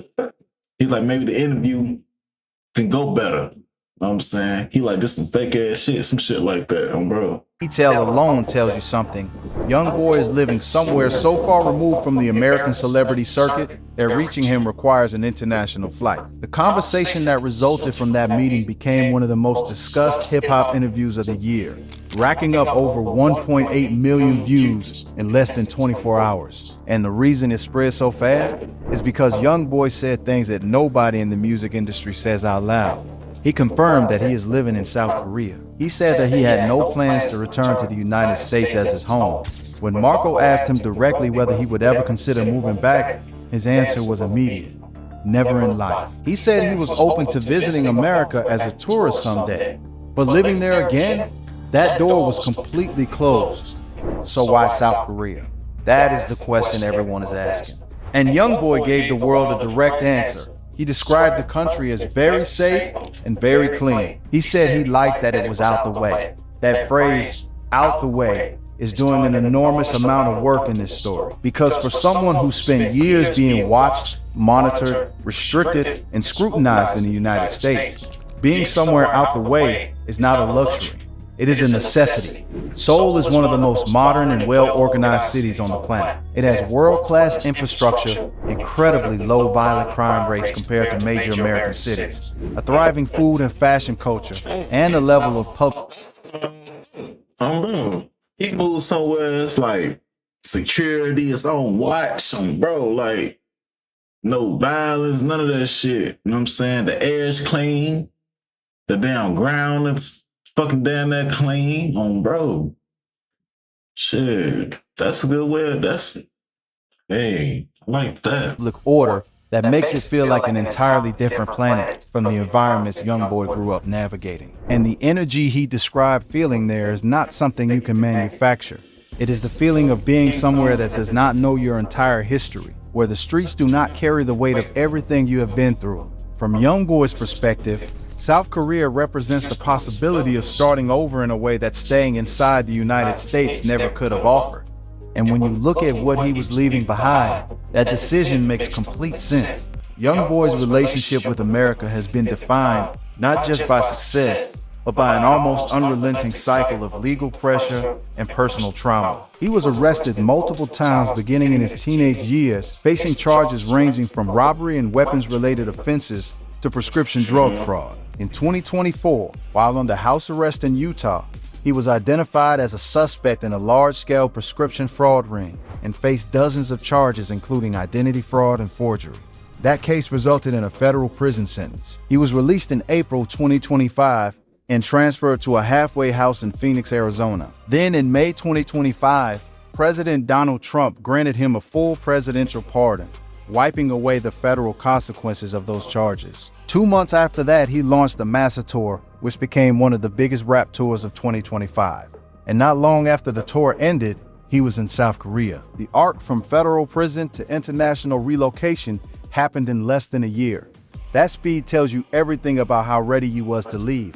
Because in Youngboy's own words, there is nothing there for me anymore. Nothing else for me at all. That is not a man who drifted away from the United States. That is a man who made a deliberate final decision to walk away from everything that environment represented. Now let us talk about what this new life actually looks like on the ground.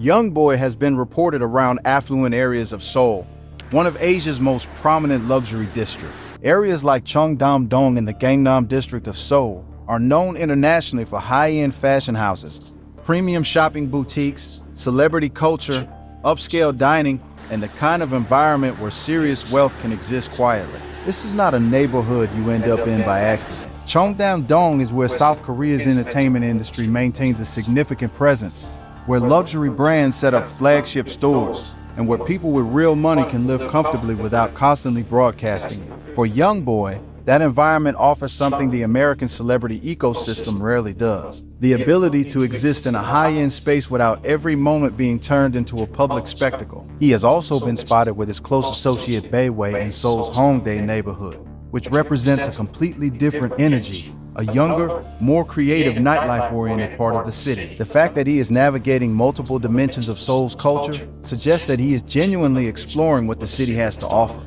not just hiding in one location.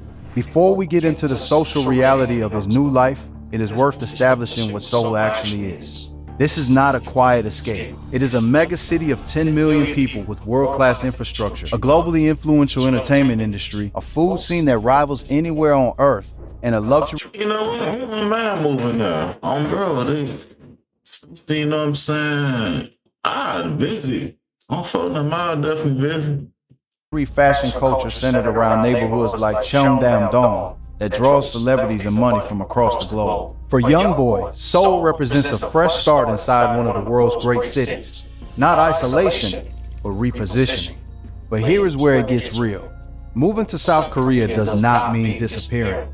Fame does not respect borders, and Youngboy is finding that out in real time. People know who he is everywhere he goes. Footage of his appearances in Seoul has circulated widely online. Reports have emerged of extremely dedicated followers waiting outside locations associated with him for extended periods. One person reportedly waited outside his residential hotel for a full 24 hours straight just for the chance to see him in person. He has generated attention in Hongdae nightclubs and in luxury districts without even trying. The privacy paradox of his new life is this: he can put thousands of miles between himself and his American environment without becoming invisible. His online presence remains massive. His streaming numbers do not care what country he is standing in. And his global reach means that wherever he goes, there will be someone who recognizes him. The distance creates psychological separation. It does not create anonymity. Then there is the family dimension of this story, and it adds another layer of complexity that a lot of coverage has glossed over. Youngboy is the father of at least 11 children with 8 different women. That is a logistical reality that does not disappear when you relocate to another continent. During the Funny Marco interview, he addressed this directly. He said that the most important thing is his kids, but then he added, that is what they have plans for. That line is either the most ruthless thing a parent has ever said, or the most honest acknowledgement of what wealth actually enables. When you have the financial resources that Youngboy has built through years of streaming success, album sales, tour revenue, and catalog income, putting children on international flights is not the impossible dream it would be for most families. It is a logistics problem. And logistics problems, when you have money, have solutions. He is not walking away from his children. He is building a version of fatherhood that operates across international time zones. And his wealth is what makes that version possible. Speaking of wealth, let us be clear about the financial foundation that makes all of this work. Youngboy built his money through music, and he built a lot of it. His streaming catalog is enormous. His album release pace over the course of his career generated consistent revenue even during periods when he was legally restricted from touring. Artists at his level of streaming success can maintain significant income from catalog royalties, platform deals, and audience engagement even without constant live performances. And that financial foundation is now what allows him to live in one of Asia's most expensive cities, travel internationally, maintain security, move family members around on international flights, and explore new business ventures, all without being dependent on the touring hamster wheel that defines most rappers' financial lives. He is not famous because he is rich. He is free because of what fame built. The luxury side of his new life and soul is genuinely something to behold when you consider where he started. Think about what Seoul's upscale districts offer someone at his income level. Premium accommodations, private transportation, world-class restaurants representing both Korean cuisine and international options, luxury fashion retail from brands that maintain major flagship presences in Cheongdam-dong, beauty services, entertainment, and the kind of seamless high-end infrastructure that makes daily life feel effortless. Young Boy is not roughing it in a foreign country. He is living in one of the world's great cities with the full financial backing of a career that generated enormous revenue over nearly a decade. And the contrast between that life and the one he grew up navigating in Baton Rouge is so dramatic that it almost defies description. But here's where it gets even more interesting. And this is the part of the story that shifts the documentary from a luxury lifestyle piece into something much more human. During that same Funny Marco interview, Young Boy revealed something that had nothing to do with his address or his bank account. He revealed that a doctor told him the left side of his heart was swollen while he was on tour. And then he said something that stopped people cold. He said he never told anyone. He just kept performing. He finished the entire master tour with a swollen heart, show by show, city by city, without telling his team, his management, or his audience what was happening to him physically. He said the condition persists to some degree. And then he made a comment that cut right to the bone of what this whole story is really about. He said that explains the music, because she is hurting. That line, she is hurting, applied to a swollen heart being used as the explanation for why his music hits so hard. That is Young Boy at his most raw, and it reframes everything about the relocation. This is not just a man who got rich and decided to try living abroad. This is a man who performed through a serious cardiac condition, who spent years under legal restrictions, who absorbed an extraordinary amount of personal trauma, and who is now, at 26 years old, trying to build a life that does not destroy what is left of him. Because when you layer the hard revelation on top of everything else, a very clear picture emerges. Young Boy is not stepping back from America because life got boring. He is stepping back because everything about the life he was living, the constant performing, the legal pressure, the public scrutiny, the expectation of endless output, was becoming unsustainable. And the move to South Korea, the comments about only having 1 or 2 albums left, the talk of one final tour, all of it points toward a man who has started to think about the long game in a way that was impossible when survival was the only goal. Let us slow down on those retirement comments for a moment, because they deserve real attention.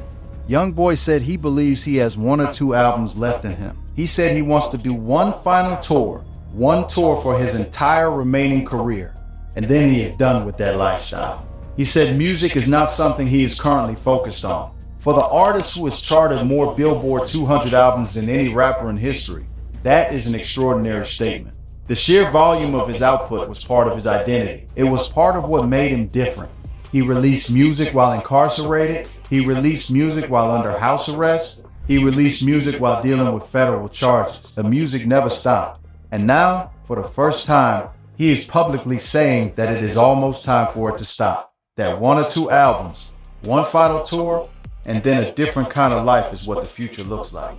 One of the most fascinating dimensions of this chapter is how dramatically Young Boy's public image has shifted. For years, his identity was built around intensity, rawness, survival, constant releases, legal drama, and a deeply personal style of rap that connected on a level that went far beyond casual listening.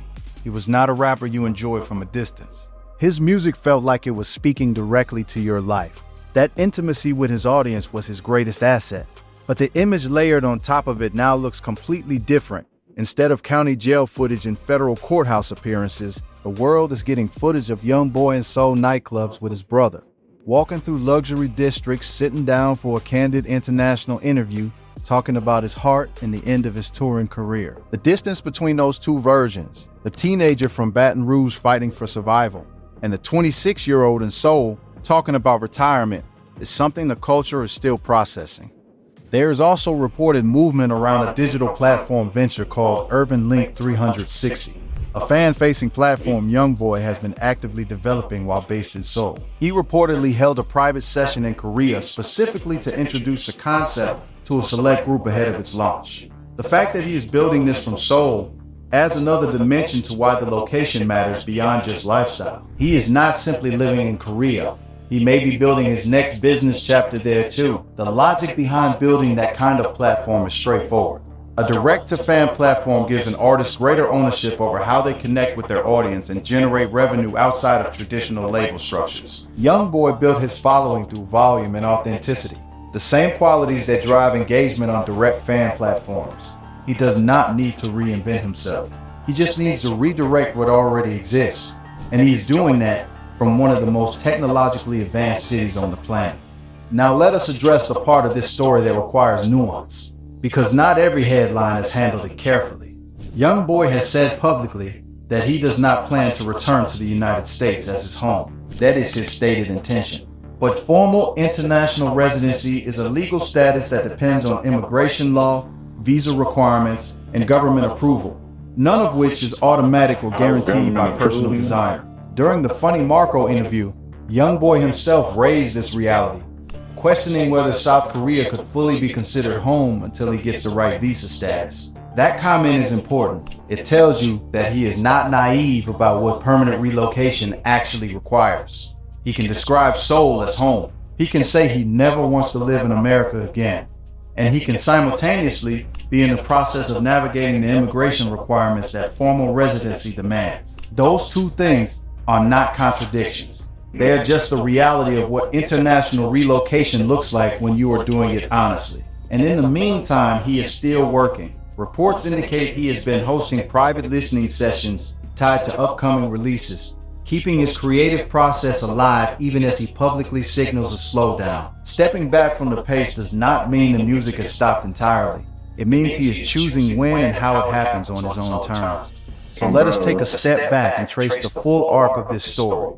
This is a man who grew up in poverty in Baton Rouge, became one of the most streamed rappers in America before he was old enough to rent a car, survived arrest after arrest, incarceration, house arrest in Utah, federal prison, a presidential pardon, and a cardiac condition, all while continuing to release music and father a large family.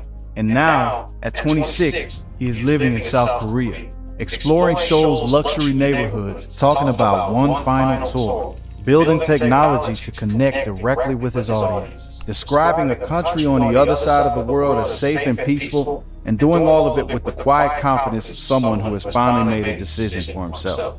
The contrast between where he was and where he is right now is the heart of why this story resonates so deeply. There was a time when his entire world was defined by the geographic boundaries of his house arrest. He could not leave, he could not tour, he could not move freely. His world was a ranch in Utah and a set of legal conditions that governed almost every aspect of his daily life. And now that same man is in South Korea.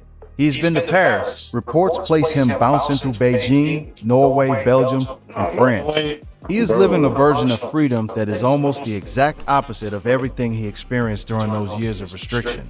The world got very small for him for a very long time, and now it is enormous.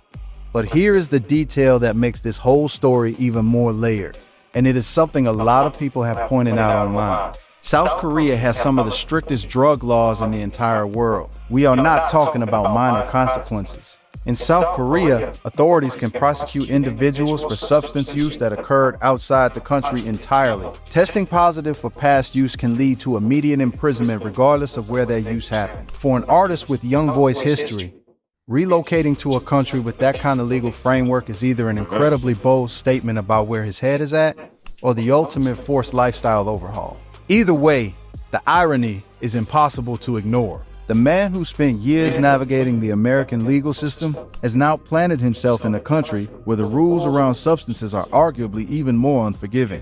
That tells you something about how serious this reset actually is. What does the future look like from here? Based on everything Youngboy said in that Funny Marco interview, the picture is this. He will continue recording music selectively, release 1 or 2 more albums, execute one final tour, and explore Urban Link 360 and other digital ventures. He will spend time with his family through international travel his wealth makes possible, focus more seriously on his health, and continue living outside the United States, because he has made clear that returning as a resident is not something he intends to do. And that is what the word insane in the title of this documentary is really pointing at. Not the luxury, not the international travel, not the Cheongdam Dong neighborhood, or the high-end accommodations or the private transportation. The truly insane part of NBA YoungBoy's lifestyle in Korea is how radically different it is from the life everyone thought was his permanent reality. A rapper who built his name in the streets of Baton Rouge is now describing Seoul as peaceful and clean. A man who spent years under court-ordered geographic restrictions is now moving between continents. A musician who released dozens of albums while incarcerated is now saying that 1 or 2 more is all he has left. And a person who performed through a swollen heart without telling a single soul is now, finally, starting to say out loud that something has to change. NBA YoungBoy spent years building a life where the music never stopped. Now, thousands of miles away in Seoul, he appears to be building something very different. A life where the music may finally become only one part of it. So drop your thoughts in the comments below. Do you think this move is the best decision YoungBoy? Stunt though. I feel like shit, if he ain't make that decision, if he stayed in the United States, yeah, we probably could see him, you know what I'm saying, dead for sure. Like, that's the only way I see it. Bro, or in jail again.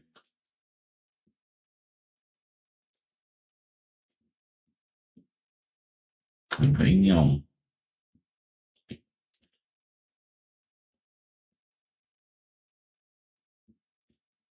Shit, man. All right, chat, man. That's about it, though.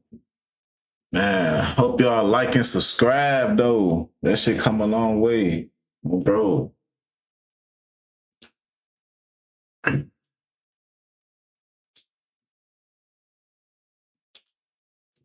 Too much.